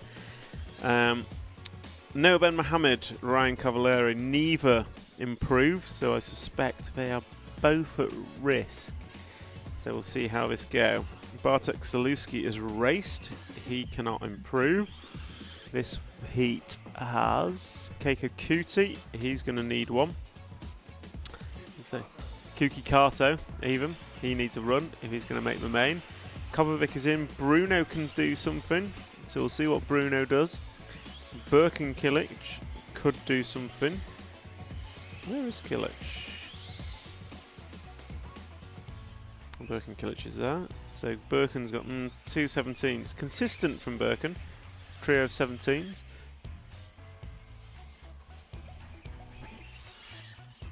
Ongaro, Olowski and Karup are in. Kovacic is in. Mayfield really needs something. So yeah, Mayfield's going to need something really special if he wants to make the main. And I think that really special would actually be a TQ. So we'll see. So what have we got? So hot lap of the day is going to be a 33.230, and the time we are chasing is a 5:20.7. So that is the target times for these guys as they come into the last 30 seconds of warm-up. Let's have a bit of a look at the hairpin as they go round.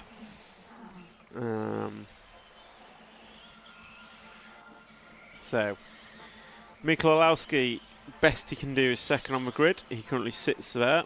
David Ronafalk has not improved.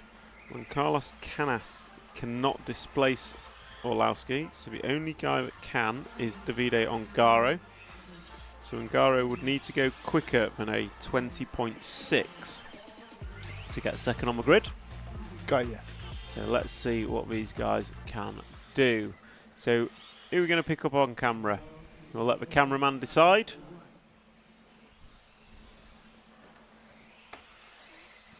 Bruno does need to pull a rabbit out of a hat. He's got an 8 and a 12, so he'd need a top 8 time. Bruno would need to drop a top 8 time to make the main here. And we are following Davide Ongaro. So his challenge is simple. He needs to TQ in a quicker time than a 20.6 to get second on the grid. Otherwise, he will be third. Unless Elliot Boots can do something about it. Bootsy could displace Ongaro if he's to TQ. So Ongaro could drop to the 4th spot. But I think your top 6 are cemented as top 6. And Ongaro opens up with a 35.1. Olowski opens up 35.2. Marcus Karup 35.2. So Marcus is a bit of a free agent in this one. He's got TQ sewn up. He can use it as a bit of practice. I did try and encourage him to go for the quad, but he wasn't so keen on it. Maybe that's why he's a better racer than I ever was. Who knows? So we are following Davide Ongaro, and he is coming through the switchbacks now and down the straightaway. And he is into turn number 1. Oh, he's up on the pipe. He's going to lose, what, half a second there maybe? Last time by the loop was a 35.5. Mikkel Olowski a 34.7.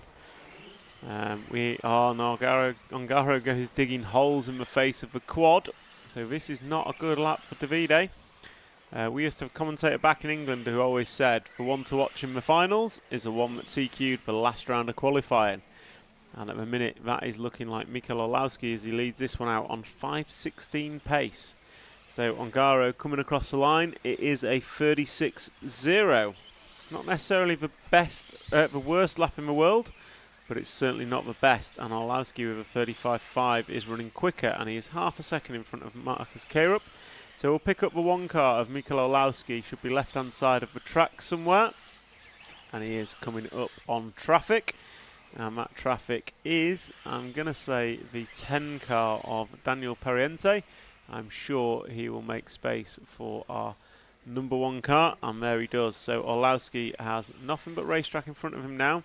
Last time by for Mikkel was a 35.2. Ongaro was a 35.2. Gap between them 1.2. Wait for Marcus Karup to come across the line. There he goes. Marcus's lap was a 35.7. So he's 1.1 behind Olowski. So Olowski's pulled himself out quite a bit of a lead. All he's doing in this round is defending his grid position, which is second on the grid. And Olowski's looking at going 5:16 pace. So 5:16 pace for Olowski. Whereas Marcus Karup and Davide Ongaro looking at going 5:19. And we are following Mikel Orlowski as he goes into the triple single. Very nicely done. His car's looking very, very smooth. You look at his car on track, it doesn't look super fast. You watch Marcus, and Marcus looks like he's driving fast. Orlowski just looks like he's comfortable. We spoke to Michael early in the week, and he said kind of the pressure's off at this event. It almost feels like a hobby for him, which is great. And I think he says that. I think it shows. But maybe he says that when it's going well. Well, it's not yeah. going well. He's not so happy. But it's not. He's not so relaxed. I guess from his perspective, if he wins, he wins. It's great. If he doesn't win, he's never expected to. I don't in this think he'll class, be very happy. Hey, I think he's only going to be happy with winning. I also agree. I also agree with you. You can't. Yeah, he's a racer at heart. He'll always want to win. So we pick up Marcus Krupp in the 2 car, who is about 7/10 of a second behind Mikel Orlowski. He's laid down a 35.1 best time compared to Mikel's 34.7, with 7 laps going on the board as they pass the line. So Marcus Krupp is looking very, very good out there. And was that a recovering? No, it's a recovering number 11, which is the X-ray car of Hampersburg. So Hampus should just open the door and let Marcus go, although he seems to be holding position until he cases the triple and then has no choice. So Mikel Orlowski is running 5:19 pace. Oh, he's only a second, less than a second in front of JCC's time. And then we have Orlowski, then Krupp and Bruno Coelho jumping up the order. So Bruno jumping up to the 4 spot. He is running a 5:20.5. That will probably be enough to put him in the back of the A main. So Bruno Coelho is setting a time here. Good camera work picks him up. So we're going to follow Bruno to the end. And he's getting caught with traffic. That's just completely ruined him. So Bruno Coelho was on the A-main pace and then just got ruined. Don't know who that was, but it's going to absolutely cost Bruno A-main. Mikel Orlowski finishes, goes 5:19.9. Let's see what Krupp can close with. So Marcus Krupp is going to come across the line next. David Ongaro's finished 5:21.0 and Krupp goes at 20.0. And there goes, I think it was David Todd. So Bruno Coelho is going to finish with a 38.4, and that will be understandably frustrated for Bruno Coelho because he was on for he was on for an A-main place, I would say. And Bruno not going to be happy. So we're going to go grab a quick interview, and then we will be back with you shortly.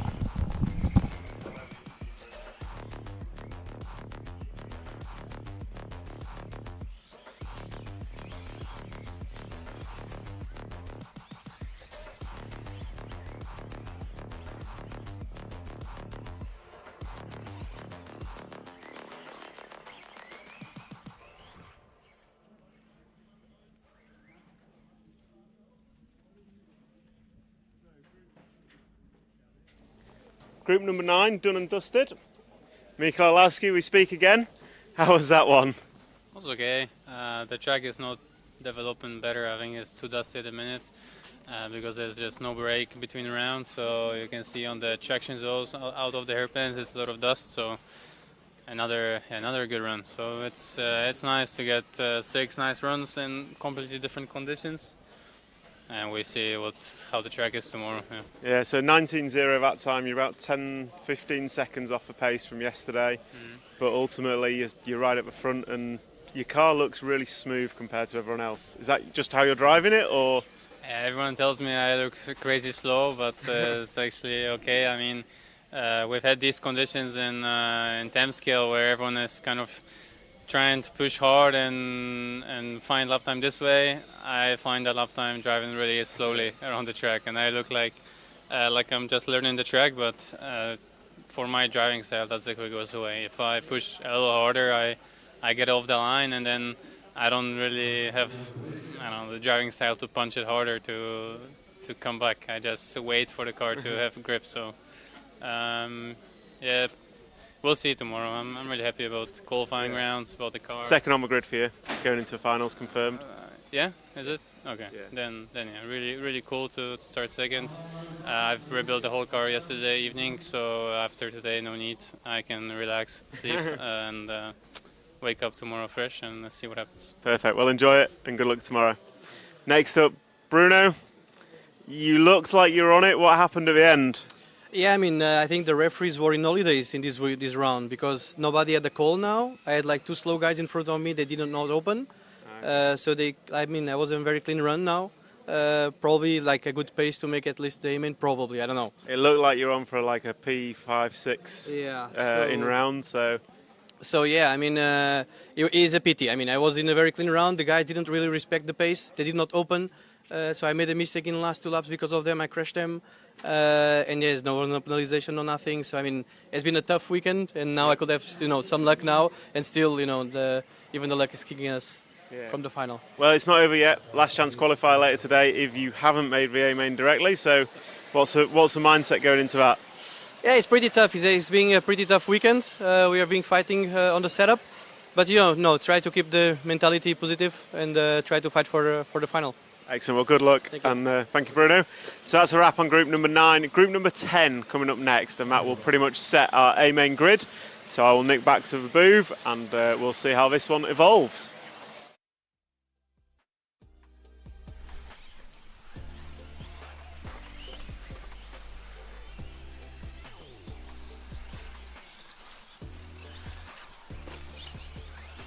So back in the booth, we've got Bruno Coelho. What is right? He was on it. I don't think he's going to make the main now, but we shall see. So Olowski's got a 5:19 is the target. We've seen a 34.7 lap time from him, so absolutely stellar last run from Michael Olowski. Let's see what Elliot Boots can do. Comments in the chat about Americans versus Europeans. We'll never ever solve that one. But David Ongaro is a good shout that we're solving it tomorrow. Europeans go to America and win. It's being solved tomorrow. Actually, it's going to be solved today at Thornhill. That's where it's going to be solved, because if a European can win at Thornhill next year, hang on a minute. I'm sorry, Europe's better. Who won the last American Ape Scale Worlds? Ape Scale. When was it last in America? Vegas, wasn't it? Oh, Runnerfolk. And then what about temp scale worlds? Because they have unique temp scale tracks. What, Ongaro? Oh, well. Okay. I'm really confused. Ashley Patterson, LCQ is on today. It should be on at 5:30-ish. We'll be online for that. We'll get a holding screen up and let you know. LCQ 5:30. Then we've got junior finals after that. Right, I'm going to just have a quick look. These guys are warming up, so you're not missing anything. I'm just going to have a very, very quick look at what Olowski's just done. So Olowski has done a 5:19.9. So that is the target time, and it is a 34.7 hot lap. Bruno is currently sitting in 13th position with currently got a 7th in this round with a 24.6. And what have we got in this heat? Dakota Fend is going to need a run. Big Style needs a run. He's got a 6 and an 18, so Dakota needs top 3 to make the main. Andrea Trevisan is going to need a top 8 to make the main. Pekko Ivanen is going to need a top 9 to make the main. David Jun is done. Bartek Saluski is done. So they're the drivers to watch. You've got and Una Hatanen is going to need a top 9 to make the main. So you've got Una, Pekko, Dakota and Trevisan all with an option on the main, and you've got Elliot Boots who wants to go. If he can get a first in round, he'll put himself 3rd on the grid. 12 make the main, and then an additional one from last chance qualifier. And then do a quick explanation of how the scoring works for qualifying. Basically, there's 6 rounds of qualifying. In each round, the drivers are ranked 1 to 120. Top guy gets 0, last guy gets 120 points. Your best 3 scores are added together. So if you've got 3 zeros, your whole score is 0. If you've got 3 120s, your score is 360. And then once your 3 scores are added together, they're listed 1 through 120. The top 12 make the A final. And then there will be a 13th race from the A final based on the last chance qualifier. Simple, I think. So what are we looking at on track? Someone's commented Dakota Fend opens up with a 39. Dakota Fend 35.9, which is not bad. Although that's his second lap. So yeah, sorry, you are right, Alan. It's a 39 opener for Dakota. So I think Dakota's A main dream has gone. So we are going to follow round the green car of Pekko Ivanen. Pekko has a chance at the main. I think he needs a top 9.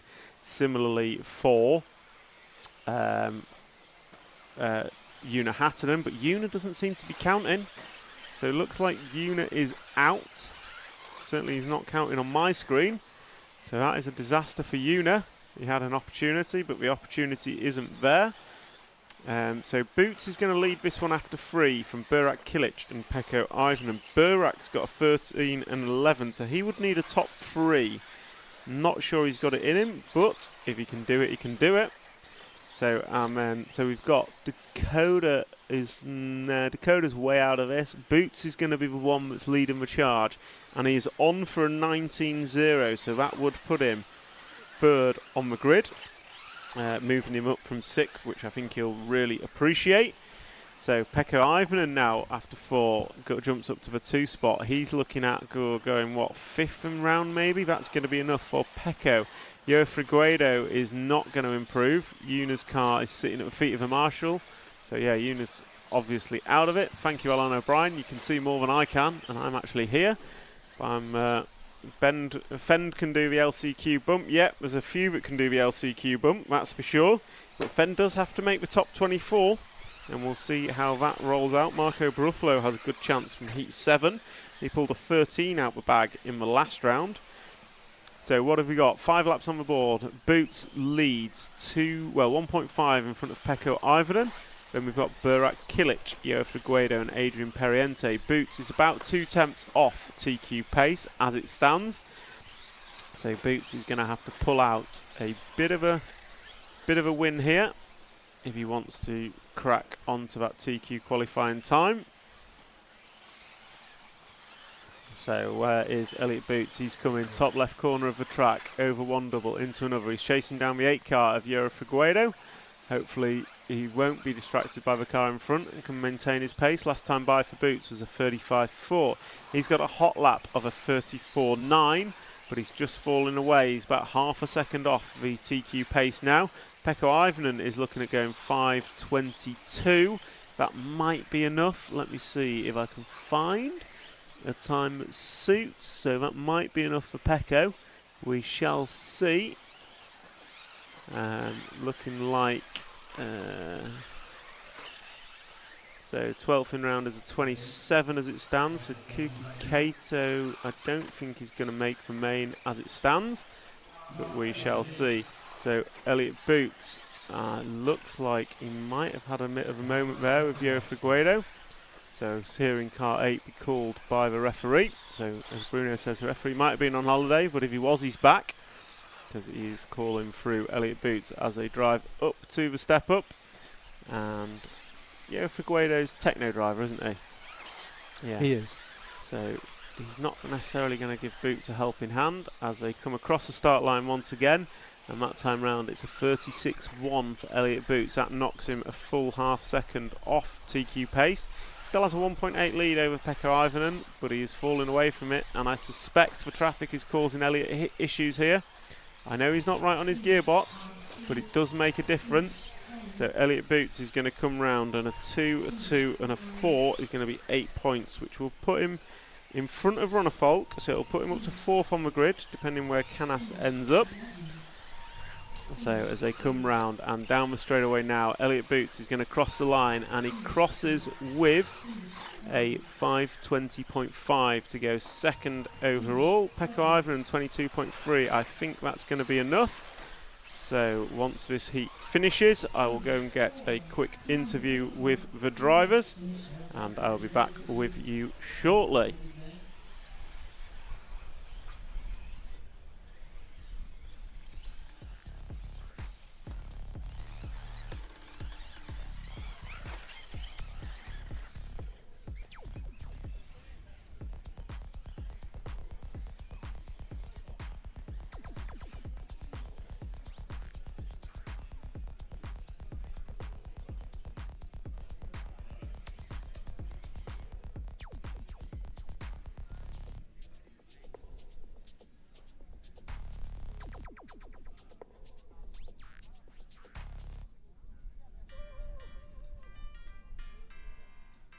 Number 10 done and dusted, and that's going to round out our qualifying. We'll start with Mr. Boots shaking his head as he walks off the rostrum. I'm going to assume the word is traffic. Yeah, usual shit. Yeah. Same guy again. I don't know why they get called through and stuff like that, but I don't know, like, it's so critical. Any half a second here. Do you want me to tell you? I know. I was six tenths off at the end, but you were on pace halfway through. You're fourth on the grid, could have been second. You're a bearer of good news, aren't you, mate? Thanks very much. Well, the next guy I'm going to speak to is Made Remain, so he'll be happy. So going into the finals, obviously half an hour racing, it's going to be fast, frantic. You reckon you've got the consistency and clearness to move forward? Well, I mean, as today, like, everything's completely changed. Yeah. We're chasing our tail a bit today. Other end of the spectrum for setup for us, but I think we finally found it in that last one. So yeah, this time we'll be racing, not trying to get through traffic, so it'll be a bit different. Well, good luck for tomorrow. Thank you, Elliot. Pekko. The driver turned up finally. Yeah. Oh my God. That was a nervous day. I'm so happy to make the main. Oh my God. So I think P11 is it, or P12? P11. Yeah, I was 6th in the last one, so really, really good. So congratulations. What now? A beer, or still working on moving forward in the finals? For sure, a couple of beers. Well, congratulations. Well done, Pekko, and good luck for tomorrow. Thank you. So there we go, wrap up of group number 10. We still have 7 heats to go. It may change. Marco Baruffalo in heat 7 last time put in a good run. So all these guys are celebrating. It's not confirmed yet until qualifying ends. I will nip back to the booth and we'll see through heats 1 through 7, and then we can give you a full confirmation on the final qualifying positions.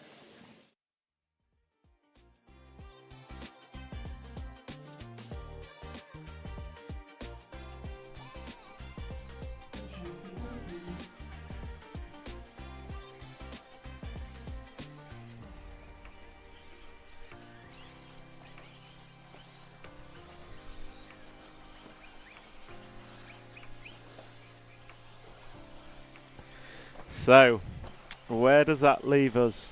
I've got an echo. Right, so your top... One day I'll remember. I won't. You modified your mic technique in the interview, so I need to modify my echo this is technique. Fair. I keep moving my microphone, so Matt can't hear what I say unless he turns my echo on. And when I get back here, I've got an echo, and I'm like, huh? So, Marcus Karup is your pole man, as expected. Mikel Olowski going to close out with TQs in rounds 5 and 6. Wow. That is, he's on form going into finals, assuming the track stays the same, which it didn't between yesterday and today. Well, if it rains again tonight, which it is supposed to, could be good for him. Davide Ongaro going to line up in 3rd. A disgruntled Elliot Boots going to line up in 4th. Sorry about the language, everyone. David Ronafolk, he opened up with a TQ in qualifying, and today has not been his day. He lines up in 5th. Juan Carlos Canas, 3, 3 and 4, so he's had a good end to qualifying. He will line up in 6th. Then we've got Clement Boda and Noah Ben Mohamed, pair of French drivers. Daniel Kobovic is going to line up in 9th. Mattia Polito going to be 10th. Pekko Ivonen pulling it out today. Could have stayed at home yesterday. A 6, a 9 and a 10 to line up 11th. Yo Figueiredo doing the hard work yesterday, and he is going to line up in 12th. Ryan Cavallari is going to be 13th. Bruno Coelho 14th. and Kato 15th will all be battling it out for the last chance qualifier. Bruno ended up 6th in that last round. Let's see if he had. So Pecco did a 5:22.3 and Bruno did a 5:24. So yeah, Bruno was probably a couple of seconds away from the A main. I think maybe wouldn't have made it with Yoa 4 points ahead. He'd have needed a 5th in round. Bartek Zalewski finishes in 16th, David Todd 17th, Andrew Trevisan in 18th. Una Hattinen did not run in the last round, problem with his car, leaves him in 19th. And then we've got Burak Kilic 20th, Birkin Kilic 21, Dakota Fenn 22, Ryan Mayfield 23, and Joey Budon 24. Look at that for the Americans, 22, 23, 24, 25.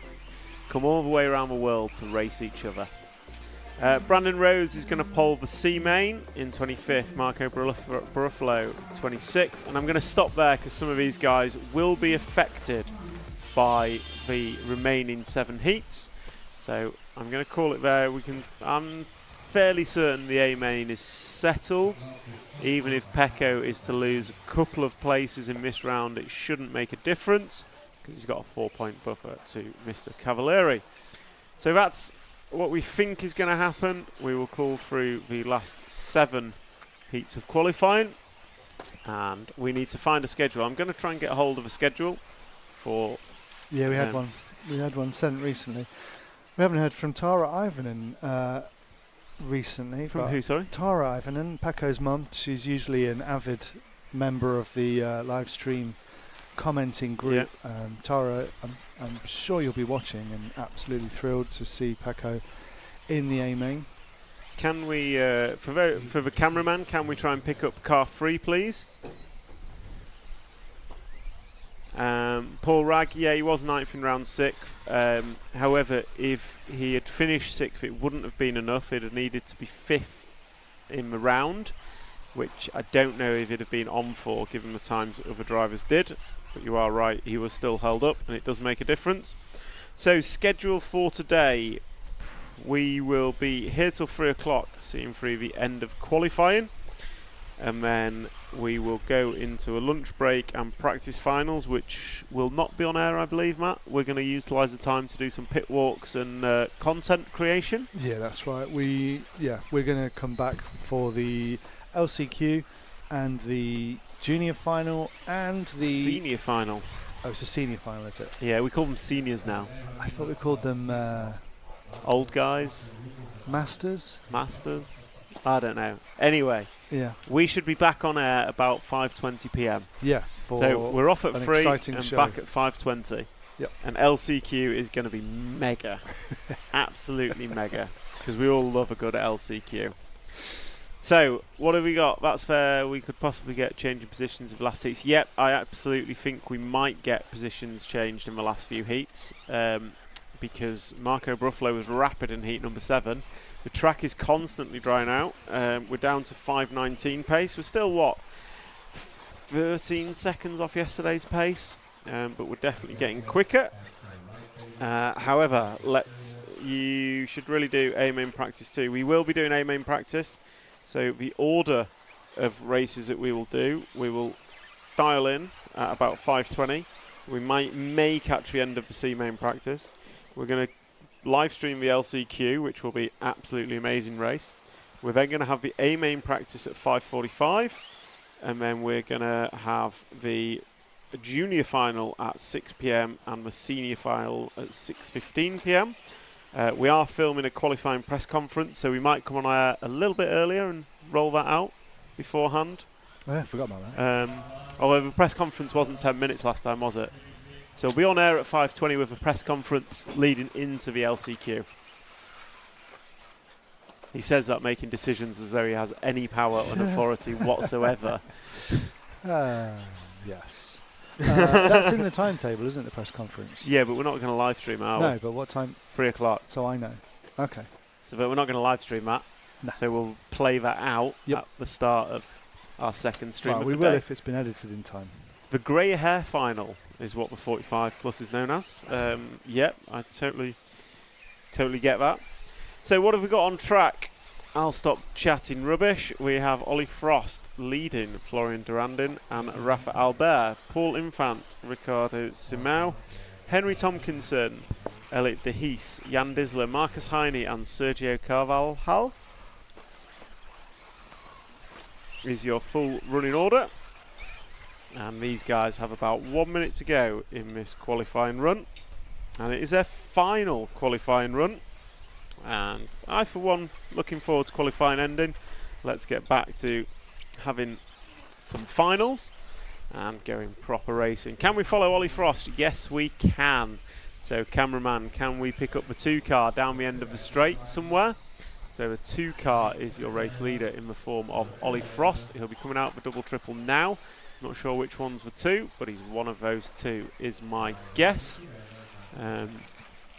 Question to you, Matt. We're getting drone. We're going to do some drone cam footage. Do we need to get that set up for 3:30? For 3:30? Yeah, start of the lower finals. Potentially. Yeah. I thought we'd do it live.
Cameraman, can you just put the camera on the quad for a second, if you're listening?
Okay, that is heat number 1 done and dusted. We're going to go for a quick VT because I need 2 minutes of break. And then we will be back with group number 2.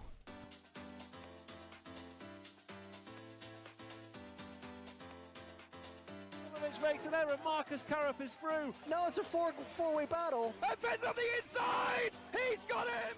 I love RCTV News. There's RC in the background. We're here. Hi, everybody. This is mine. Okay, fantastic. Yeah. So we are here at ETS round number 3 of season 17. Davide Ongaro, associated European champion, and didn't he deserve it? Bruno Coelho is your champion. Today, mamma mia, super happy. It's like a real now. It's like a real.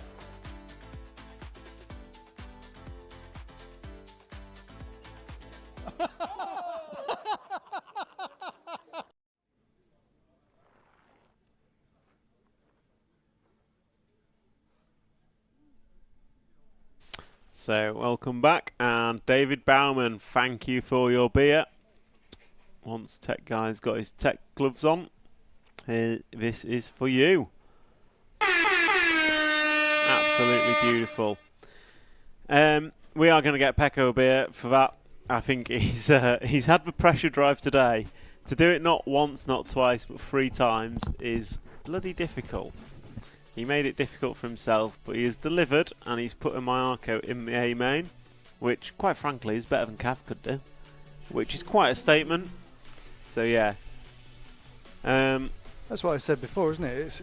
It's possibly partially thanks to Cav. Well, absolutely. We need a new poll. Yeah. Now that we've got a confirmed top 4. Bear in mind, it's got even now. But we need to put Boots in that poll as well. I think your winner is going to be one of the top 6. K-Rup, Orlowski, Ungaro, Boots, Rona Folk and Canas. That's your winner. Yeah. I'm saying. So, group number 2 is warming up. Round number 6 of qualifying.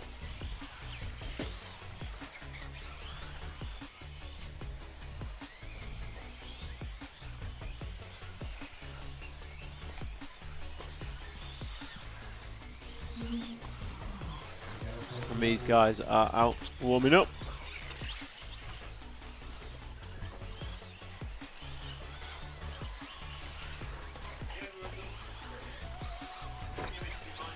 Yeah.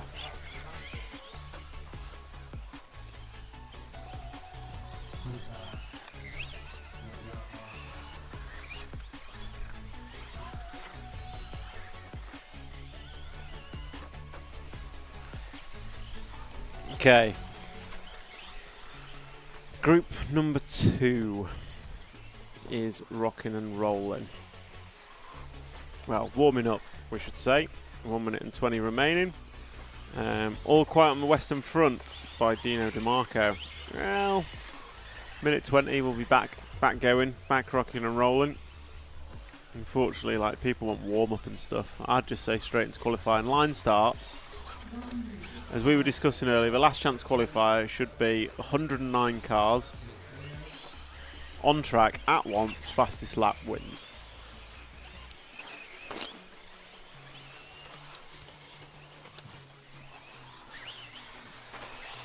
So, these guys are warming up, and I think we're going to start by following car number 6. When we get follow cam going, if we can follow Giles, that would be grand in the 6 car. That's French driver Giles Rigolou. I don't think we've followed him once this week so far. And I have the power to do. I don't have the power to change it. I have the power to ask to change it. And my man on the lens has the power to change it. And he's picked out the 6 car as he comes down the straightaway and into turn number 1. So here we go, over the double into the triple. Master clock has started, so he will retain his warm-up until he gets round to the line. This is pure warm-up for him as he clips a pipe and continues. And then once he gets to the line, he will be starting his personal 5-minute clock, and then it will be for him to send it as fast as he can. Probably 8 laps, maybe 9 if he gets a really good run, and down the straight he goes. So that is the 6 car of Giles Rigolou, the French driver, and he comes over the double, nicely done, rolls into the double triple. Nice, pops a wheelie coming off the triple as he flat lands, and then he's going to switch back into the quad. Matt's going to go and dig me a live camera into that quad face for the finals so we can see all the crashes unfold live in 4K HD. Maybe. He's not listening to me. I've set one too many challenges for him. So Silver State is going to open the HCL race season for the next couple of years. Oh, January Silver State race. That sounds like it'll be cold. Vegas in January. Assuming the Silver State's in Vegas still. So, and also 7th to 11th of January, let the guys have a holiday. They're racing 35 weekends a year. Like, come on. Anyway, back to the racing. We are following Giles. Oh, Brian Preddy, RCTV Hero. Let's get that on the... let's get that. Thank you very much, Brian. Nice to have you on board. And I'm just going to do a quick type up of what's happening later. So, stream times for later. LCQ at 17:30. Juniors at... Let me just check this.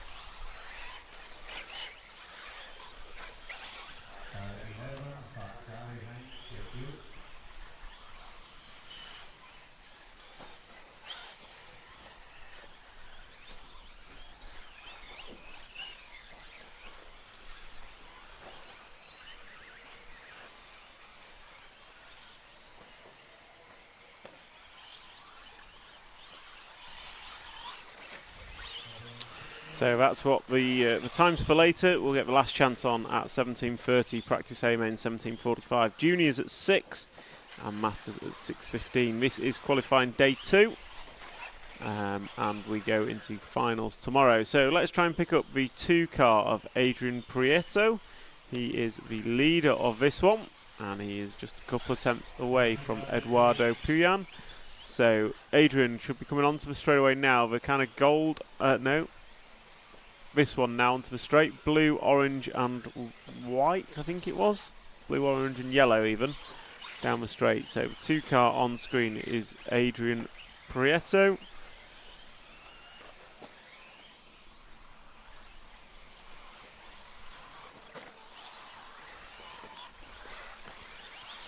And Adrian is leading this one. He is on lap 5 of a predicted 8-lap run.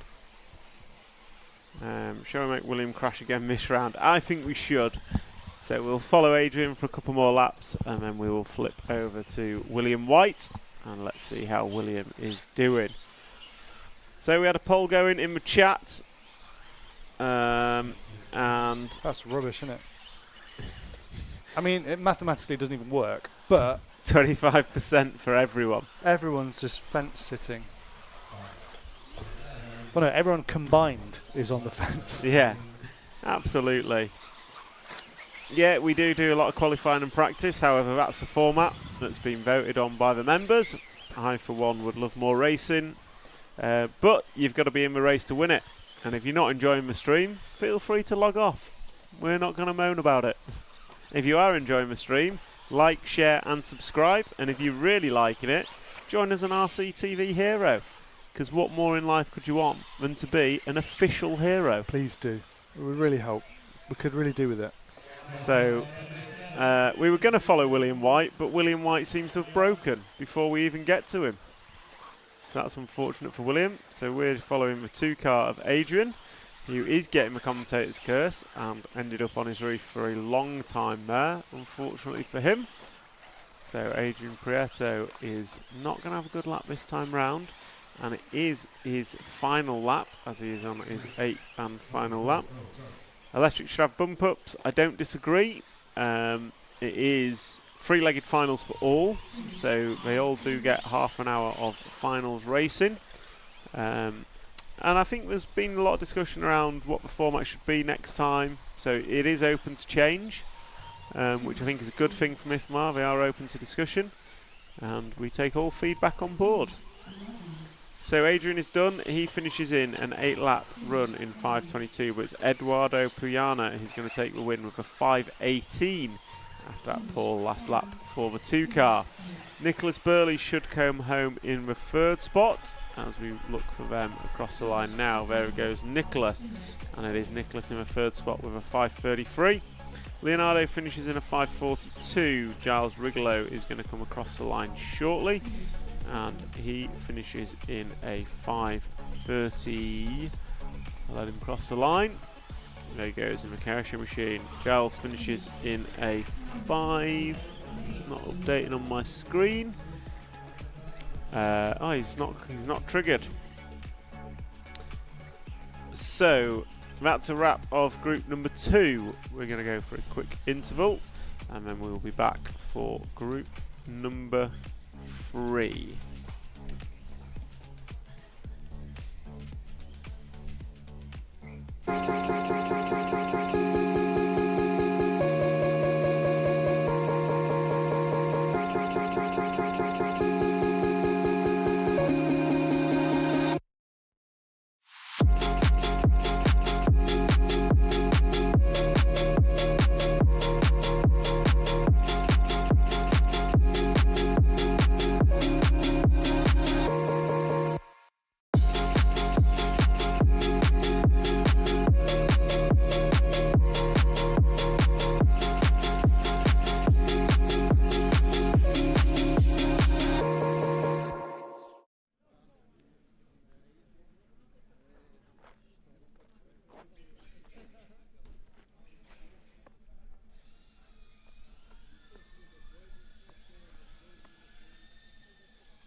Okay, group number 3 are off on their warm-up. 1 minute to go for their warm-up. And our drivers are Christian McConig, Alexander Vidal, Tristram Neal, Carlos Fonseca, Dominic Vinberger, Colin Whelan, Heike Garicki, Mike Reme, Paulo Machado, Stanislas Matthias Hafmeier, and Seraphim Kota. And if the cameraman can hear me, I'm going to say, can we follow Colin Whelan, which is car number 6 to begin with. So Colin Whelan, car number 6 to begin with. You've got 30 seconds, just when you get there, buddy. Feel bad. So, 30 seconds to start. Greg, yep, we're going to forget all about the curse. We're going to follow Colin Whelan and we're going to watch him dominate. So Colin, the guy you see in the X-Ray t-shirt on the rostrum. So I'm assuming he's around the right-hand side of the track somewhere. As we comes, I think he's the all blue car. I think so. The 6 car is going to come over the quad. I think. Anyway, over to main camera we go. So we're looking for the 6 car. Down the straight he goes, green and silver. I made up everything about the blue car. So that is the 6 of Colin Whelan. He's over the double into the double triple. And as he crossed the line, he did start his clock. So he is now rocking and rolling for his final heat of qualifying. So he's rocking for his final final chance at qualifying here on the tricky, technical, fun Barcelos Buggy Arena circuit. Track universally liked, I would say. A few comments around how it's not the most difficult to get around, but it's really difficult to be fast on. But generally everyone is loving it. Probably more so yesterday and today. It seems a few more are struggling today. But some of them also have done better today. Pecco Ivanhoe being one of those. His 3 rounds of qualifying today have put him into the A main. So still in effort from Pecco. And these guys, so all of them on their opening laps. Colin Whelan opened with a 43.4. But it's Alexander Vidal opening up 39.3. Dominic Winberger going to go 38.7. Trish Neal going to go 39.5. So we're following Colin Whelan as he comes through the doubles. He's going to switch back once and twice. And he's chasing down the 10 car of Stanislas. And Colin crosses the line. That time by is a 41.2 for Colin. These guys on 8 lap runs, so estimated 8 lap runs. This is group number 3 of 7 that we're running through to.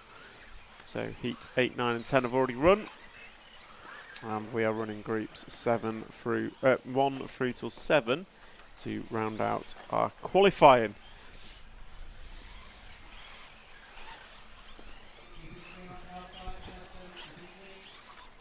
So as Colin Whelan comes over doubles once more through the switchback, this is going to be 3 laps on the board, and that time by it was a 41.8 from Colin. So he's been pretty consistent. He's got 341s on the board.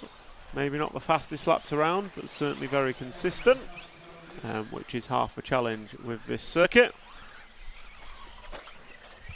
So this is heat number 2, and next up we should jump to the 2 car of Alexander Vidal. So the 2 car of Alexander Vidal, he is on the, well, that might be him on his roof.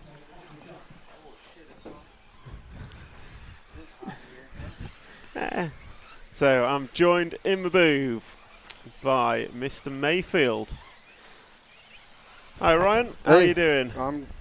We're here.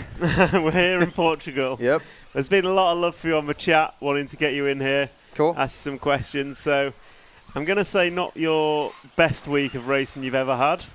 No. Kind of replicating the Redovon results currently.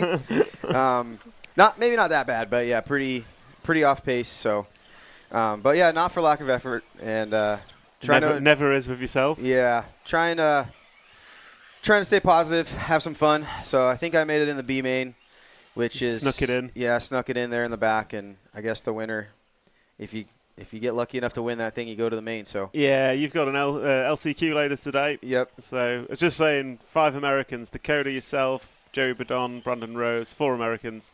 All qualified next to each other. Yeah. Travel halfway around the world to race the guys you could have raced next at home. Yeah, but yeah, it is what it is. Like I was telling Elias, our team manager here for Techno, that I'd rather be here, get my ass kicked, than be at home wondering, how it would have gone. A world's is a world's, right? Right. Yeah. Just. And what's the struggle? Is it just the track is so different to what you're used to? Is the car not up for it? There's been a lot of talk about saddles and stick, which doesn't mean anything to me because I don't know my cars that well. Well, I mean, that doesn't really matter. I mean, some of the cars are saddle pack, so 2 batteries in the back of the car. My car is a stick pack. I don't know if that's necessarily the problem. But yeah, I think the Techno car is designed for low grip, kind of rough American style tracks, you know, and Yeah, this we're not really looking at that. No. This is super smooth, concrete-ish. If you're good at driving carpet and touring car, as we've seen the guys that are up front, then you drive really well here. So a few guys said to me, so we were obviously arrived a day late because of travel issues, but a few guys said early doors, it's like racing four-wheel drive 10th buggy on carpet. Yeah. And it's like, I don't see it, having not raced it, but if that's what everyone's saying, then your Karups, your Orlowskis are going to be rapid. Yeah, it's really similar because, I mean, even the jumps, like, you get the car so stiff that the car doesn't want to jump. You know, like on a normal dirt track, you see guys jumping jumps and, putting some English into it, setting the car up. Yeah, and here you just got to hit the jump straight and just dead fish it straight. Because if you land with any wheel input, it might hook and grab, and that's kind of similar to carpet. So, but yeah, it's fun. I mean, the layout of the track is really fun to drive. Obviously there's basically only one line, but it seems to have got worse today. Yeah, with the rain, it seems to have narrowed the line. Oh yeah, it's more. really dusty right outside of the line. You have to be right up on the pipe, but I mean, it's fun. The track is fun. I think it's maybe a little bit more fun to drive on than like Redovon was last year. I think Redovon was so fast that it was really hard to predict what the car was going to do. But yeah, it is what it is. We're having fun, and they sell beer at the track. Always a positive. What more could you want in life? Always a positive thing. And it's been so far no issues. A little bit of rain, but for me that helped. I mean, yesterday I think my best point was at 20. And today I can tell you had a 26 yesterday. Yeah. And you've put it in today, 14 and 15, and I think a 14 again in this round. Something like that, yeah. So it's still not good, but the track has a little less grip, and it helped. It helped me. So. Do you think you need? There's been a lot of talk about European versus American racers and tracks and races, and do you think you need more like this in America to get used to it, or do you just think? I mean, yeah, we don't have anything like this. And honestly, I don't think our customer base would like this at all because it's really hard. I mean, it's more about the car than if your car doesn't work properly here, then, it doesn't matter how good you drive. You got to have a car that's got to work capable of a lap time. So at home, the tracks are more forgiving. You can just build the car, throw it down, enjoy yourself, throw a different tire on it, whatever. But here it's just super crucial to have everything proper. Like I did an interview the other day, and like there's speed control settings that I've never played with, that you have to use here, or the car is just almost undrivable. So, it's a lot different. I mean, even our nationals this year, the track was high bite. It was a lot smaller. We thought it was high bite, and then you come here and you're like, okay, yeah, this is high bite. So it kind of. I guess from an outsider, it seems to have similarities to the transition of 10th tracks from kind of clay to carpet. Like the Europe scene went to carpet, I'd say before America, and America's kind of followed. Yeah. And again, I don't think carpet's better. I'm sure you probably have a similar opinion, but it seems to be the European 8th tracks are going super high bite, super smooth, not really bumpy and not really evolving. Yeah. Whereas, is that a transition that you see happening, or is that just me being? I mean, in Europe, I think that transition's already happened for A scale. I mean, if you walk through, obviously the viewers at home can't see, but if you walk, the Hall of Fame. Yeah, the Hall of Fame down here, all the old pictures, the European tracks used to be the most blown out, crazy crazy track conditions. And I remember coming up in the A scale ranks, in America. Our tracks were pretty groomed, like always watering them and fixing the holes and not gluing like this, but, like they were more manicured, where the tracks in Europe were just, they just throw a pile of dirt, put some pipe on it, and go race A scale. So, and now it's I think America is more like build a track, put pipe down, and it is what it is. Yeah. Like if there's a jump that doesn't work anymore, sorry about your luck. Find a way around it. Yeah, so. And here, I'm sure you guys saw at home. I mean, I think his name is Miguel, the dude taking care of the track. He comes out and he's got a paintbrush with glue, and he's going around fixing every little hole. And I mean, now that there's too many holes, I don't think they're going to be able to do much now. But so yeah, it's just different. And yeah, like I said, we don't have anything to really test to prepare for this. Yeah. And even if we did, we have no idea how fast we need to be going. You know what I mean? Like the fast guys on this stuff live here. Yeah. You know, so you almost need to be out here for a month to benchmark yourself and know where you got to improve to. Yeah. So I mean, yeah, for sure. If the Americans want to be better on this stuff, they just need to race here more often and, you know, come here with a lot of parts and spend the time and you know, kind of make it happen. But so looking to Thornhill Worlds next year, Nitro Buggy, obviously. Is that going to be an American style track, like, or do you not know? I mean, as far as the layout goes, just for dirt. I mean, the surface will be the same as like what we ran on at the Nationals, which is so high bite for you, but low bite. It's not low bite; it is high bite. Like we ran clay compound, and they were, you know, after the hour main, like the foam was almost coming out of it. So it's pretty, you know, pretty high bite. So, but it doesn't have this texture. You know, like this feels like sandpaper when you walk around, where Thornhill's more smooth. They do treat it with something, but it's not like glue. It's like I think it's called stay wet. You know, it's like something to keep moisture in the dirt so the track doesn't fall apart. It's tacky rather than glued. It starts tacky and then it kind of like calms down a little bit. But it's smaller track. It's tighter. They like to build pretty gnarly obstacles, so it's going to be interesting. I mean, it was good racing between Dakota and I in the mains there, and you know, I'm sure the heavy hitters in Europe are going to come there and be just fine. Yeah, I think Ongaro said he's going to try and get out a couple of times before the Worlds. Yeah, I mean, obviously he's going into the Lion's Den and trying to achieve the I'm impossible. sure they're going to be just fine. Trust me, they're going to be just fine because it's probably the most European style track we have. The way you drive it is more similar to this, I think. You know, smooth on, smooth off, real cautious with the wheel. So I think those guys are going to be just fine, but it'll be interesting. And with the weather, you never know because it's covered, but it's not closed. The environment makes a difference. So the environment could change some. I mean, that long of a race too. I don't know if any. You know, I don't think they've ever had like 12 days of consistent driving on their track. So, you know, who knows what that's going to do. So yeah, there's still some question marks, but I think overall it's probably going to be pretty neutral. I think it's going to be pretty damn neutral. Like, I don't think we're going to have some massive, you know. Also, the amount of practice that they do, it kind of neutralizes through the week. Right. And the tracks, you know, a lot of the European dudes come race in America anyways a couple times a year. So if they spend an extra week, Thornhill's there, it's open.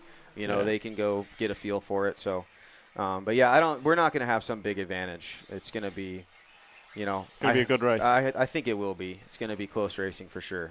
And your 10th program, are you going to Australia? I don't have a 10th program. Is there in Australia? Are you going to the Worlds? No, I'm not going. You're not going? No.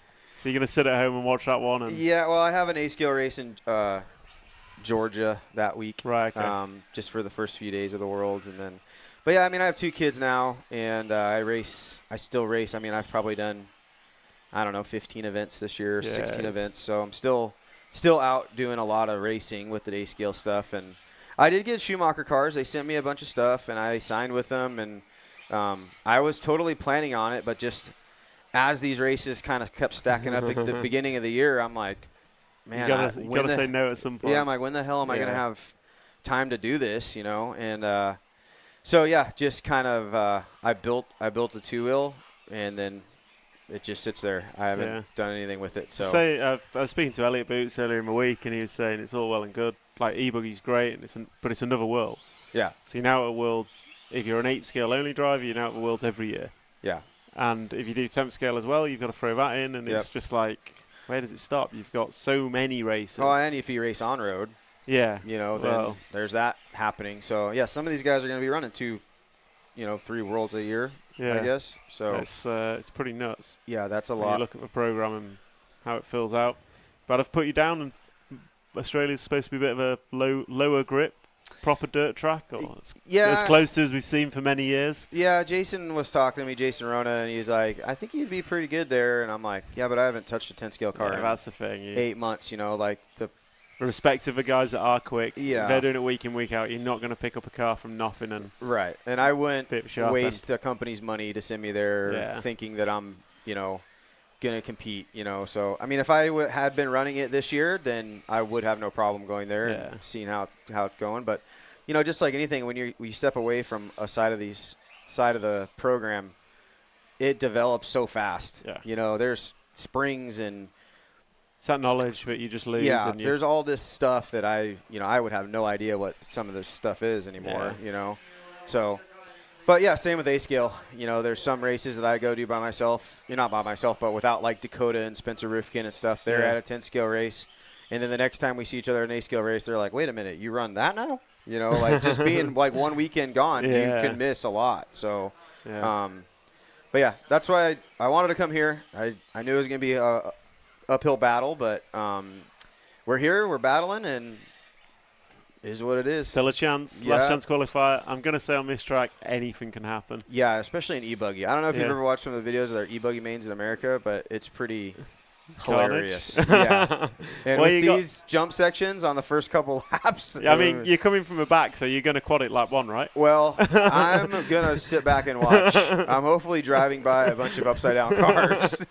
You've got Cav on pole, and you, I think, 11th out of 12. So the Ryan and Ryan shows. Yeah, we got the Killix right in front of Dakota, and I'm right behind Dakota. So the Killix are always nice and calm. They never cause any between carnage. all of us back there, it's gonna be, it's gonna be interesting. It's gonna be a race to watch. Yeah, I told the Killix, I was like, if I don't get called for a penalty at the end of that, I'm gonna be pretty annoyed with myself. I heard Mark's gonna take a break for that one. I hope he does. It should just make it interesting. Just let it happen. Yeah. Just let it roll. And then Barufalo has an outside, not an outside shot, but if he throws in a good run here, potentially could be in there. Yeah, I think he could maybe bump Joey out. Yeah, he can. He's so you've got Barufalo's currently sat on 53 points, Brandon 51, Joey's 51. So Barufalo, if you put so now you throw Barufalo in there at the back of the pack, it could get real interesting. What are you trying to say? No, I mean, I've raced all these guys before. I know what they're doing out there. They're definitely not afraid to throw it in. So. No, you got to be able to throw it in, especially in LCQ. Yeah. Like at the end of the day, it's win or nothing. Yeah, right. Like shit or bust. That's the whole point. Yeah, there's only gonna be one happy person leaving that, and then the best part is if you don't win, you get to run 3 more beasts tomorrow. Yeah, exactly. Which I don't understand that. I would rather just run this LCQ and be done. And, but whatever. Yeah. All right, well, thanks for joining us, Ryan. Yeah, thanks, guys. It's been a pleasure. Yep. Everyone was asking me after you off on the stream. I think everyone always appreciates your insight and what you've got to say. So, well, thank thanks you very everybody much. watching, and we'll go out there and good luck for the LCQ. Yep, we'll give it hell. All Cheers, right. Ryan. Thanks, guys. Bye. So there we hear Ryan Mayfield prepping himself for the LCQ with a beer, which is available trackside here in Barcelos. One of the things you always look for when you arrive at a new track. So we've got heat number 4 closing down on track, and I'm just going to have a quick look at the comments. Lutak, Harley did get mentioned yesterday. I think I said she doesn't race much at 8 scale. But yeah, maybe she would have done. Maybe she would have been killer out there. Who knows? Unfortunately, you got to be here to do it, and she is not here. David Bauman, it's always a mechanic and a driver. It absolutely is. It's a 2-part program. It's more than 2 parts. It's the tyres, it's a chassis, it's a mechanic, it's a driver. Everything's got to come together for it to work. And I think Ryan's doing quite a bit in terms of just supporting the Techno team, not just himself, but the experience Brian brings to any team is pretty impressive. Say, guys, it's Q6. How much more of quali is it? That was heat number 4, so we've got heats 5, 6, and 7 to go. Heats 5, 6, and 7 in round number 6 of qualifying. And then we will take a break until 5:30 when we're going to have the LCQ. You've just heard from Ryan. He's going to be coming through from the back of the LCQ. He's going to quad it on lap 1 and jump to the front, is what I heard. So we're looking forward to watching the LCQ. We'll probably have the LCQ live, and then I think we might wrap that up into a 10-minute video that we put out as a standalone, because it's going to be the best race ever. And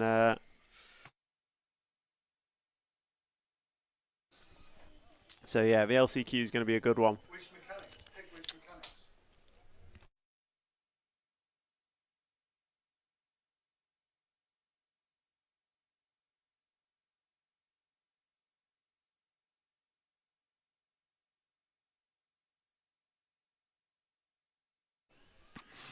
So next up, we have group number 5. Group number 5. So 3 heats of qualifying remaining here at the inaugural IFMAR World Championships for e-Buggy. And we're just going to take a quick BT, and we will be back with heat number 5 very, very shortly.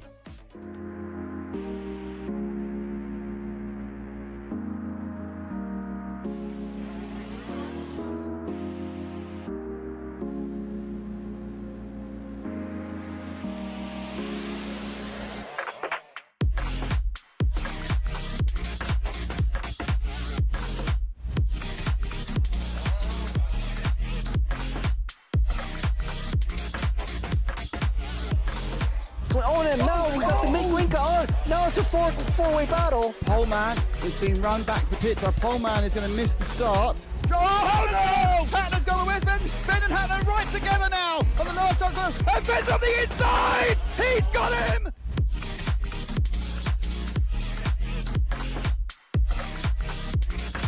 Fantastic display of driving from these 2 drivers who have pretty much carved up the touring car world between them this year. Kovacic made an error, so Kovacic makes an error. Marcus Karup is through.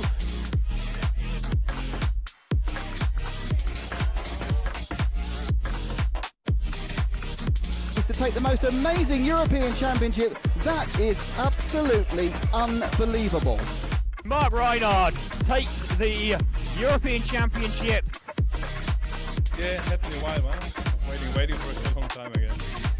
And crossing the finish line for the last time, Dario Balestre is our 2024 European champion. As always, another title. Dario Balestre got to stop and go in the penultimate lap. Still hang on to the lead there and take the win. The four-wheel drive European champion for large scale, Van Helmen. And the winner, your European champion, is Juan Carlos Canas. David Ongaro, associated European champion, and didn't he deserve it? Bruno Coelho is your champion. Michael Walowski then comes across the line to win the European Championship.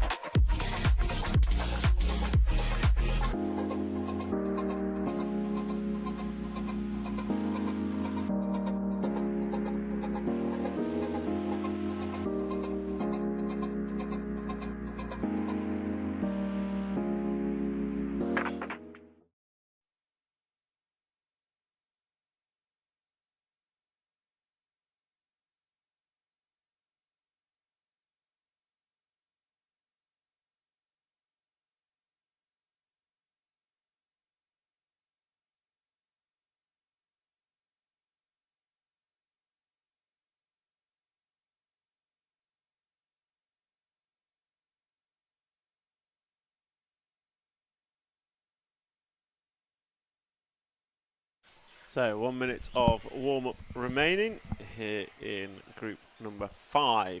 Your drivers for this group are Ulysse Clody, Ricardo Monteiro, Martin Bayer, Pedro Gomez, Julian Oliveiras, Christian Ulaco, Patrick Bremsteller, Carl-Eric Volter, Adrian Batin, Joseph Quagrain, Holger Like, and Cazel Ribeiro Nuno.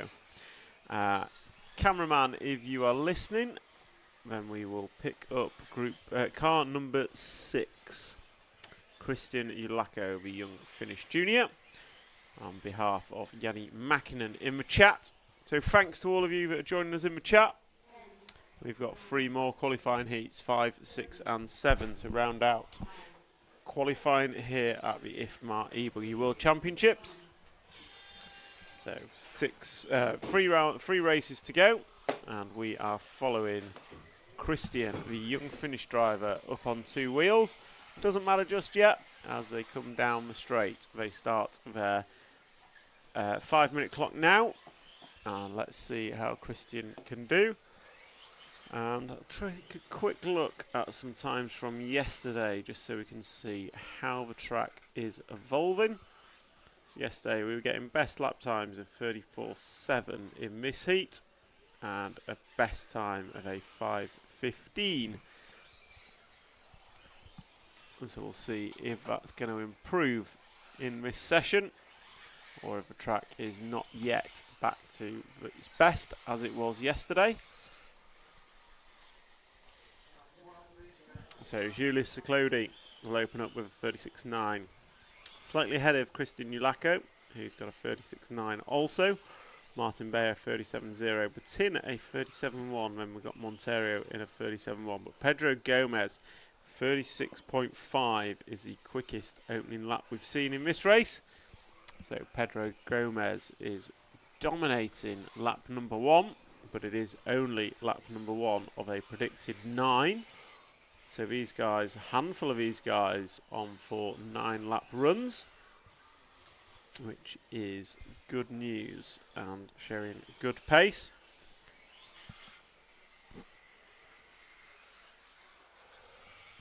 So we are following Christian Ulaco as he comes through the quad and drives up the staircase, and then he's going to go over the back double and starts dropping down through the corkscrew section, and then drives up the step up, and then over the double, drives away from the rostrum into the left hand corner table.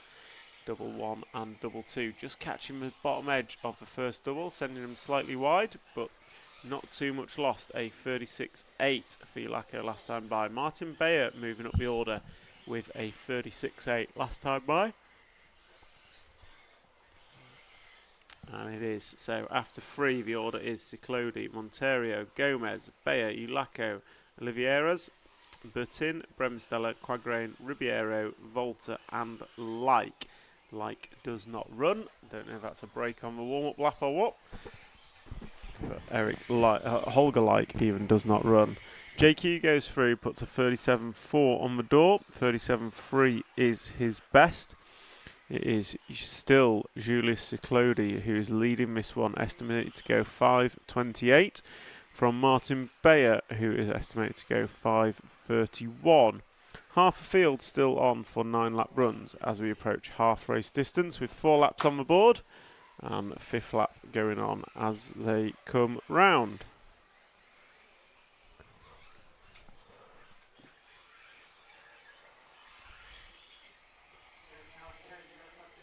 So Ciclodi and Bayer running around together. So we'll pick these up coming out with double triple. You've got Bayer in the blue and orange number 3. You've got Ciclodi in the number 1 running round with him. Someone just comes up short on the quad, so that's going to allow, I think, the 1 car to get through. So that is the 1 car in picture as Bayer has an accident and recovering. He lets Julius go. So nice move, Martin Bayer. So these two are going to go over double and then through the 180s and down the main straight. So the 1 and 3 cars of Julius Ciclodi and Martin Bayer. So 37.3 from Bayer last time by to 36.5 from Julius. And Julius is looking at going 5.28. Bayer's looking at 9 laps in 5.31. And Christian Ulaco is also looking at 9 laps in 5.36. Ricardo Monterio runs in 3rd. And that is very close between Bayer, Monterio and Gomez. All of them looking at 9 laps in a 5.31 split. So super close between these drivers. As down the straight again goes Bayer and Julius. We're at 30 seconds to go, so 30 seconds remaining in this one.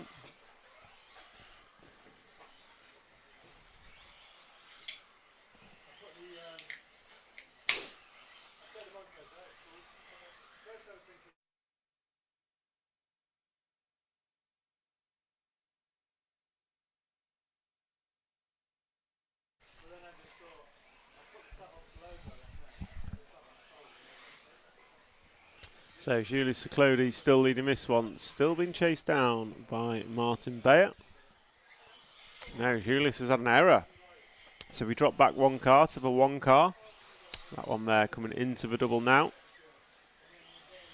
Double triple is Julius Ciclodi, and that was a 40.9. So bad lap from Julius. That's going to allow Ricardo Monterio to open up, to take the lead, sorry. As these guys all on their final laps now. JQ finishes up with a 8-lap run in 5:18. Carl-Eric Volter has finished. Martin Bayer finishes with a 5:30. Julius Ciclodi finishes 5:32. There goes the 6 car of Ulaco, going to finish with a 5:36, 5:37 for Bertin. Bremstel are going to finish in a 5:35. Monterio a 5:35. Bad lap for Ricardo Monterio. Julian Oliveira is going to finish in a 5:32, and that's going to be a wrap on group number 6, round number group number 5, round number 6 of qualifying. So there's your final result. Martin Bayer taking that one home. Best lap is a 36.1. Julian Oliveira got the best lap of the race with a 36.0. Pedro Gomez, Julius Ciclodi, Ricardo Montero, your top 5. Next up, going to be group number 6. Group number 6 is coming up shortly.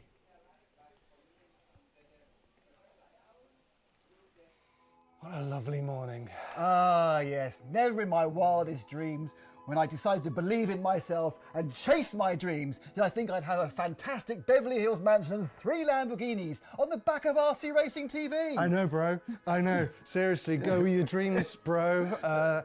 Back in 2006, we looked like this. And look at us now. Oh, passive income, bro. Passive. No, It's so passive-aggressive. Passive-aggressive. I'm trying to clean up here. We're talking to everyone. You're in my Lamborghini. We're trying to talk. Ah, you know what the truth is? We have no money. No money. No money. We've got issues. Our income is very passive. It's past. It's passive for him bro. anyway. Yes, bro. completely. We need your help. Yes, please. That's right, it's an emergency. YouTube told us that 3/4 of you lovely people watching right now are not subscribed to this channel.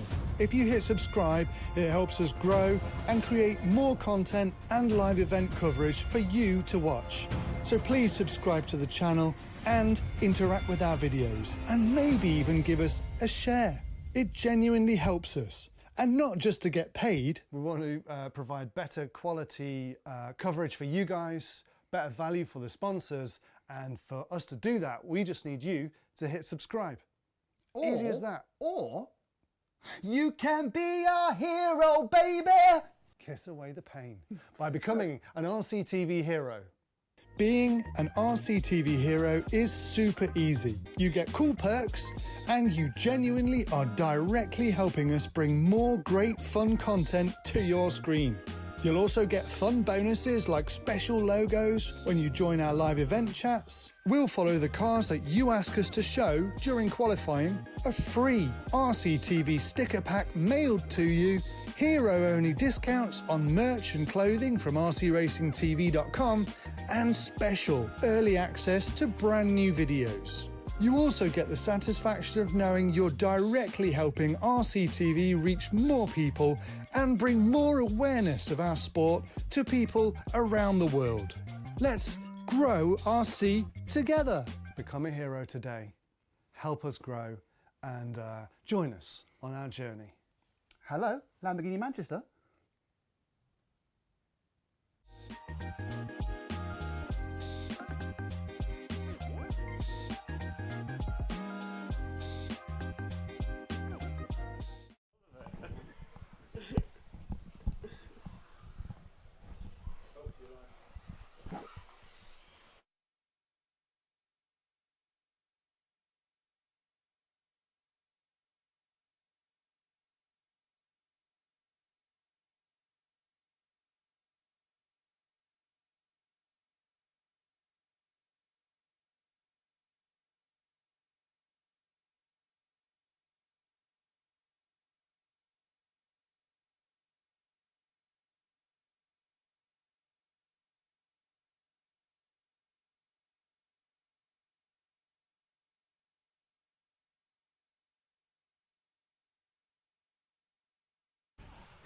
Okay, group number 6 is warming up on track.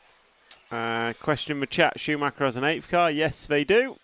So 3 of them here this weekend in the hands of Mikkel Olowski, Daniel Kobovic and Tristram Neal. we had a good section on yesterday's live stream about 4 hours in with Trish, the Schumacher engineer, discussing the development that the 8th scale is going through for Schumacher. So we're still running kind of development platforms rather than a full Schumacher ready buggy. But he did promise that the Schumacher buggy would be ready by Christmas. He just didn't state which year. So I'm going to guess 2026. I find the LCQ a valuable addition to race events for spectating. I absolutely agree. The LCQ is a fantastic addition, and I think shows that we all love to watch races with jeopardy. The winner wins in that one, and everyone loves it. And I'm fairly certain it will be one of the best races we'll see this week, especially if Mayfield does the quad on lap 1, which I don't think he committed to, but I'd like to see it.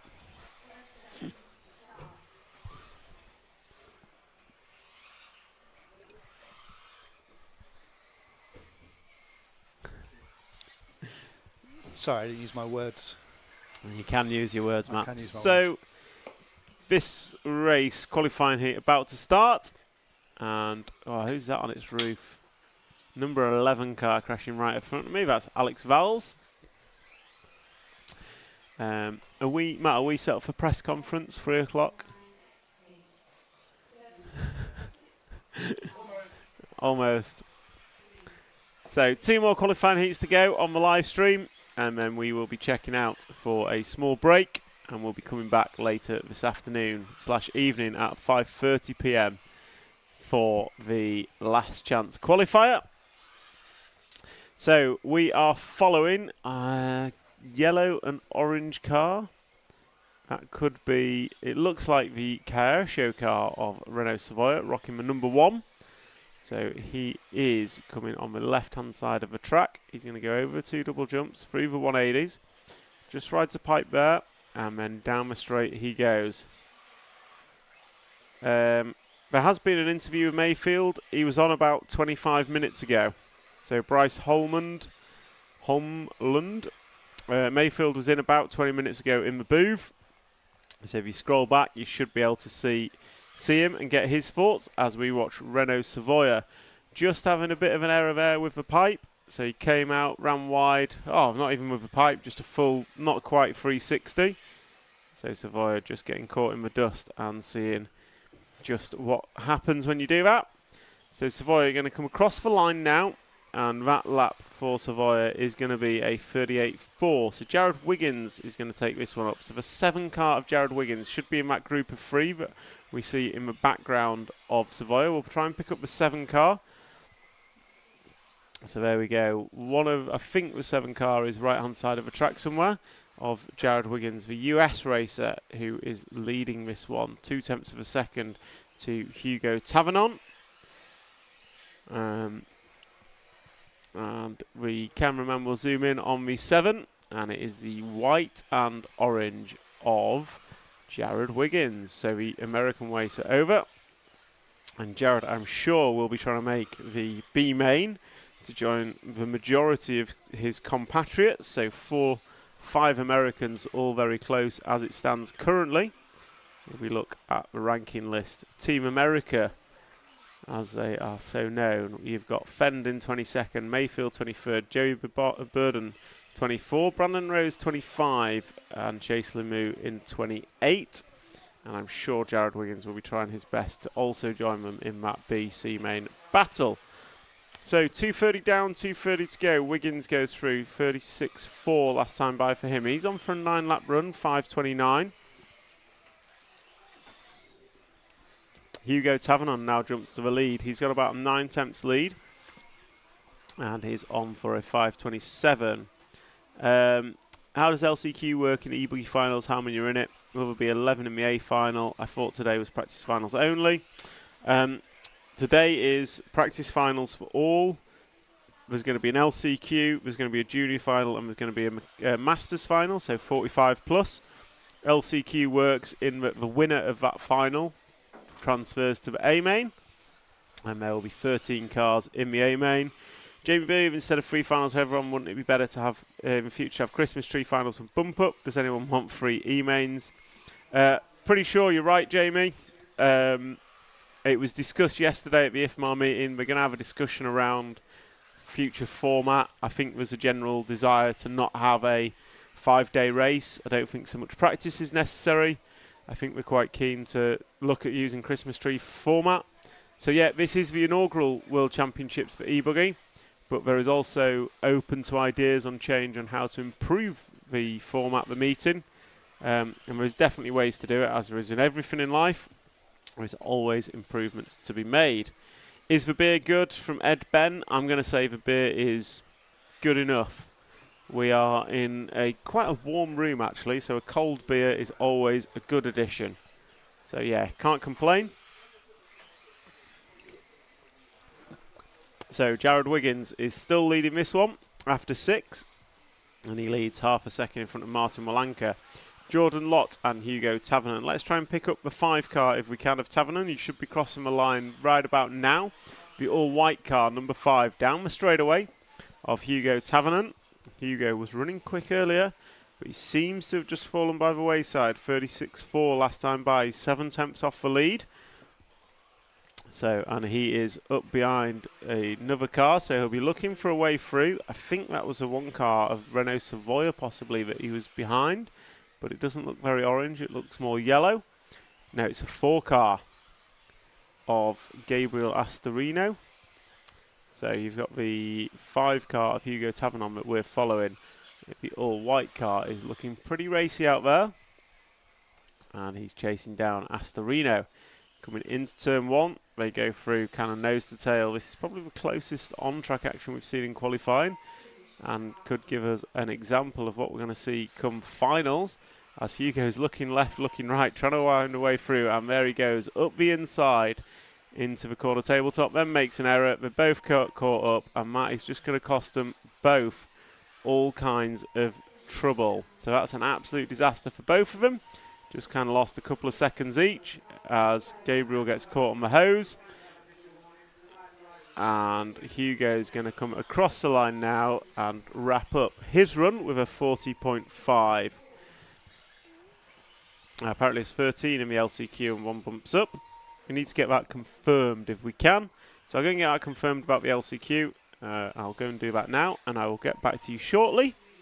And then we will go through group number 7, our final heat of qualifying.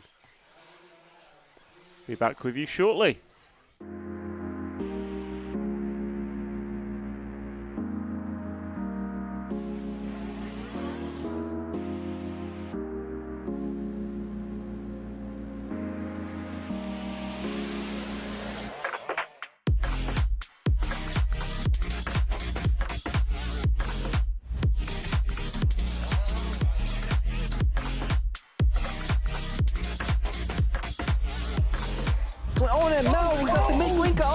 It's a four-way battle. Poleman is being run back to the pits. Our Poleman is going to miss the start. Oh no! Hatler's going with Ben. Ben and Hatler right together now. On the last chance, and Ben's on the inside. He's got him.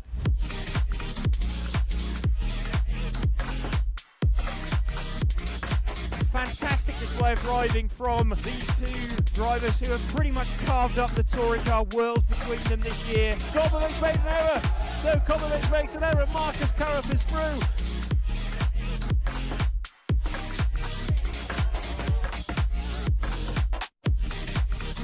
To take the most amazing European Championship, that is absolutely unbelievable. Mark Reinhard takes the European Championship. Yeah, had to be a while, man. Waiting for it a long time again. And crossing the finish line for the last time, Dario Balestre is our 2024 European champion. As always, another title. Dario Balestre got to stop and go in the penultimate lap. Still hang on to the lead there and take the win. The four-wheel drive European champion for large scale, Van Helmen. And the winner, your European champion, is Juan Carlos Canan. Davide Ongaro, associated European champion, and didn't he deserve it? Bruno Coelho is your champion. Michael Olowski then comes across the line to win the European Championship.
So this is group number 7, the last heat of qualifying warming up.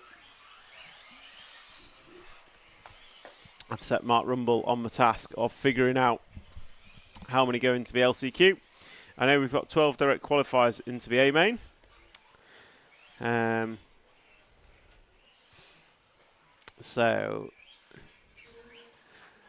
13 driving for one position will be mental. Yes, that is why we love an LCQ. Wings are mixed. No, probably mixed wings. Some paint Alexan, but I'd say most Alexan, but there are still some moulded ones about. It's certainly not 80-90%. It's more of a 60-40 split. So Buffalo is going to do his best to claim a B final spot here. And then we've also got Palsen, Bento, Sanchez, Lenami, Baldo, Hara, Senderov, Bishu, Demine, Fernandez and Sales. That is your full drivers list for this last heat of qualifying.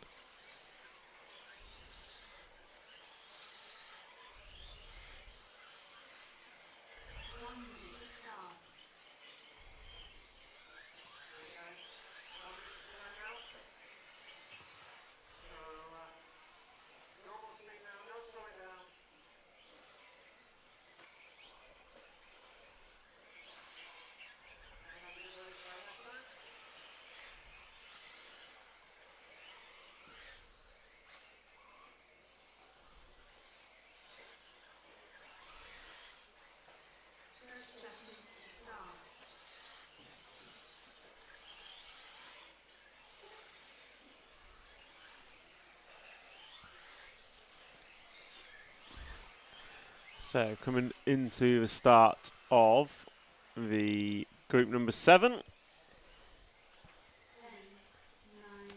And we will follow on the camera Marco Bruffalo because he is pushing his way for a B main position. So Bruffalo in the 1 car is coming down the straightaway now, pink and grey, picked up by our cameraman quickly. Cass, we're going to follow the 1 car. We've followed Senderov in pretty much every heat. So we're going to follow the story in this one, which is hoping or seeing if Mr. Bruffalo can get himself into a B main and the last chance qualifier. Obviously, all those qualifying in positions 13 to 24 will get a last chance at getting into the A main.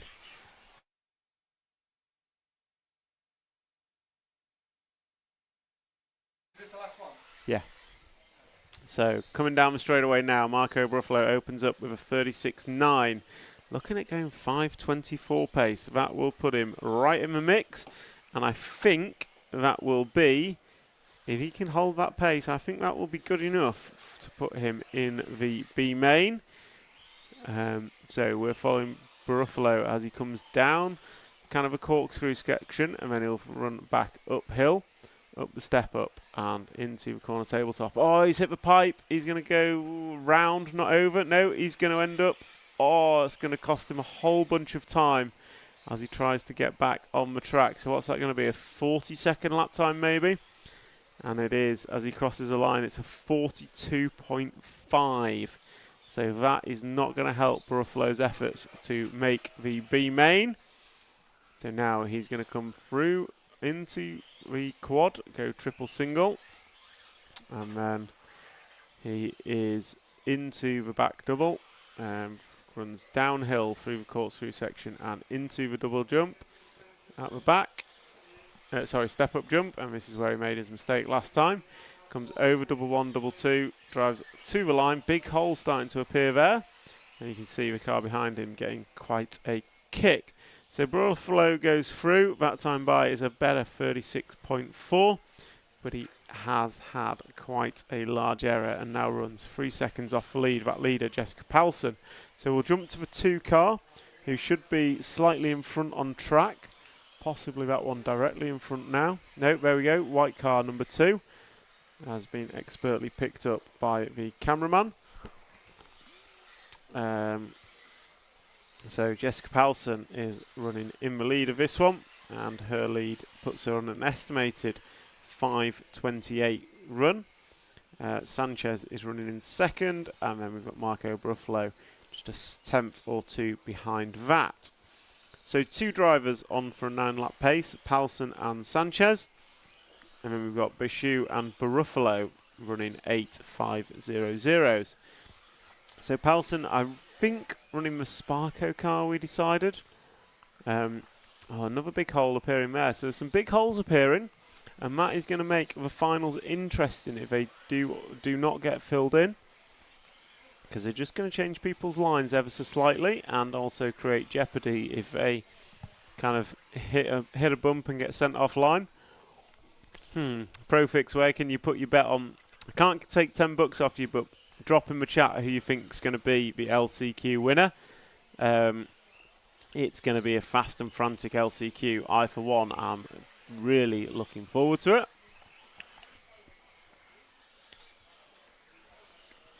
Meanwhile, we are watching the 2 car of Jessica Palsen just riding 2 wheels as she comes down the straight. Being chased down by Marco Ruffalo. Last time by for Marco, a 35.7. So he's going to catch Jessica. Will he get past? Jessica, I guess in theory, does not have to yield as she's leading on the clock. But Marco is definitely quicker on track. So we'll follow these 2 and we'll pick up whoever leads out the 2 of them on track. Yeah, I totally agree. If they don't repair the track, it will make for some interesting finals as Marco and Jessica come together. So Marco is looking for a way through, and Palsen is shutting the door. If Bruno wins, we're going to get a gifted RCTV Hero membership, Matt. If Bruno wins the LCQ, I think Bruno's going to... Bruno might struggle. You've got Cav in there. You've got a good few drivers in there. LCQ is last chance qualifier. It's going to be running at 5:30 today. That's in about 2.5 hours as Jessica Palsen crashes.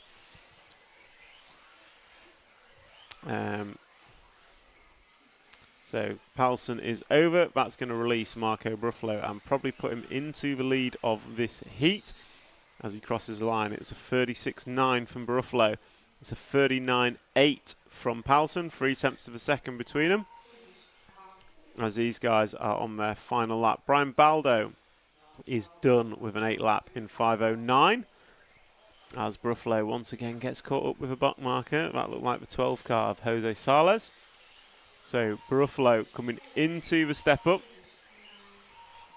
over the double and then into the corner tabletop. Goes double one, double two. Avoids, no, drives straight through the hole, gets away with it and crosses the line. It's going to be a 5:30 for Buffalo. And Palsen crosses the line with a 37.5 to finish in 5:32. Just waiting for Harel Senderov and Asushi Hara to finish. And they will round out qualifying here at the IFMAR eBuggy World Championships, the inaugural eBuggy World Championships. And Hara going to come across the line now. And that is Hara done.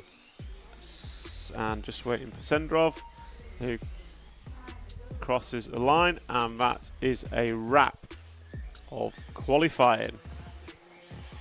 Let's see if it's updated. Marco Bruflo is updated, so confirmed A final. Marcus Karup, David Ronafolk, Mikkel Olowski, Elliot Boots, Davide Ongaro, Juan Carlos Canas, and Ryan Cavalleri's jumped into the main. Nice. In 7th. That can't be right. No, my reset's gone all kinds of wrong. My RCM is not showing the right results. Okay. At all. It's showing it based on 1.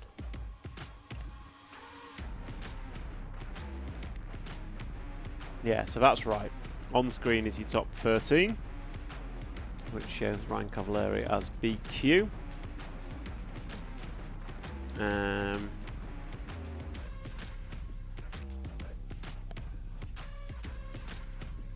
So there we go.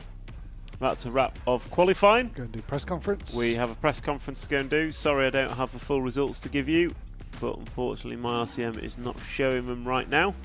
So we're going to wrap there. We're going to go and do a press conference. It won't be live, so the live stream will go off. We will be back online at about 5:20 PM local time. So that is in 2 hours and 20 minutes. Join us for the last chance qualifier. A main practice, junior final and masters final. So go and have a break and we will catch up with you in a couple of hours. Thank you very much for joining us and see you soon.